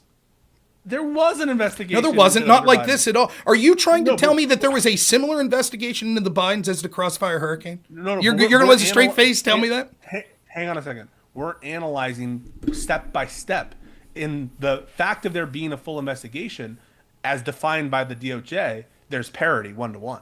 We can go. No. That's other not. That's things. no. That- You want to expand everything. You want to include everything and say No. Wait. Wait. So you're telling me that there was a parody, there was a complete, full, open investigation as this was contemporaneously happening in 2015, 2016 into Hunter Biden and Joe Biden. No, that's not what I'm saying. Well, wait a minute. Then how is that not a double standard? No, okay. You agree that when you get access to information matters, right? You have all this. You are now drawing on information that didn't come out contemporaneously. What are you talking about? Of course it did. Hunter Biden's role in this company was publicly available. The quid pro quo was publicly available. Did the conversations between Zlochevsky and Hunter Biden occur become knowledge to the? Do you know that the DOJ had access to those contemporaneously? Why didn't they? Wasn't there a credible? Do you have Let me. knowledge? Okay, read that standard again, or send it to me. If there is a credible full threat, investigation may be open based upon an articulable factual basis that reasonably indicates that, one, an activity constituting a federal crime or a threat to the national security has or may have occurred, is or may be occurring, or will or may occur, and the investigation may obtain information relating to that activity or involvement or role of an individual, group, or organization in such activity. right? So that easily that threshold is met by the Bidens contemporaneously, because we know not only was Hunter working with groups that were considered shady Russian oligarchs and being paid for it, but we know that there was a public declaration from Joe Biden that was influencing that situation. That's not to speak of information we knew that Hunter Biden publicly, some of it was receiving monies from state institutions in places like China, in places that were connected to that. So it could have easily been that they could have thought they could have garnered more information by looking into Hunter Biden. Do you disagree with that? That knowing if they, okay, so if they knew in 2016, if they knew that corrupt oligarchs were giving Hunter Biden money, right? And if they knew that Chinese, Whoa! what? Corrupt oligarchs were giving Hunter Biden money. Correct. You mean Burisma? Yes, Zlochevsky. Yeah, well, again, the conflation with Burisma and Zlochevsky is problematic. So Hunter Biden was on the board of Burisma. Right. That's not a crime. Right. Neither's him- having a beer with someone that says Russia has dirt on Hillary. That's also not a crime. Okay. Is there any articulable basis based on his presence on the board to indicate the things that I mentioned in the standard? Yes, there is also, because there is monies going there, right? So it would definitely be actionable to say we feel that these organizations are corrupt and government money is being sent to them, which could be a crime of money being sent to corrupt oligarchs, which would have justified opening this investigation. And you could say the same thing about dozens of politicians. I think that's all of the absurd. things surrounding the Clinton Foundation, everything, all of it. Like, you can't have your cake and eat it too. Like, you're like, well, when it comes to the Trump investigation, yeah, shit, man, the standard for opening investigations is so low. And then fast forward to, so they had to spy. It was okay to spy on them. It was okay to get FISA warrants. It was okay. The basis. So again, you're conflating the standard for opening investigation and the standard for FISA warrants and the like. They're different. Stop doing that. I don't know. No. What? Okay, let's say that you're right, that I'm conflating. I noticed that you don't want to talk about, because this is what I said that the Durham report. This is what I said that the Durham report says that in his estimation that there was a reason for opening like a preliminary investigation, right? And I've said I could see that. But I said the problem is, how does that justify doing things like spying on Trump's team, sending a spy? And you're like, but shouldn't the investigation have been open because it's so broad? And then this is the next step you're going to say. And you're like, okay, so Rob's trying to be like, well, they can investigate Russia hacking, but they shouldn't have investigated Trump's team. But isn't it true by investigating Trump's team that they theoretically could have learned more information that would have stopped that Russian crime? And it's like, okay, I see how maybe that's possible theoretically. Okay. And so then, maybe they got a little heavy-handed sending spies and with the FISA warrant, but you could see how they meant well. You could see. Now, when it comes to the Hunter Biden stuff, they didn't have any information. They just weren't investigating. There was no reason to open an investigation. And then they did open an investigation. And yeah, it wasn't the same strength. They didn't make the same mistakes, spying and FISA warrants. They didn't do that, the same mistakes. But, basically, apples to apples. I want to do it the same thing. step, right? So to compare it, you want to conflate everything, and you want to put it all in a pile and look at it and say this, then therefore double standard. Right, and just real quick, I'll leave you do this, and what you're going to do is like when I debated you when your boy Destiny was moderating us, right? And what my criticism was of you in the IG report at the time is you look at every single thing in a vacuum and say, theoretically, even if this wasn't the best way to go about it, is what they did possibly legal, possibly moral? Yes, each individual step. And so you look at the specifics and ignore the forest, or you ignore the trees for the forest, or you ignore the forest for the trees. It's called analysis, Rob. And no, it's not. Like, and I'll show you. I saw someone report this. It said it'd be like this. It'd be like let's say someone's a drug dealer, right? And you have them on surveillance, and they're like, "I'll bring the drugs tomorrow." Right? And they're like, okay. And he's like, I'll have them in some sort of receptacle. Then I'll sit that receptacle on the curb. Then you pick them up. Then you leave. And they're like, okay. So then the dude shows up the next day. You see him. He's holding a brown paper bag. He sits that on the ground. The police come in. To arrest him. He kicks the receptacle in the river and they don't get it. And it says, well, it might not have been drugs. Because each individual step, it could be that he just had his lunch in there.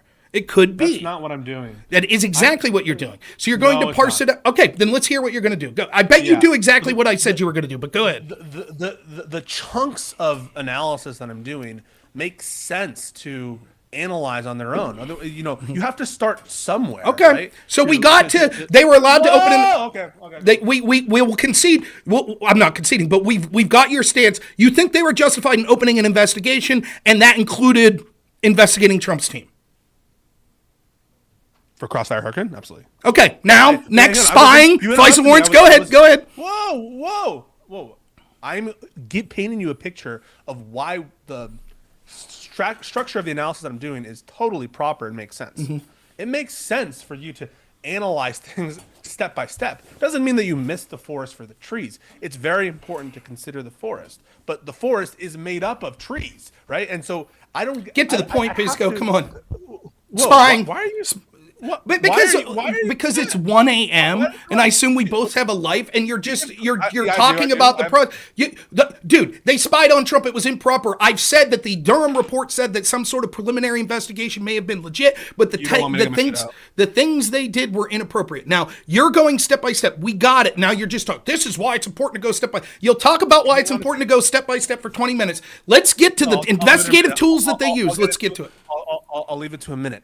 If you don't take a step to analyze the amount of evidence that existed for Hillary Clinton in terms of her email investigation, the intent levels, evidence of intent for Combetta that existed at the time, for deleting the emails, all that stuff. If you miss those points, then your conclusion just follows, Rob, right? Because there's enough smoke, then clearly there's a double standard. But the point of doing an analysis is to understand the big chunks of the investigation, and one of the big chunks of the investigation is the starting of the investigation, and whether or not we can, at the time the investigation is started, there's a point in time in which they're started. Was it justified at that point in time to start the investigation as it was in one versus the other? And you think it's improper for me to do that and to break it down? No, I think that the standard you've given is so loose that it clearly would justify opening an investigation into Biden. It's a low standard. Next, on to spying. Let's go. Whoa. But we haven't agreed. I just wanted the audience. I'll just cut you off. I just want the audience. Do you see the lengths he'll go? You see? Did everybody see it? Can't talk about that. He'll talk all night. He'd go 40 hours and not get to the point of like, oh yeah, they spied on him and that's clearly inappropriate. He'll just keep going. But the start of the investigation, it's such an low standard, but not for Biden. For Biden, they didn't have that standard. Please get to the spine. Let's go. Yeah, so you don't want to talk about the start of the investigation. No, right? We just talked about the start of the investigation. We're not going to get... You just said that the bar is very low, but somehow Biden's team didn't meet it. We don't agree with that. Now move on to the spine. Move on to the spine. Buddy, I'm just going to go to bed. It's not worth my time. You going to talk about the spine? Problem. Yes, because you're just spinning your wheels like you always have. You never answer these questions. Yes, you are. So the standard for a FISA warrant is different than the standard for opening investigation. And I can tell you that if you're going to criticize the DOJ for not opening an investigation on Hunter Biden in 2015 and 2016, you better have a good fucking reason to do so. And the standard for opening investigation is relevant to your conclusion about whether there's corruption in not opening investigation in 2015, 2016. You just said that, and you have nothing to back it up. All you're saying is he's on the board of Burisma. That's enough for a full investigation. My standard isn't that low. Okay, my standard is until that the standard should have been the same. I don't think that there was probably enough to open a FISA investigation in Biden. Like there clearly wasn't. There was more evidence there than there was Trump. But I think that the opening investigation to Trump was what was illegitimate. What I want is an equal standard. So if they're going to break their regulations and law to spy on Trump's team, but then when there's more evidence of corruption of Biden's, decide to not do that and instead go as easy as possible, so far as to having intel officials that were there later say, right before the 2020 election, that it looks like Russian disinformation, that shows a clear double standard. Right, so what I want you to do is explain to me, do you think the FISA warrants into Trump was justified? That's what I want you to do. Do you think sending Stephen Halper to spy on Papadopoulos was justified? Do you think the FISA warrants into Donald Trump's team was justified? I absolutely think that the use of confidential informants in the Crossfire Hurricane investigation was totally fine. I don't see really a problem with it, unless I'm missing something in the factual predicates that show that there wasn't a basis for implanting informants, or indeed to listening to people or asking people questions. I don't really see a problem with that. On the FISA stuff, of course not, because the predicates for the FISA warrants, there were serious information and crimes done in some of the reauthorizations. So I don't think that the FISA warrant applications and therefore the FISA warrants that resulted from the applications were justified in Crossfire Hurricane. Is that fair? That's a little better, but let me respond. I don't understand how you could say, based on no accusations of criminal wrongdoing of Trump's team, that they were justified in sending spies, confidential human sources. And not only that, it was clear it was a honeypot operation where they sent Stephen Halper and a woman named Azra Turk. It's clear. And again, let's talk about what we're talking about. Papadopoulos never said, yeah, I tried to get this information. He didn't say we've offered them. In fact, all the evidence that they would be able to see almost immediately showed the exact opposite. It was exonerating. That showed no one from Trump's team sought this out or anything like that. So to send a spy to a presidential campaign is ludicrous. It's absolutely ludicrous. And to say, but the bar is so low, then there's no reason that same bar wouldn't have been met when it came to the Bidens and many other politicians with alleged crimes. You're running into the same problem, Rob. You're running into the same problem, which is if you want to analyze the Hunter Biden investigation, the steps taken, we need to actually analyze what was known by the FBI at any given step and what decisions were made based on what information. And you don't want to do that. You don't want to even What get are you into talking the about? That we know. Okay, I've already given the example. Let's do what I was trying to do, which is let's map it out. The timeline matters. When the DOJ is informed about the relevant evidence that you're talking about matters. Like in 2015, 2016. Okay, let's say you're right. I've already told you that what they knew publicly. They knew that they knew that Hunter Biden was there. They knew this quid pro quo. They knew this quid pro quo happened. They knew they were able to actually. There were allegations. How long is Devin Archer being investigated for improper funds and things like that? I get it, but I can concede. I can concede this. Devin Archer was started investigating. Is that your question? Cool. I can concede all this. Let's say they found out about it in 2023. Okay, for the sake of argument, they found out yesterday. Okay. Yeah. For the sake of argument, they sent in a spy today. If it's going to be an effective investigatory technique, then but it clearly would be. You could see the benefit of that of sending spy. In fact, it would be really useful. The evidence we have today, I think, demonstrably shows that there is no evidence of corruption. What? You think it shows there's no evidence of corruption? That's your argument. Well, He wasn't foreign lobbying? You don't think that it speaks to evidence of foreign lobbying? Oh, just so you know, there is an investigation into So send FARA spies. violations. Right, send Wait, spies. There is an investigation into FARA violations for Hunter Biden. And of course, as part of that investigation, they almost certainly, and you don't know that they're not, talking to people who knew about it at the time. You don't think they're doing that? I don't know, but you'll surely be. Let me just. No, I don't know if they're doing that because we could see that the attorney that was in charge tried to give him a sweetheart plea deal and basically make everything except the tax shit go away. So I don't think that they're doing that. I don't think that they're currently doing that. Nonetheless, I'll finish my point. You would be chagrined 4 years from now if you find out, oh shit, they didn't send a Stephen Halper type character with honeypot like Azra Turk. They didn't send that to Hunter Biden. Or the people how they do it. Biden. I mean, if you're telling me that in the Hunter Biden situation, I don't know that they're implanting some something that's totally inappropriate, or they're doing some. I don't know. Like the manner of it matters. But if you told me the FBI sent someone to talk to Hunter Biden at a bar, right, and that person was an FBI informant, would I have a problem with that FBI informant talking to Hunter Biden and eliciting more information from him in the context of a social gathering? The answer is no. No, that's not the question. That's not the question I'm asking. I'm saying. Wait a second. Do you think I have a problem with like feds in discords? Looking at having an articulable basis for being in a public place. So you're saying this is common? To have feds? Yeah. In places? Yeah. Of course it is. Okay, so then if we find out later that didn't occur with Hunter Biden and the Bidens, you would say that would be unusual. I don't know that.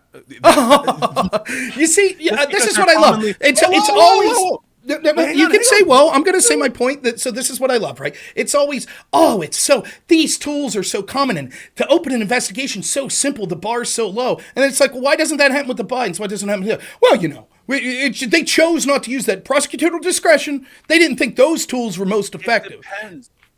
Right. So it always is going to depend on the facts and what you're going to gain from the informant. If you think that there isn't even any information needed to be gathered further to determine that Hunter Biden committed a FARA violation, maybe a lot of the investigation related to the FARA violations depends on communications between Zlochevsky and Hunter Biden, in which case it would be important to locate Zlochevsky and talk to Zlochevsky. Okay, so if they don't, I just want to be clear. Do you think, given what we know now, do you think the FBI should have been reaching out to, say, Victor Shokin? To talk to him about Zlochevsky? They don't trust Shokin. They don't. Okay, nonetheless, they interview people all the time they don't trust. They didn't trust they didn't trust Paul Gambetta, but they talked to him, right? Shokin is not going to present himself for American jurisdiction. That's not true at all. He's offered to come over. You think he'll come to America to give testimony at the FBI? I think he absolutely would. And open himself up to potential perjury? I think he would. I doubt he's opened himself up to perjury in an Austrian court. In an Austrian court, he testified. Right. Yeah. Now, how about, do you think, like, given the scope of this we see, do you think the FBI should be beating down the door of, say, Tony Bobulinski? His information about, quote, the big guy? You don't know they haven't talked to Bobulinski. Well, he told us what happened. He told us that he reached out to him over and over. They didn't talk to him. Then he did an interview with Tucker Carlson. After the interview, they talked to him for about an hour and said, we'll be back in touch with you. And they never contacted him again. That's what he's claiming. I don't know. Do you know what, the nature of the investigation? Maybe Bobulinski is a fucking piece of shit liar. So again, it doesn't you have no. What's your basis? What's your basis to believe that Bobulinski is a credible person that the FBI purposely? Let me ask you this. Okay, you're right. Do you think Michael Cohen's an honest person? He's convicted of lying. Okay, so then why did the FBI interview him more than an hour? They know he's a piece of shit liar. Cohen was a subject. He was criminally indicted. Well, not just him, but they asked him questions about how Trump was connected, right? Sure, yeah. But they don't trust him. He's a piece of shit liar. So why would they ask him any of that? No, but it could be the case, right? It could be the case that Bobulinski had nothing of value to the investigation. You don't know what purpose that that interview took and what information was given at the time. I mean, I told everyone this would be it. It's always going to be, it's a coincidence or prosecutorial discretion. That's exactly, when we're like, there is a business partner. So there's this big question. Go ahead. I'll leave you finish your point. That's nonsense. Go ahead. Do you have any proof that how the FBI treated Bobulinski was improper?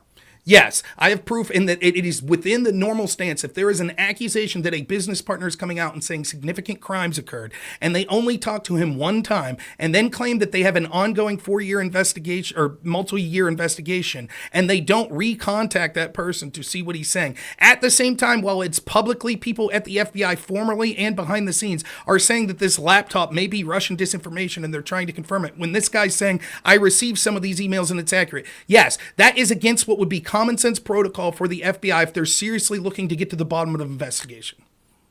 So your problem with them is not going back to Bobulinski? My problem with them, yes, that would be my problem. My problem with them would be that they didn't credibly take his information and continue to look into it and have him testify and ask questions and come back to him. That's what would normally happen when it comes to investigating something to get to the bottom of it. When someone is making allegations that the president of the United States is literally corruptly taking money from our biggest foreign adversary, China, that he is this guy getting 10%. I do not think that if they're so serious and the bar is so low that justified spying on Trump's team and stuff like that, I don't think that that same institution all of a sudden is like, yeah, we talked to you for an hour or two. That's good enough for us. We're never going to talk to you again. I think that's horseshit. And you know it deep down. You know it. Hey, hang on a second. I have here that Bobulinski talked to the FBI 11 days before the 2020 presidential election. Is that your information as well? What Bobulinski has said, to my knowledge, unless he's recanted, this is what Bobulinski said. Bobulinski does an interview with Tucker Carlson, right? This is before the 2020 election. I don't know if this is before or after he talks to the FBI, but he gives all of these facts, right? The media is silent. No one gives a shit, which is in its own right a scandal. That the media doesn't give a shit about any of this. They're like, no. Then we have former Intel officials saying this is Russian disinformation. We have Intel officials still working at Intel agencies reaching out saying, basically implying to people that this was a Russian hack so that it's being censored. All of this is going on. Then Bobulinski, let me finish. Then Bobulinski. You're talking about Twitter stuff and Hunter Biden laptop stuff. Yes, that's what I'm talking about. Let me explain to the audience how this is connecting, right? So the Hunter Biden laptop story was a story that America's oldest newspaper tried to talk about in October before the election. Social media companies censored that story, discredited that story. They're claiming that they were implied to do so by the FBI and other institutions, right? That said that were implying that this could be some sort of Russian hack because they were basically gaslighting them for months, saying that there could be Russian disinformation about Biden coming down, including a potential hack of material from Hunter Biden. This is despite the fact that they had access to that laptop before they started making these claims. Nonetheless, the reason this is connected is because Bobulinski is publicly saying, yes, I'm one of the people that got those emails. Those emails are accurate. And Joe Biden is lying when he's saying he didn't talk to his son about business. And actually, he is the big guy that was getting 10%. And he gave reasons why he was giving proof that these emails were accurate, the ones that he received, and that he had met Joe Biden. He gave his story. The FBI, this is what then happened later, right? In about 2023, before Tucker Carlson gets fired, I think it was 2023, Tony Bobulinski does another interview with Tucker Carlson after we find out that the 51 former Intel agents that said this is Russian disinformation, et cetera, et cetera.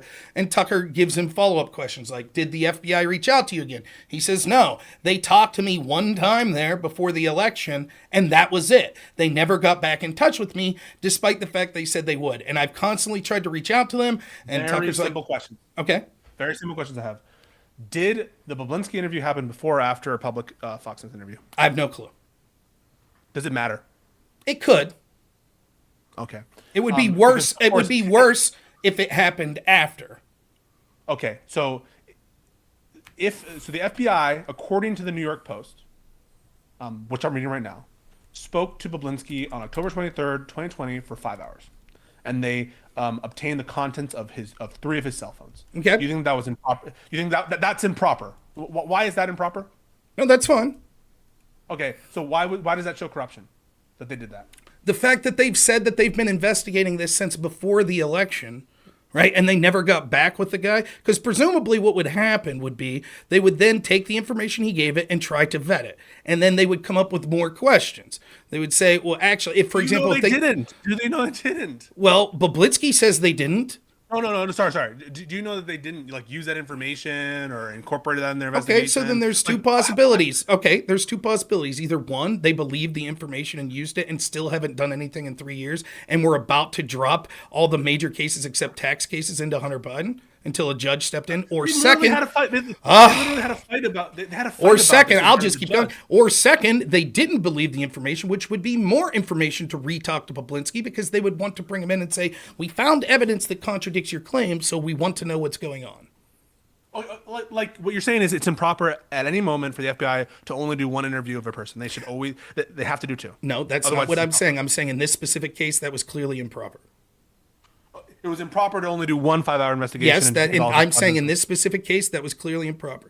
And it goes along with... You have no fucking information about what's... Yes, I do. Yes, I do. Let me finish this. You have no fucking information about the full contents of that 5-hour discussion. You have no idea the total evidence that they have for FARA violations, and you just know that it's improper for the FBI to come back for to not come back for a second interview, and that shows corruption. That's how fucking...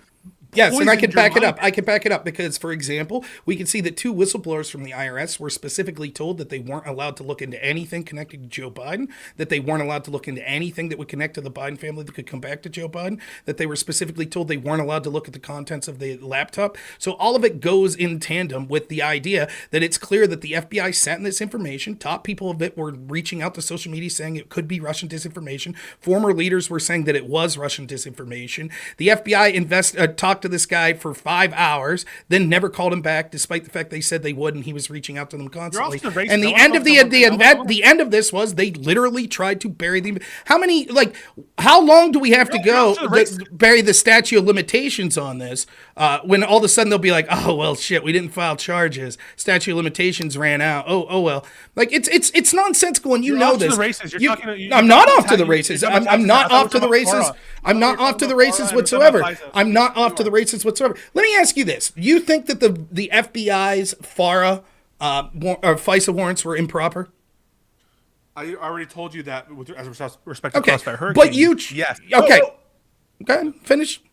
Yeah. So the FISA warrant application process, I'm a big process believer, and so if the FISA warrant, especially the reauthorization process, which I think was worse than the initial ones, if that process is maligned, then the product of those that maligned process is bad, right? And the action taken is bad. You need to do the steps, and so I think it is correct that I don't agree with how that process was done, and so I don't agree with the warrants. Okay, but you trust that same agency when it came to the investigation of Biden's. They wouldn't do anything improper. They wouldn't do anything improper? Correct. Yes. There was beyond just the FISA warrant application process, as you know, there was other improper action taken. Okay, against Trump. But you don't think when it came, we should just take their word when it's like, well, they had people in private saying this was, let me finish. They had people in private gaslighting social media companies that this would be Russian disinformation. They had their former leaders saying that this was Russian disinformation. They interviewed Tony Bobulinski once for 5 hours. What are we talking about, Rob? Are we talking about the laptop? Are we talking about the FISA application process? What I'm talking about is what I'm talking about is my claim, right? This is very interesting. Like, what's my central thesis? What's the thing that's my bugaboo that I'm always talking about? Go ahead. See if you can steal me. Your central thesis: I don't care about one person or one other, or one investigation. I don't care about Trump. I don't care about Obama. I don't care about the Clintons. What I care about is, I think the most powerful the intelligence prosecutorial force in the entire history of the world is the FBI and the DOJ. And if that thing is corrupt, if those things are doing things for political reasons, that is the most dangerous thing in the entire world. And therefore, my sole issue is about getting rid of corruption. And therefore, I don't care about the investigation as such, but the prosecutors in charge of those investigations and whether what they're doing is for improper purposes. Yeah, that's close enough. So what do you mean, like, given that you understand that's my point? So when I talk about the impropriety in multiple ways of that FBI when it came to investigating Donald Trump, right? And then these things are coming up that are seemingly beggar belief, right? Well, this could be Russian disinformation. And yet they're talking to the business partners saying, Joe Biden himself is the big guy that was taking 10%. They talked to him once and say, we'll get back to you. And 3 years later, they still haven't talked to him. And you're like, wow, we should trust them. That's just the normal process. And my question to you is, given that institution clearly was improper in its investigation into Donald Trump, why do you have so much trust in these seemingly ridiculous things that they're doing?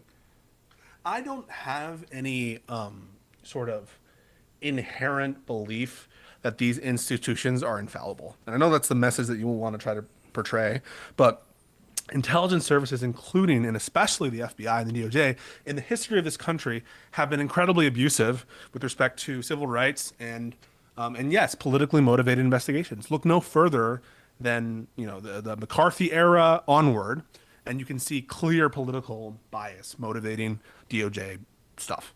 And that continued into the 60s, the 70s, and we've had committees on it, the Church Committee among others, where we've tried to better our institutions. It's a process. It's an iterative process of improvement. And one of the processes of improvement was the changes made to the FISA warrant application process after the Inspector General report that existed and before the release of the Durham report.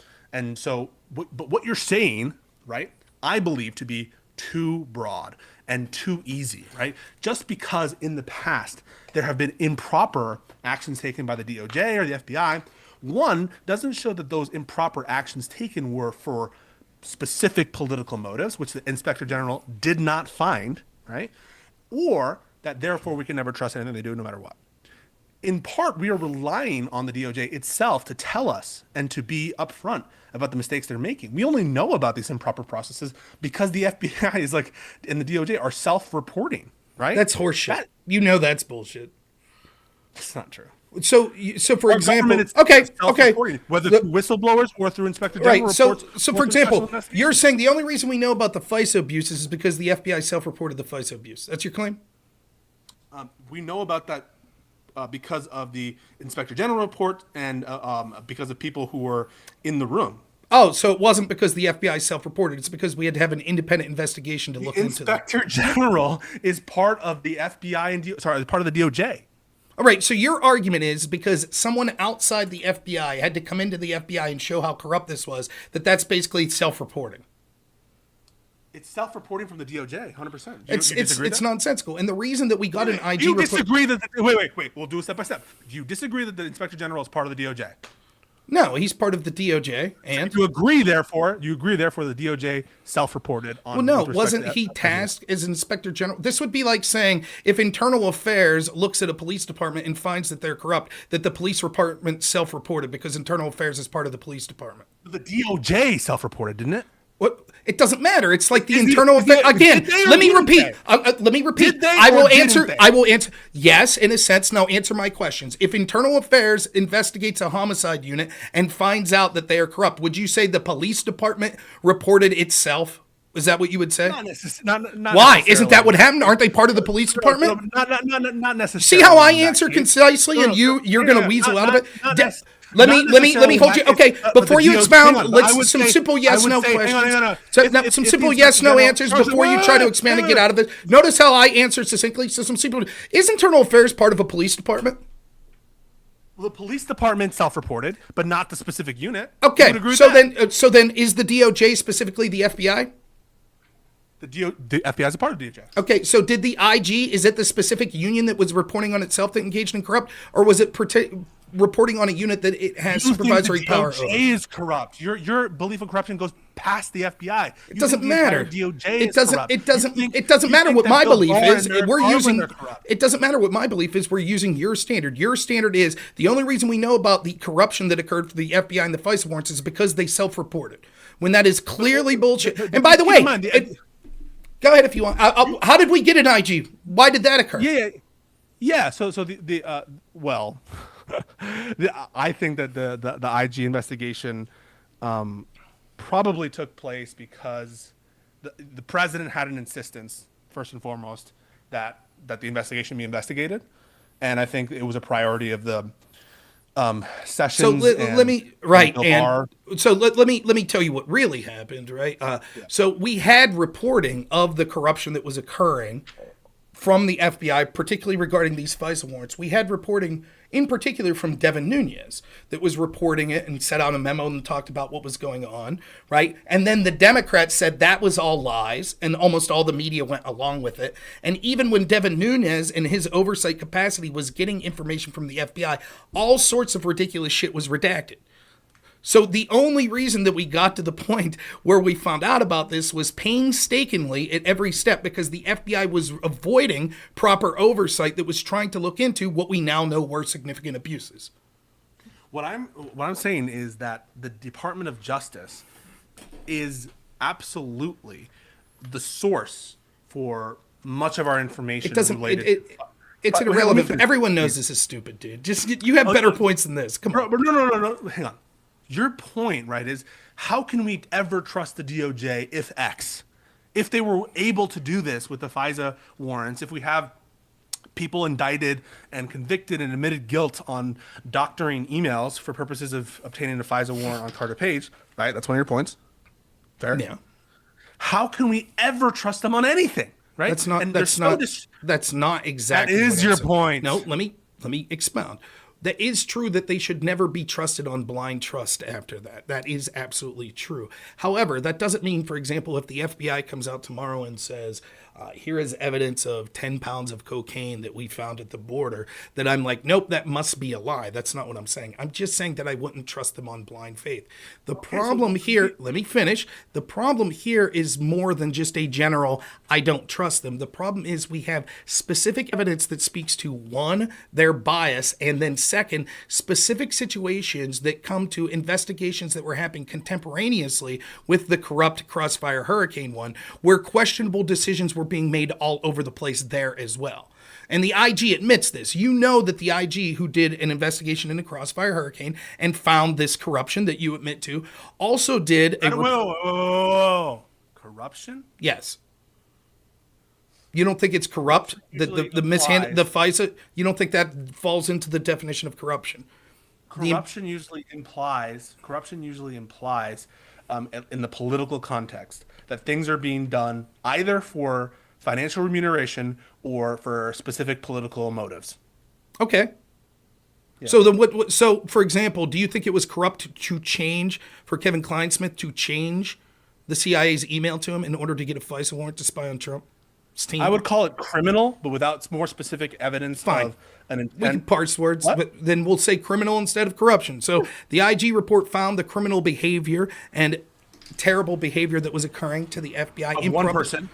No, that's not. It was criminal to that one person, but the behavior of getting FISA warrants to spy on the president's team is also, you don't want to call it corrupt. You don't want to call it criminal. What do you want to call it? Unlawful, I would call it. Unlawful. Cool. So the unlawful spying on of Trump's campaign and then Trump's presidency, right? Found that at the same time, he found that there was a bunch of questionable decisions that went in to the contemporaneous investigation in the mid-year exam, which was the Hillary Clinton. What he did, as you've slickly said here, is he said he could not find proof that bias was the reason for those questionable decisions. Now, the first thing I want to ask you is, will you admit that the IG report into the investigation into Hillary Clinton, the mid-year exam, will you admit that the IG report found all sorts of questionable things? I don't know what you mean by questionable. Well, for example... Yes, in some cases, yes. So I'll give you an example. Mm-hmm. The decision or the fact that the second tranche of emails found on Anthony Weiner's laptop, or maybe Abedin's. It was Weiner's. Yeah.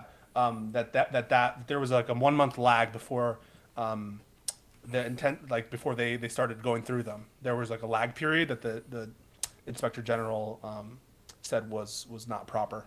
Right, and so so there were a bunch of things, right, that went into this that we have to believe that he also showed, and you could dispute this if you want, but he showed that for many of the high-ranking people in the FBI, that they exhibited a bias against Donald Trump.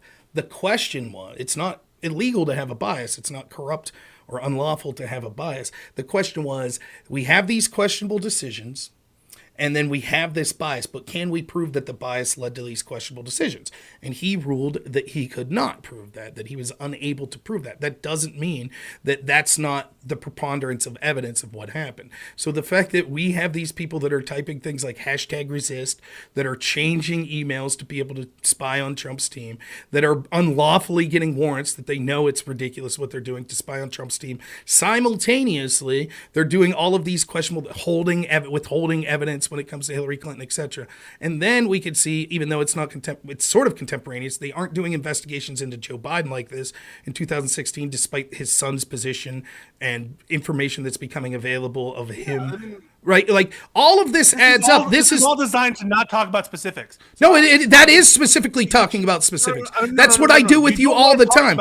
We go through it all the time. So how we started and how we got here is the corruption with respect to DOJ in the delay in investigating Hunter Biden, that and the Biden should have been investigated by the Obama DOJ, you said in 2015 and 2016. Sure. Correct? Correct. Okay. So to get to that point, right? Those investigations, by the way, which predate, that you say should happen, which predate the Crossfire Hurricane investigation, which happened in summer of 2016. So July. All the action that you're talking about, what? Yeah, didn't they start in July? I think so, yeah.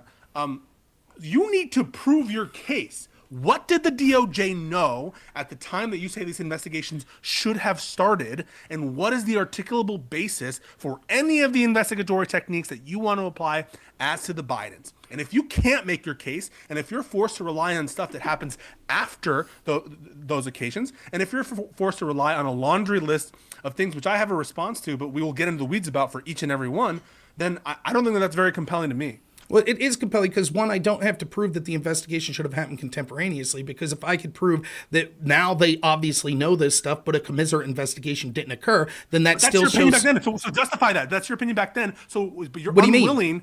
To... No, let me explain to everyone how this works. Let me explain to everyone how this works. Let me explain how this works. So you're saying, Rob says that when this information about the Biden started to come to light, if they weren't engaged in a double standard, they should have had the investigation then. But Rob can't prove exactly what they knew then. And I'm saying, okay, we could talk about that, but first and foremost, I don't even have to prove that, because we now know what they know now, which would justify that type of investigation.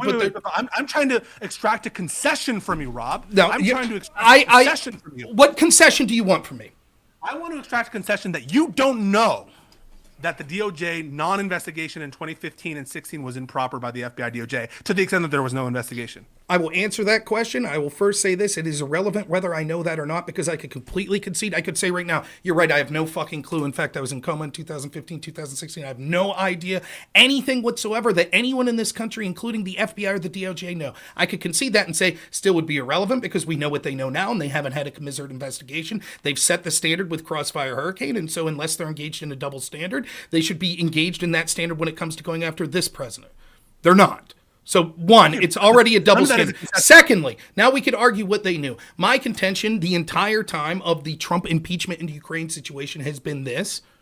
Any time that a high-ranking executive or politician in this country uses $1 billion or a large sum of U.S. tax dollars to guarantee a loan to force the firing of a prosecutor that is somehow connected to a family member that's working on a company that they're looking into, there ought to be an immediate and independent investigation. Certainly, at the bare minimum, the FBI should be looking into it immediately.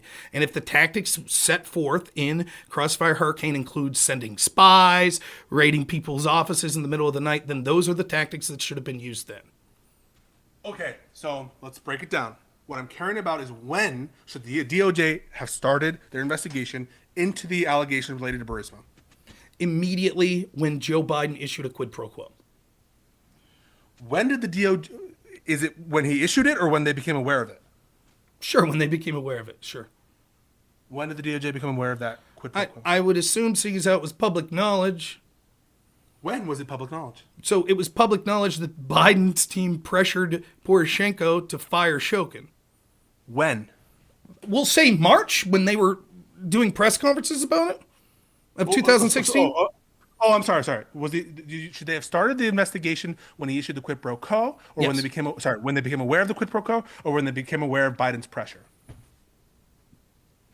When they became aware of the quid pro quo? When should they have started? When should DOJ have investigated? I just told you. Biden? Let me repeat. Let me Okay. repeat. I'll do it slow. When they became aware of the quid pro quo. In fact, And when did they become aware of the well, quid pro I would quo? assume once it was acknowledged within, I believe, March of 2016, that the Biden team pressured Shokin. They were publicly acknowledging this.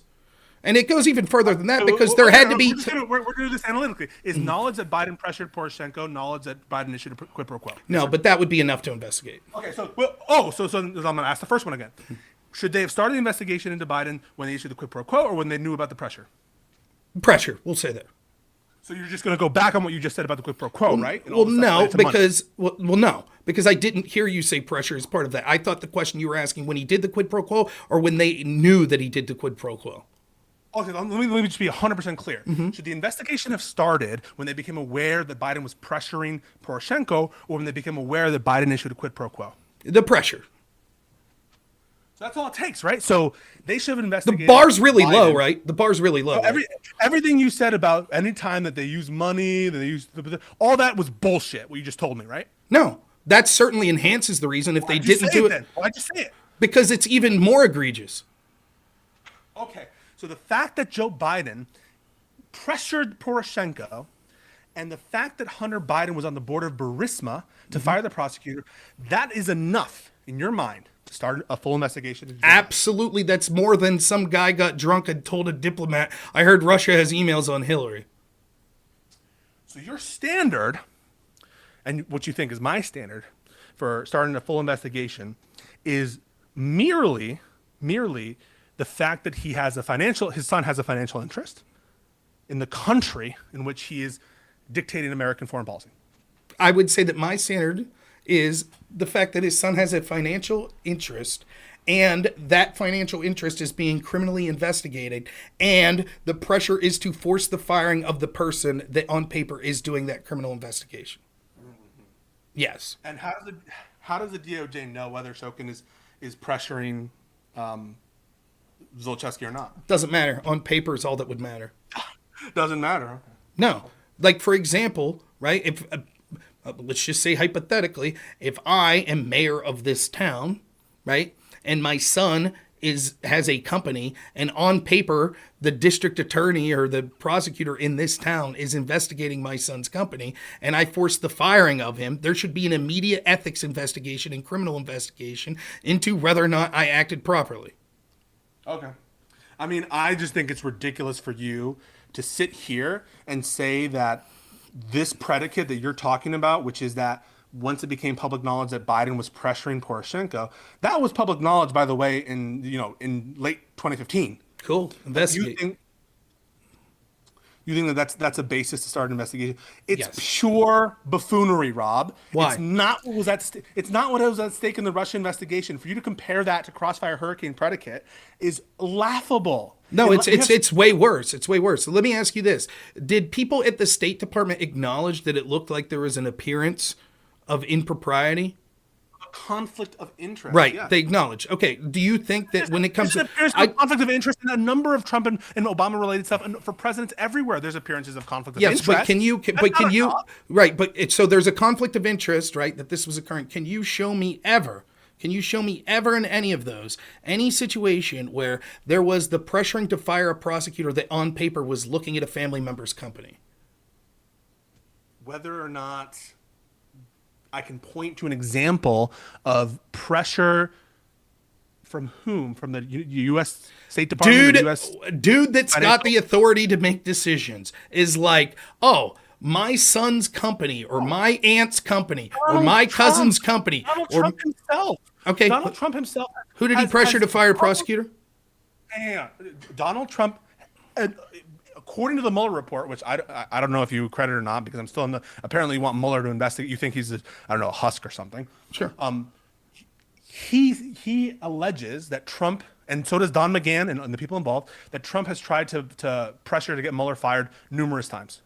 Did they investigate it? Of course they did. Well, that's weird. Why didn't they Biden? What's that? Why didn't they Biden? Biden's act was differently predicated. So as I you're just aware, let me be clear what just happened here. I was like, can you give me an example of a politician forcing the firing of a prosecutor that's looking into a family member? And you're like, yeah, I can give you an example, Trump. And I'm like, oh, did they investigate that? Yeah, they did. Right. So you could give me one example, and let me finish real quick. You'll have your chance to respond. So you could give me one example, and in that example, they investigated. And you're saying that proves that they shouldn't have investigated Biden here. So Joseph Biden didn't do what Donald Trump did, right? The specific articulable facts related to Donald Trump's interference. You brought the example up, not me. Hang on. I understand that. The specific articulable facts related to Donald Trump asking for someone to be fired, had the Mueller to be fired, related to his conduct when he had supervisory authority and they were investigating him specifically, and he didn't want them to investigate him specifically. That evidence does not exist. I mean, that's the basis that Barr uses to exonerate Trump on the in his memo saying that there was no obstruction of justice, which occurred after the Mueller report was released. That's his basis for saying that Trump didn't commit obstruction of justice, which is Trump thought that the investigation was illegitimate.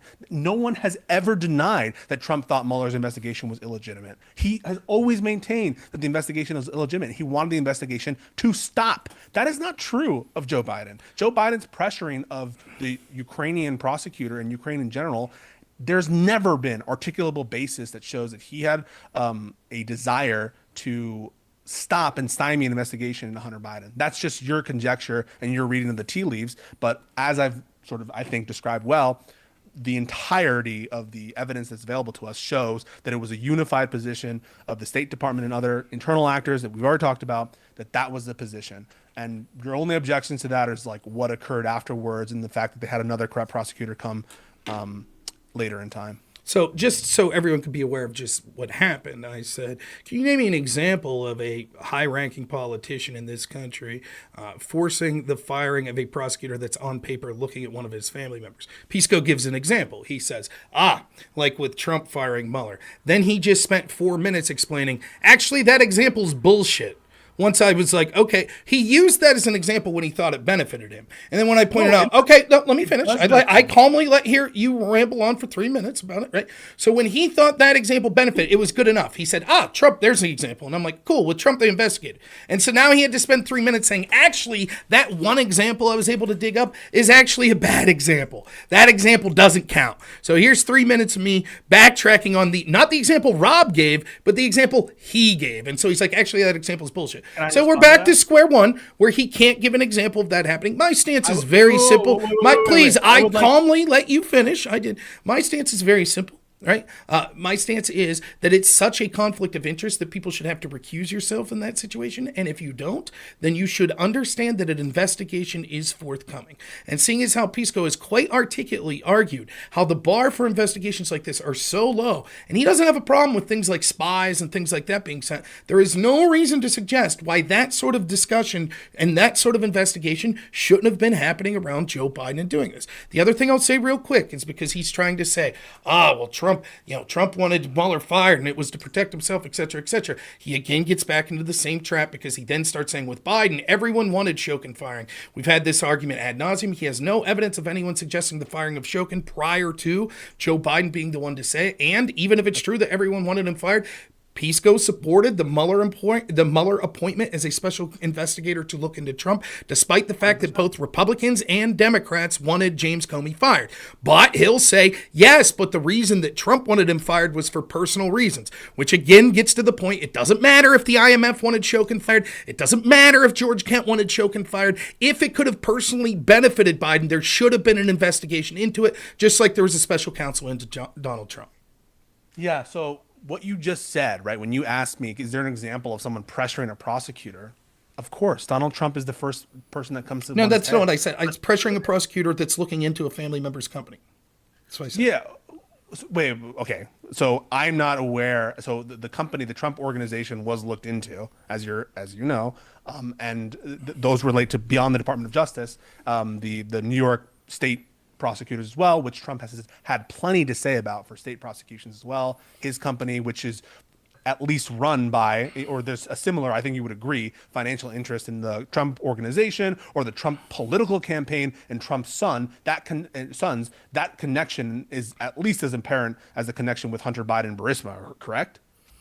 I think you're making unnecessary steps. I can make the case easier for you. If they're investigating Trump's team for Russia collusion, then clearly trying to fire the special counsel would affect his child. Okay, so that's what the scenario you presented, and that's a scenario I think that's properly predicated in the Trump investigation. My position has always been that it's not properly predicated in the Joe Biden or purported investigation, and much less when we don't have any specific evidence, at least that you're relying on, of the kind of communications that Hunter Biden is alleged to have said to Joe Biden. And so our difference of opinion on that has to do with what was going on at the time and whether the pressure pertained to a specific investigation. In my opinion, any reasonable person looking at the Donald Trump investigation and the obstruction of stuff and all of his anger, publicly displayed, privately displayed, and the amount of evidence we have is that Donald Trump specifically wanted those investigations into himself. That kind of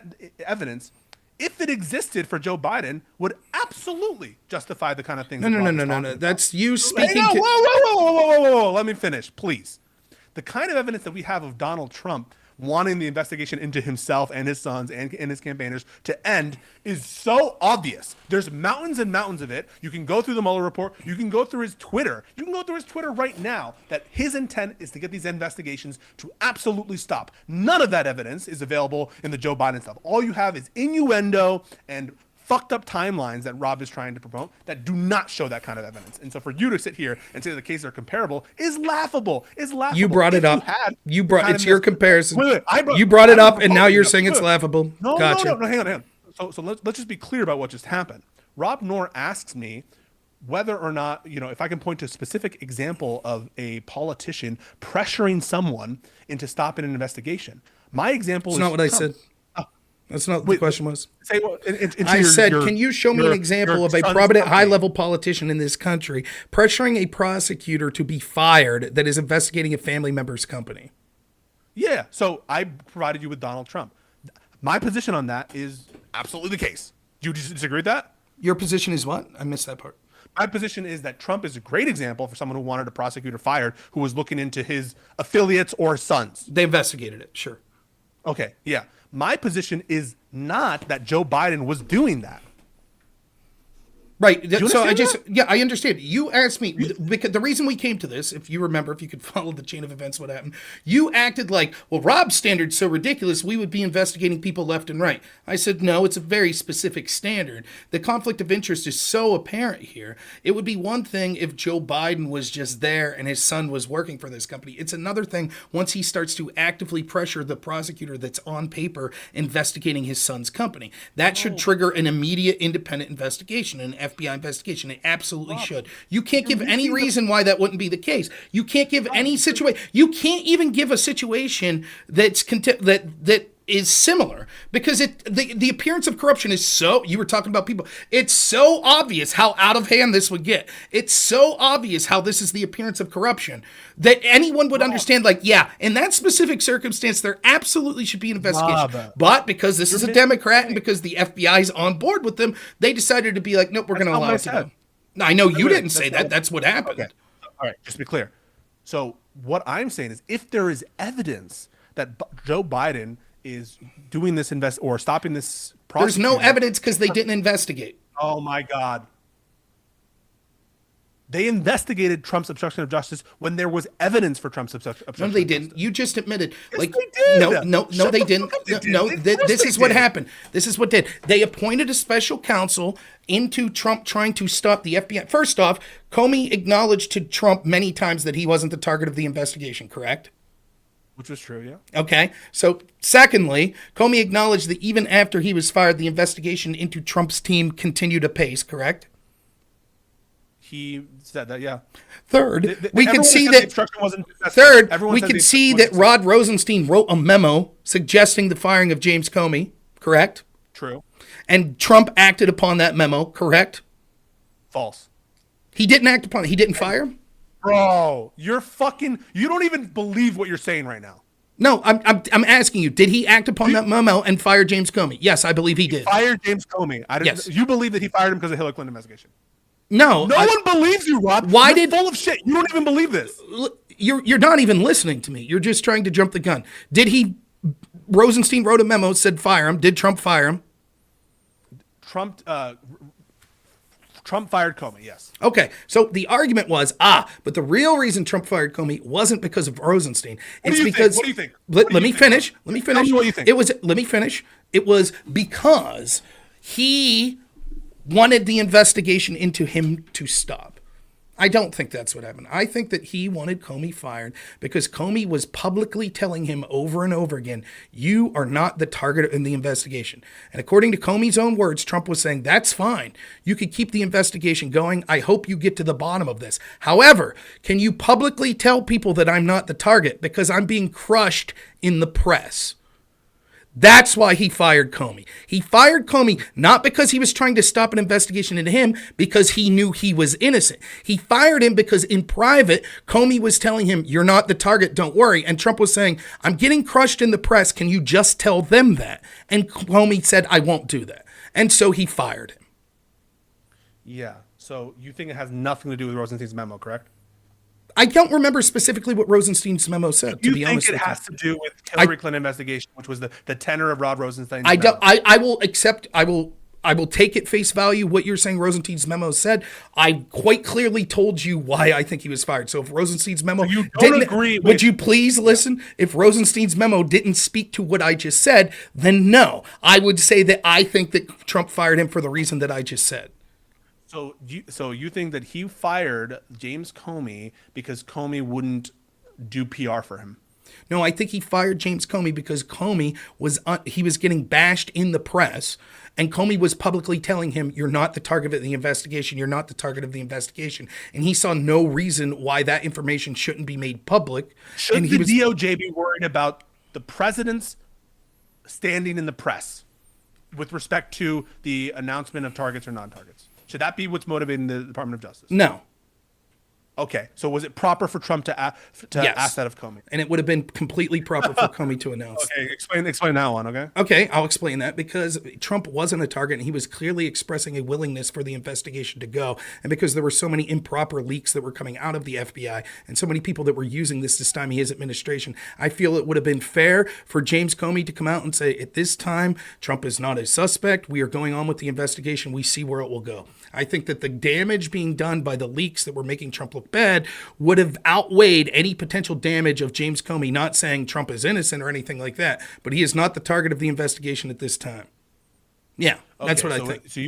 So you think it's proper to fire James Comey because he's not assisting Trump in rehabilitating his image in the press? No, that's not what I think. I think it's proper. And that is what is yours just saying. No, it has nothing to do with if I think it's proper or not. That's not the issue. I'm giving you the reason that I think proper or improper for him to. I'm thinking that if he fired someone that could have caused him harm politically because of these investigations, even though the investigation wasn't into him, right? But it could have got people he liked or something, then the same standard should be used for other people that could have also fired people. Being honest again, I'm asking you whether it was right. So what you're talking about are political motivations. Mm-hmm. That is his standing politically. And I'm asking you whether you think it was proper for... I'm saying it was proper... Let me finish my fucking question, please.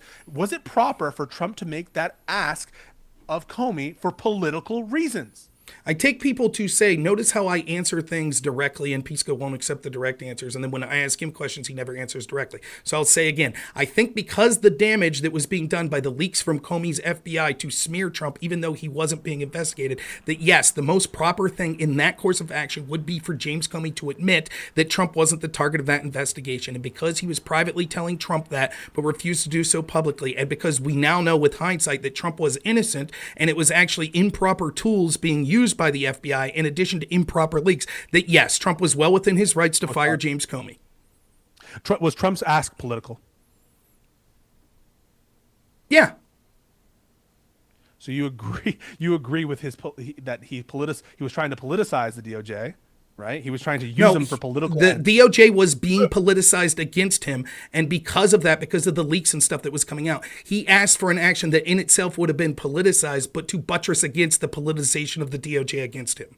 I mean, I think this is copium. I really It's not think that copium. What I think is copium, right? And now notice now I turn back to you. Now notice, right? You've turned this on. It doesn't matter at the end of the day what I think or not, because we know what the end result was. There was an immediate hardline investigation into Trump. Now with Biden, what was done with Biden? It was Nothing. obvious. It was political. It was obvious for his own that the request was improper. That he shouldn't have been making that request of James Comey. It wasn't improper. Was not related to Rosenstein's memo. It was not improper, right? And again, put yourself in Trump's shoes. You literally are being spied on, which he was publicly saying. He's being spied on and all this shit by unlawful behaviors by the FBI that was then leaking like a sieve to the media, right? Like Comey, for example, is talking to him about the P dossier and all that shit, and then privately talking to Brennan at CNN that's then using those conversations to report all these leaks that are coming out and shit. Of course, you don't care about that. No one cares about that. No one's ever held accountable about those. Obviously, leaking of classified and confidential information that's making Trump look bad. Classified information. That is leaking of confidential and classified information. Is the conversation that James Comey had about the P dossier in the private to Donald Trump, is that a confidential or classified conversation? I don't know if I don't think that's not classified information though. Is it illegal to leak that information? Why would it be illegal? You don't think it's illegal for the FBI to leak details of their investigation or communications with Donald Trump? You don't think that? I'll look up the law if you want. I don't think it was illegal. I mean, you understand that the Durham said that about the IG report. Durham leaked that they disagreed with the conclusions of the IG report early.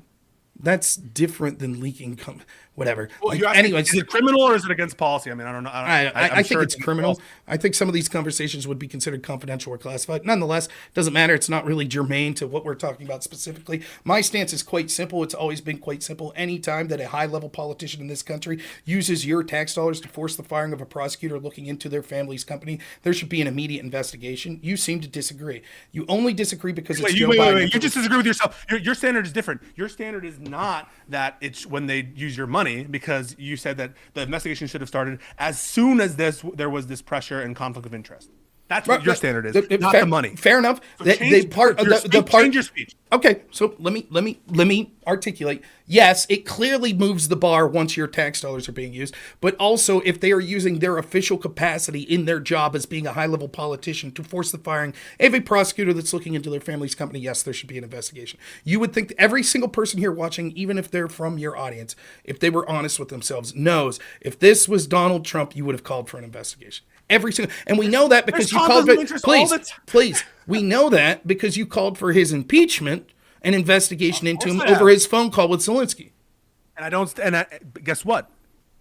I agree with that. I stand by it 100%. He should have been removed from office. Right. There you have it. And that's the proof that we all need. If this was Trump, if Trump would have came out in 2018 and said, yeah, I'm pressuring this prosecutor that's looking into my son's company to be fired, you, along with every other Democrat, would have been screaming, my God, we need to look into this. This looks improper. He can't be using his stance or his position as president of the United States to fire prosecutors he has a conflict of interest of. We know it. All of us know that would be the case. And yet the FBI didn't investigate.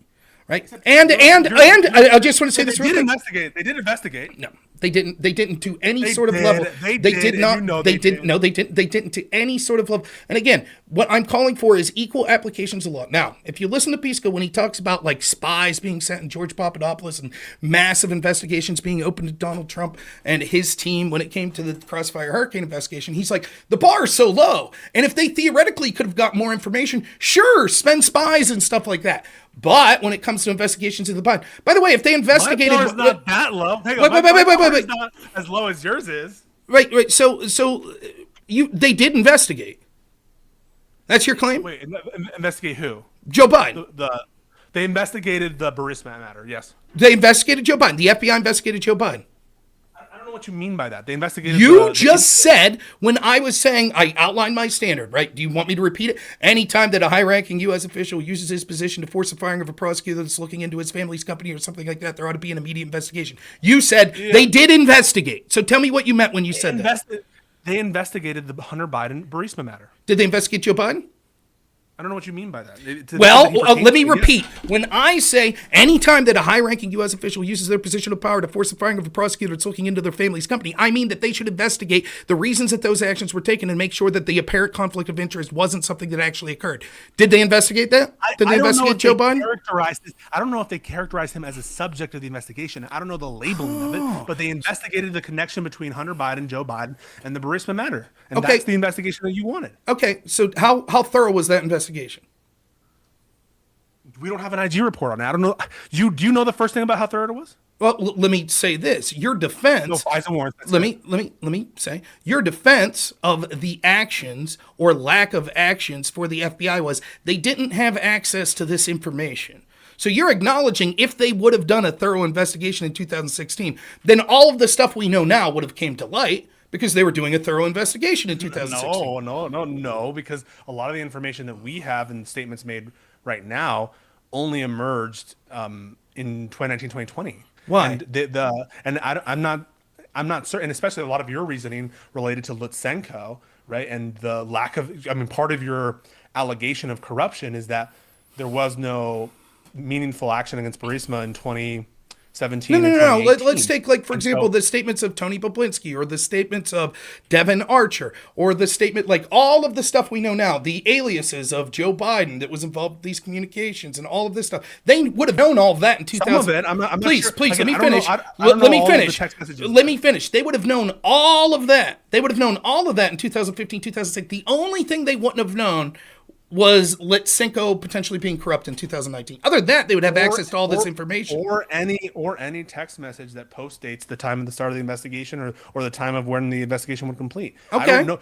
Your act is though the only investigation or the only allegation of corruption pertains to stuff that happened in 2015, 2016. But your allegation of corruption extends far beyond that into 2019, 2020. Like what? And also into the DOJ investigation, the tax investigation itself being corrupt. And so I'm not willing to say that. But that's different. That's talking about the DOJ being corrupt. We're talking about Biden specifically. You can't have your cake and eat it too. You can't be like, yeah, they did a thorough investigation in 2015, 2016 and be like, well, we don't know what they knew in 2000. Right. So if they did do an investigation and it didn't uncover like the testimony of Devin Archer and things like that, then it's clear it wasn't thorough. I mean, when it came to Trump's team, you justified literally sending spies. You said, hey, theoretically it could have garnered more information. So of course it came up fruitless. When you say spies, yeah. Now, when you say spies, you mean like people that they send to talk to people voluntarily and have people disclose them things voluntarily. The same thing they do in like tons of investigations. Can you show me? Sure. Can you show me ever? And to your knowledge, can you show me ever a spy being sent to a presidential campaign?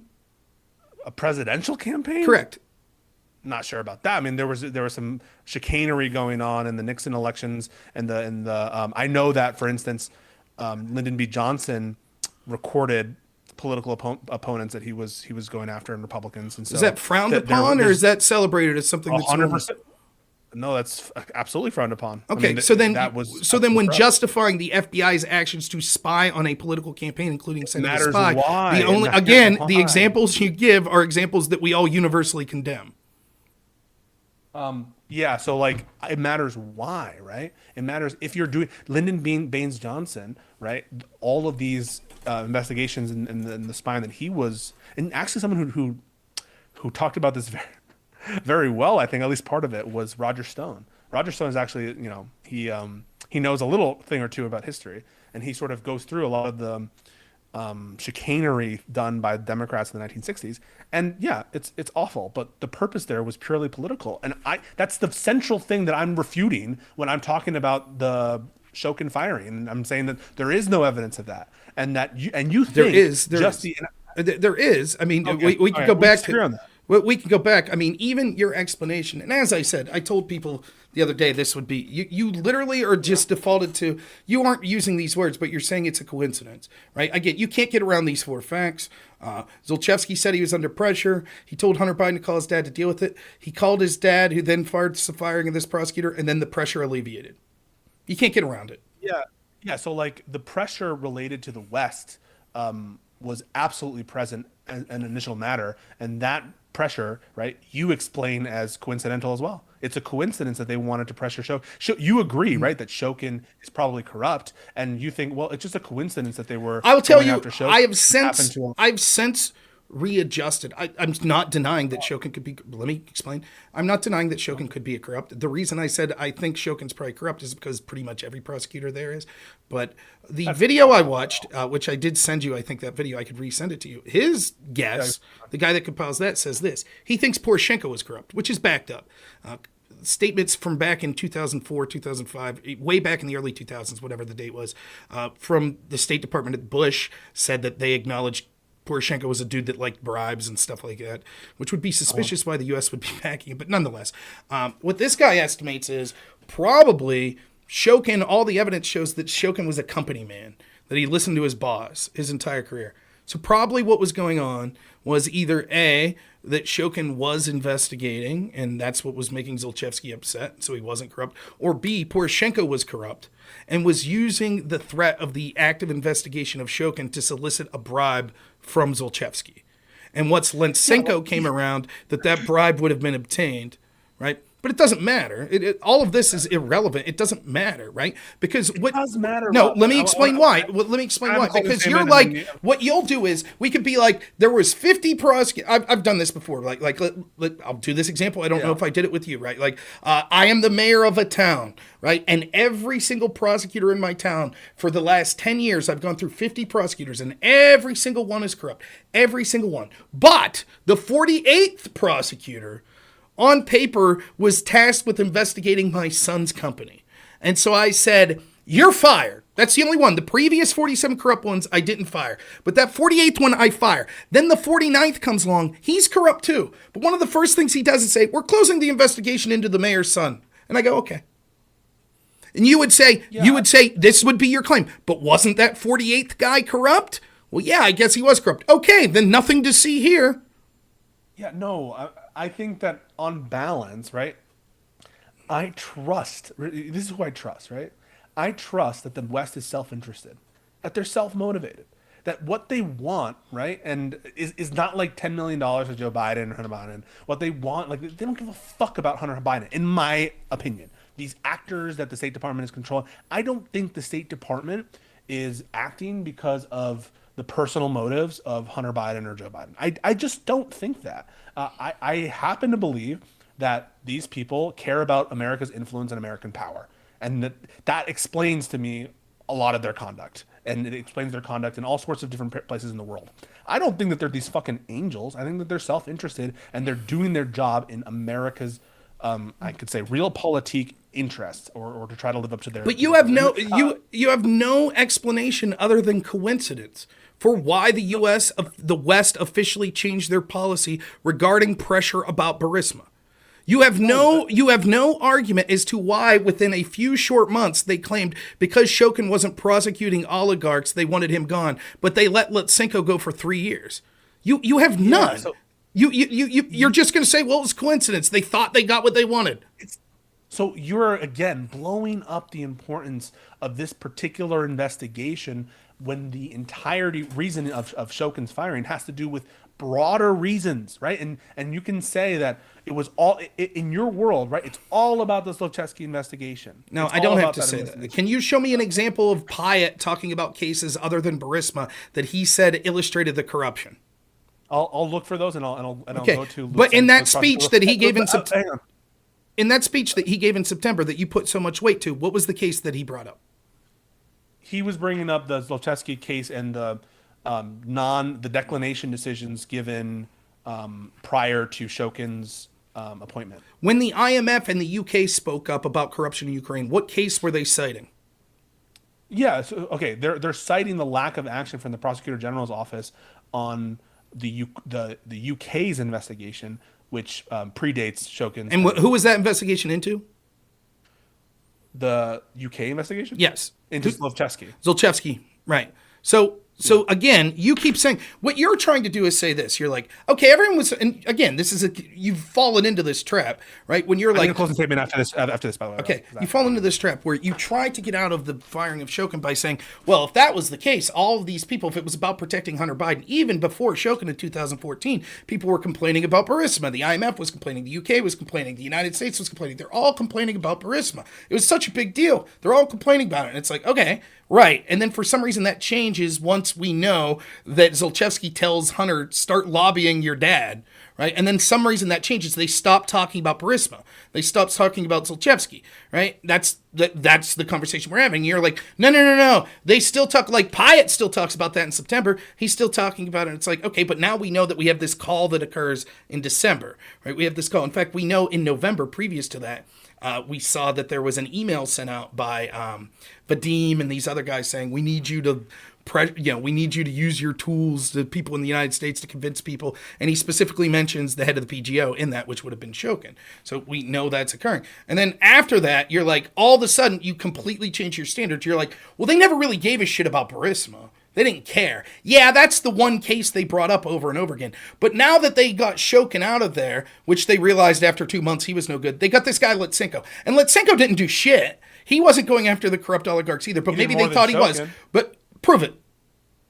He extracted at least millions of dollars of fines, more than Shokin. So your argument is he did more than Shokin because he gave Burisma a slap on the wrist, which Zlochevsky, who had fled the country, was able to come back and declare victory, and that was doing more than Shokin. Well, Shokin did nothing. Again, like doing nothing and the investigation still being active is better than closing it with a slap on the wrist. Yeah, I mean, like, I don't know what to tell you. So that's right, you don't. Thank you. Come on, that's cheap. That's a cheap trick. It was good though. I don't know what to tell you in the sense that, like, either he did something or did nothing. In your version of events, he did something. He was doing something. That was the impetus for the. I mean, Pisco, are you really going to go with this? Like, for example, okay, so let's say this, right? There is a prosecutor that's not making grounds on the serial killer in a city, right? He's just doing nothing. He's sitting on his fat ass all day. So, like, get rid of that guy and bring in the next guy. And the next guy comes in and goes, I'm going to charge that serial killer with traffic violations and then close all investigations into him. You're like, well, that's better. At least he got him for those traffic violations. It's absurd. I mean, no, like, in general, right? I understand what you're saying in that sometimes a slap on the wrist as opposed to inaction can be viewed as beneficial in the grand scheme of things, as opposed to keeping it ambiguous, at least that the saber's hanging over your head. That's kind of what you're saying, the sort of Damocles, that even if whatever, right, that there was no action, the threat of action was still present, and that went away as soon as Lutsenko did the slap on the wrist. Right, and it's not just me saying that. Zlochevsky came out of hiding. He was celebrating. Okay, but then this same prosecutor that you say is corrupt and that I say is corrupt brought forth additional pressure, right? In 2019, 3 years later, after it started to become a political football? Okay. What I'm trying to tell you, right, is that the State Department, if I'm going to be honest with you, and you are alleging that they're operating because of Joe Biden's concern for Hunter Biden, that's your theory, right? That Joe Biden is concerned for Hunter Biden, and that's why they're firing this prosecutor. That's why they're pressuring, even though the State Department has wanted him gone. Earlier than the December call, they're trying to I guess you don't believe the state. You must think the State Department is corrupt, right? I can't believe that we're rehashing this. Let me repeat this. Right? No, I'll be very quick. I'll be very quick. Like you're fundamentally misunderstanding. I have to leave. So. Okay, I don't know what you've completely misrepresented everything I believe. I guess we'll leave it there. Okay. Well, no. I want to have a closing statement. Can I have a closing statement? And then yes, I'm just telling you misrepresented what I said. You didn't give me a chance to clarify. It's fine. Go ahead. Okay, go ahead. Clarify, and then I have to do my the State Department may have thought that we're upset about Burisma, but the thing that changed was when the Biden administration or the Obama-Biden administration was getting calls from Hunter Biden saying drop the pressure, and then all of a sudden they changed their stance. That doesn't mean because they dropped their stance in December that it wasn't that they really believed it in, say, April. I don't understand how that's difficult to understand. Yeah. So I'll go ahead. This is my closing statement, and then Rob, feel free to respond. So I think on balance, in the pressure that was being put upon the Prosecutor General's office had to do with legitimate U.S. State Department concerns related to corruption. I think that's clear, and I think that it doesn't make sense to to impose the pressure on Zlochevsky and Burisma that was done by the U.S. State Department and other allies prior to the December call. If what was the animated concern was related to Hunter Biden, and the calls, he says that the call to Biden is the thing that changed everything, but they were already organizing for Joe Biden, according to the State Department, to visit with Poroshenko and to go on that trip prior to that call, right? The call was the visit to Ukraine was organized prior to that December call, and according to the State Department officials, they were trying to onboard the vice president specifically to get the president to fire the prosecutor, and that is prior to the December call. And so, in order to believe Rob's story of things, he has to, at the bare minimum, believe that the State Department is lying about the nature of those internal communications that should be able to be corroborated by contemporaneous emails, other conversations, multiple people who were involved in those conversations, among others. So all that stuff is, in my opinion, shows that what was animating the firing of this prosecutor predated Burisma's kind of PR related activities. To put a global perspective on all this, I deny that there is a sufficient basis to think that Joe Biden acted improperly with respect to Shokin. I just don't think it's true. I think that he wasn't probably that concerned with Hunter Biden's culpability in Ukraine, to be honest with you. I don't think that the State Department or the officials in the United States would have complied with like an extradition order to Hunter Biden or something that the Ukrainian wanted to bring Hunter Biden there. I don't think Hunter Biden would have gone. I don't think there was a big threat to him specifically. And so the only thing that issue are like these financial concerns, in my opinion, that are small potatoes for these guys. Whether it's the bribe for $10 million, that's small potatoes, or the $500,000 or whatever that's being, or $50,000 alleged monthly to Hunter Biden. And so to me, they're just not a proper predicate to the kind of investigation just based on that association alone. And there was a full investigation done in 2019, and I believe into 2020, by the Bill Barr Justice Department, which you can say they're corrupt too. That's fine. I don't think it's a particularly strong point I think the stronger points in terms of improper behavior have to do with the Crossfire Hurricane investigation. But even then, I think there's a big disagreement on the facts and how they're presented. And so, yeah, I'm happy to continue to talk about it. But ultimately, I think the kind of things that would need to be true for robnoerr's version of events to be true, to me, there's not compelling evidence to believe it. And I'm happy to talk to you further, Rob. I'm not running. I have to go to the I know. play You got to get it. It's late. And I just want to say, I do enjoy very much talking to Rob. I enjoy hanging out. It's a good channel. I like talking to people in the chat. We're all attracted who hate and disagree with me. And yeah, I think that Rob's a good looking guy. And Rob, I'd like to do this at some point, either this year or next year. Would you like to grab a drink? Yeah, if you're in the area. I don't travel much being a dad. Yeah, but if you're ever in the area, I got an extra bedroom. You can crash here. Or you get a hotel. Right. So, but let me hear your points while I. Okay. Yeah. If you're not going to leave. All right.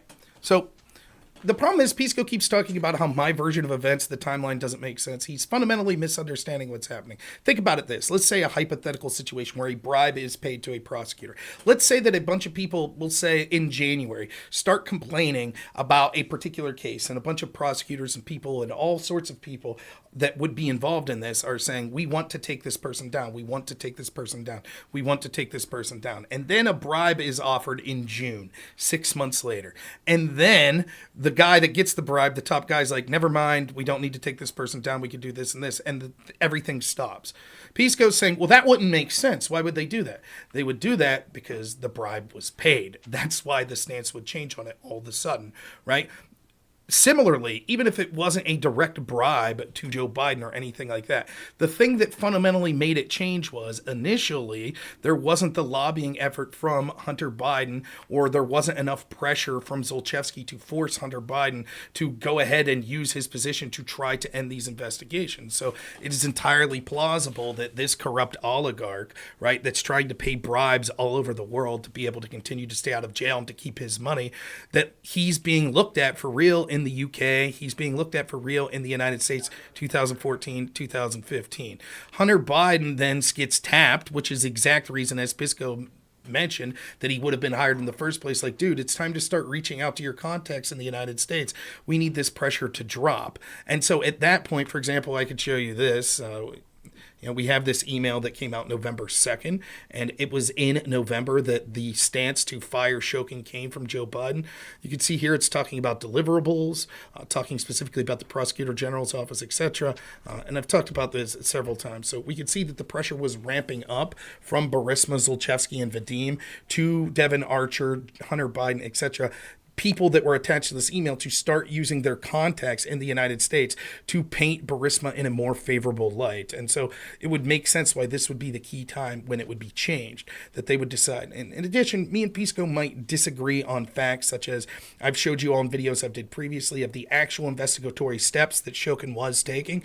Not only did he freeze those assets in February, but it was also that he launched investigations and successfully found out who the previous prosecutors were that supposedly tipped off Burisma, and things like that. What Pisco can't get around is as follows. He wants you to believe ludicrously, in my opinion, that when Zlochevsky tells Hunter Biden, I'm under pressure from Ukrainian government investigations, that what he really means is Western investigations or Western pressure leading to investigations. That's ludicrously what Pisco wants you to believe. And so therefore, he wasn't talking about Shokin, even though Devin Archer goes further in his interview with Tucker Carlson to mention Shokin specifically. Pisco wants you to believe that's not what he's talking about. Tonight's articulation didn't really deal with that. We talked about that. What we did tonight was saying, even if Pisco's right, that's what all of this conversation was. So I don't blame Pisco for not responding to that part tonight because I didn't bring it up. Even if Pisco's right, and he did by Ukrainian government investigations, what Zlochevsky meant was pressure coming from the West that's then directing the Ukraine to do something. It is clear that the following things are true, and Pisco can't get away from it. One, Zlochevsky told Hunter, call your dad because I'm under pressure. Second, Hunter called his dad. Third, his dad got the prosecutor fired. Fourth, the pressure stopped. Pisco is literally just grasping at straws, saying that this is somehow a coincidence, that the only thing that they were concerned about was getting rid of Shokin, that they wanted Shokin fired within 6 months, but Lutsenko, who was corrupt, they waited 3 years to do anything. That even though when they talked about corruption, they always brought up the Burisma case, but they didn't really care that the Burisma case was given a slap on the wrist and Zlochevsky was left off the hook. It's ludicrous. And again, the standard for me isn't proving the guilt of Joe Biden. The standard for me is asking, why wasn't there a commiserate investigation from the FBI or other institutions into the ones we saw with far less evidence into the Trump campaign? And that's not even to get into the things that we see that we talked briefly about here, such as the FBI and former intelligence officials saying the Hunter Biden laptop was Russian disinformation when they knew that was bullshit. Or people at the FBI gaslighting people at social media for months saying, oh, there's going to be possibly a hack of Hunter Biden's stuff, and that would be considered Russian disinformation. They knew about this from back in 2016. They absolutely did. They knew the appearance of this. They chose not to do a thorough investigation. And Pisco can't have his cake and eat it here, too. He either says there was an investigation, which would mean all of the stuff we found out since then, if the FBI didn't know, it proves the investigation wasn't thorough, or they did know about it and chose not to do anything about it. It is evident that there was a double standard. And this is just the Bidens, the Burismas. Thank you so much for the raid, Stern. I really appreciate it. We're just wrapping up, unfortunately. It is evident through every aspect of this just how much of a double standard places like the FBI had when it came to investigating Trump. And you can see how Pisco's willing to jump through hoops with it. When it comes to literally sending a spy to spy on a presidential campaign, which is what Stefan Halper and Azra Turk were, to spy on George Papadopoulos, we can't think of an example that we don't consider massively corrupt with a current administration sending spies to their opponents. But Pisco waves this away by saying, well, the bar for these sorts of things in investigation is super low. The bar is so low. So any investigation into Trump, no matter how absurd, the bar is super low. But then when I'm like, fine, that's fine. I'm willing to accept that. I don't think it should be that way, but fair enough if that's how it's going to be, as long as that same low bar is applied when it comes to investigations into Hillary or investigations into Biden or investigations into Obama or investigations into any prominent politician, Republican or Democrat. But no, it's just Trump. They don't do this when it comes to the other people. Even when we have better evidence that there is the appearance of potential corruption, like this situation with Biden. Now we know, he was unable to answer, why is Biden using a pseudonym? He's like, well, for privacy. Why is Hunter Biden's name being attached to these emails? Again, this is in May, right after the new prosecutors named. All of a sudden, information's being sent to the president's pseudonym and to his son. His son, who works for the very guy that this new prosecutor should be looking into. None of it makes sense, right? And Pisco again, he always defaults to and I can't blame him. He's trying his best to argue this, but he always has to default to prosecutorial discretion or it's a coincidence. That's going to be the answer for everything. That will be the answer for every single discrepancy that we can see, every single double standard. And again, he will say, but if we look at each thing individually, does this theoretically fall within the scope of the FBI? Sometimes that's the case. Other times, like with the FISA warrants, he'll just say, no, that was unlawful, but he hand waves it away. But that doesn't say anything else about the FBI. Sure, they were clearly biased against Trump, as the IG shows. Sure, they were unlawful in their spying of him with FISA warrants, but we can't look at what else they were doing at the exact same time when it came to investigations into Hillary, when it came to other parts of the Trump's investigation, when it came to potential investigation, because all of this is 2015, 2016, the Biden stuff, the Hillary stuff, the Trump stuff. We could see their bias. We could see their being unlawful to going after Trump, but we can't. Pisco says, nope. We have to look at everything in a vacuum. You can't look at that. You have to look at everything in the vacuum. And the standard for investigating Trump is very low. But for Biden and what have it doesn't meet that very low standard. It's that nice sweet spot where the standard's so low that you could spy on a president, but at the same time, it's just slightly high enough that you can't look into, Biden. It's nonsensical, and anyone who watches this stuff, I think, with an objective mind could see that there is an obvious appearance of a double standard. Pisco doesn't care about that because the double standard is currently benefiting his side, and Pisco, more than most, is more able to articulate some sort of defense of this, but he will never be able to admit serious corruption at these institutions. You could even see, think about it. We didn't get into it. Maybe next time I'll ask Pisco this. Think of this, right? We think of Watergate as sort of this watershed moment of corruption because a couple bumbling fools spied on an opponent and then a president deleted tapes showing that he was aware of it. Instead of a couple bumbling fools, we have the full force of the FBI spying on a presidential campaign and then president's team. And Pisco's like, yeah, that sucks. Oh, well, what can you do? That's earth-shattering. That is absolutely earth-shattering. And no one gives a shit. No one cares. It's just, oh well. Tisk tisk. Don't do that again. They got rid of Comey. What more do you want? I go back to this. As long as I'll debate this, they can't answer that even if they say that the pressure Zlochevsky was worried about wasn't from the Ukraine, it was from the West. He told Hunter, call your dad and deal with the pressure, and magically the pressure ended.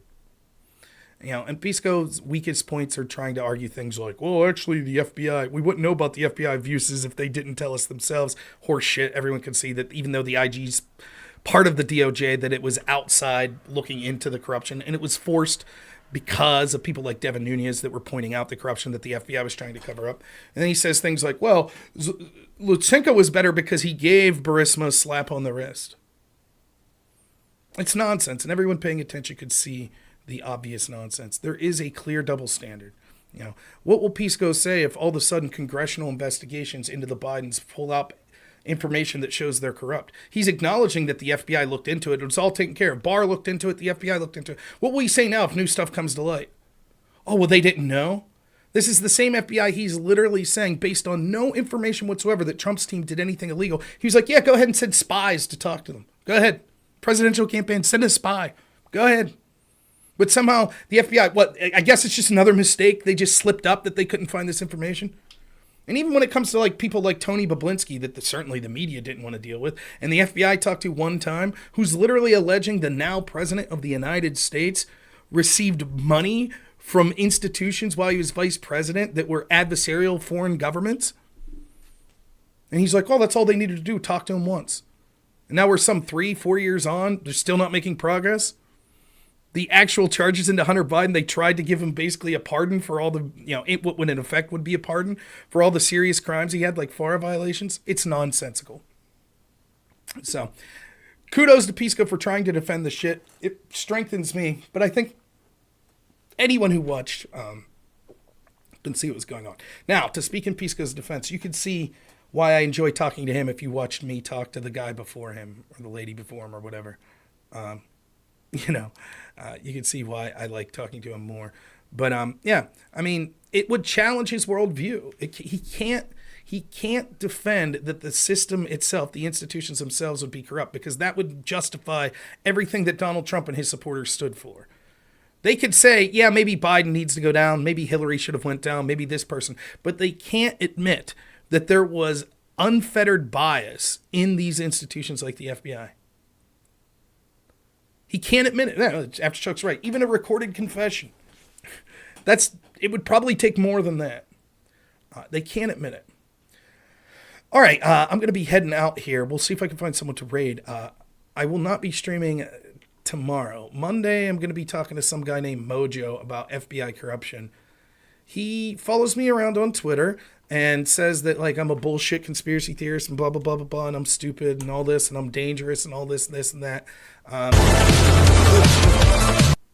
Jesus. He's someone that I don't really pay attention to. I had muted, but it came up, and he mentioned wanted to talk. I said, fine, let's do a debate. Let's do it now.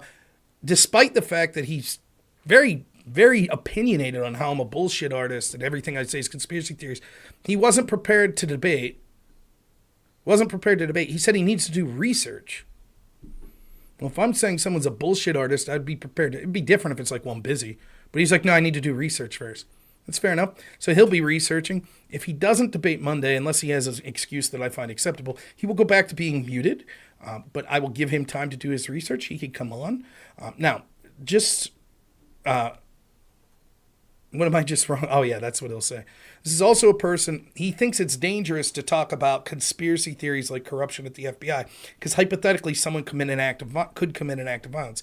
Simultaneously, the reason he was muted, the last time he was on my show, and I can show you the DMs if he allows, the last time he was on my show, he literally talked about how it was self-defense to shoot Patriot Prayer people.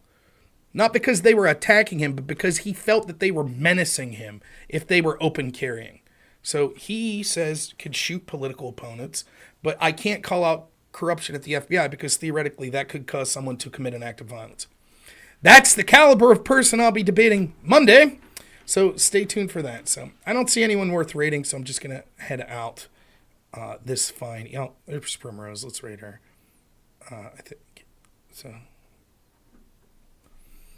Yeah, are you talking about, I have admitted to bullshitting, which I find, are you talking about the,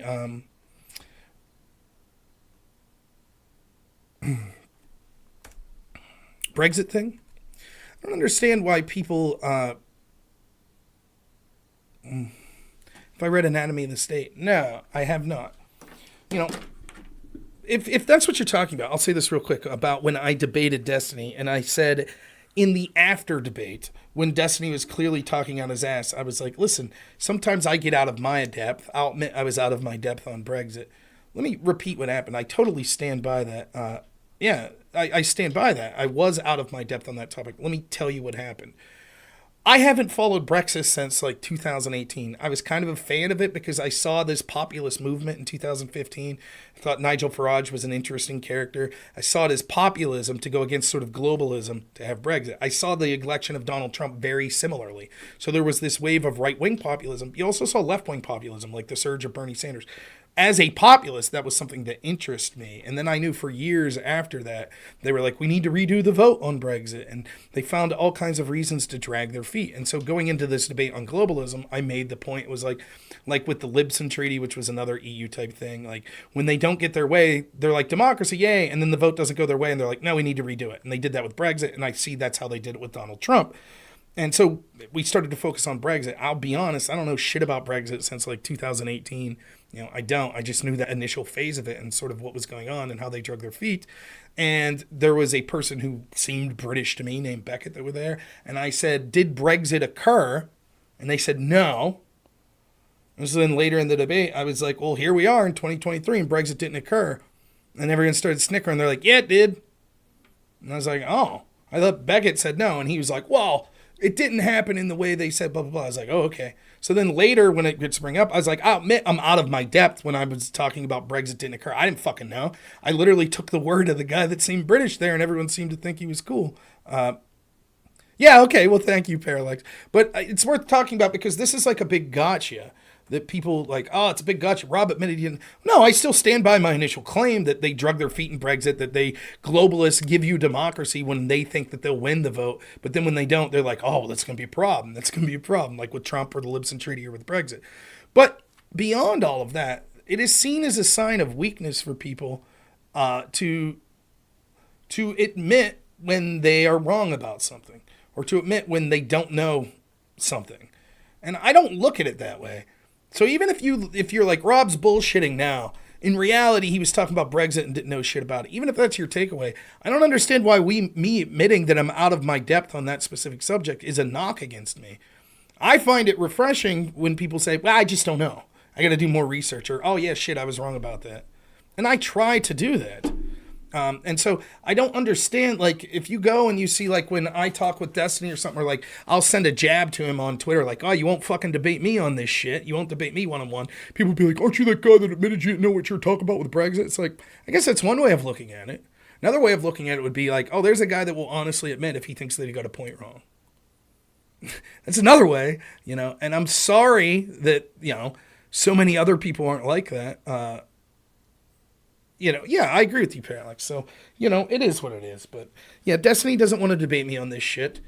Destiny, you know what he'll do? He'll moderate a debate between me and Pisco on this shit because he doesn't have the facts. He doesn't. So that's what he'll do. Anyways, I'm out. I gotta get to bed. My man Hank has probably been sleeping for hours, so hopefully he's sleeping very well. I normally don't do these. Oh, one thing real quick. If y'all could follow me on TikTok, I'm just at robnoerr on TikTok. I need to get 1,000 followers on there so I can stream live and then crush debaters on TikTok from my phone. Be able to just stream TikTok from my phone and crush lefties. So tell your friends, even if you never plan on watching anything I do on TikTok, if you can go over there if you haven't and just give me a follow. It would mean a lot to me. I need to get to 1,000 before I could live stream. So thank you so much. Enjoy this raid of Primrose. As always, have a good one.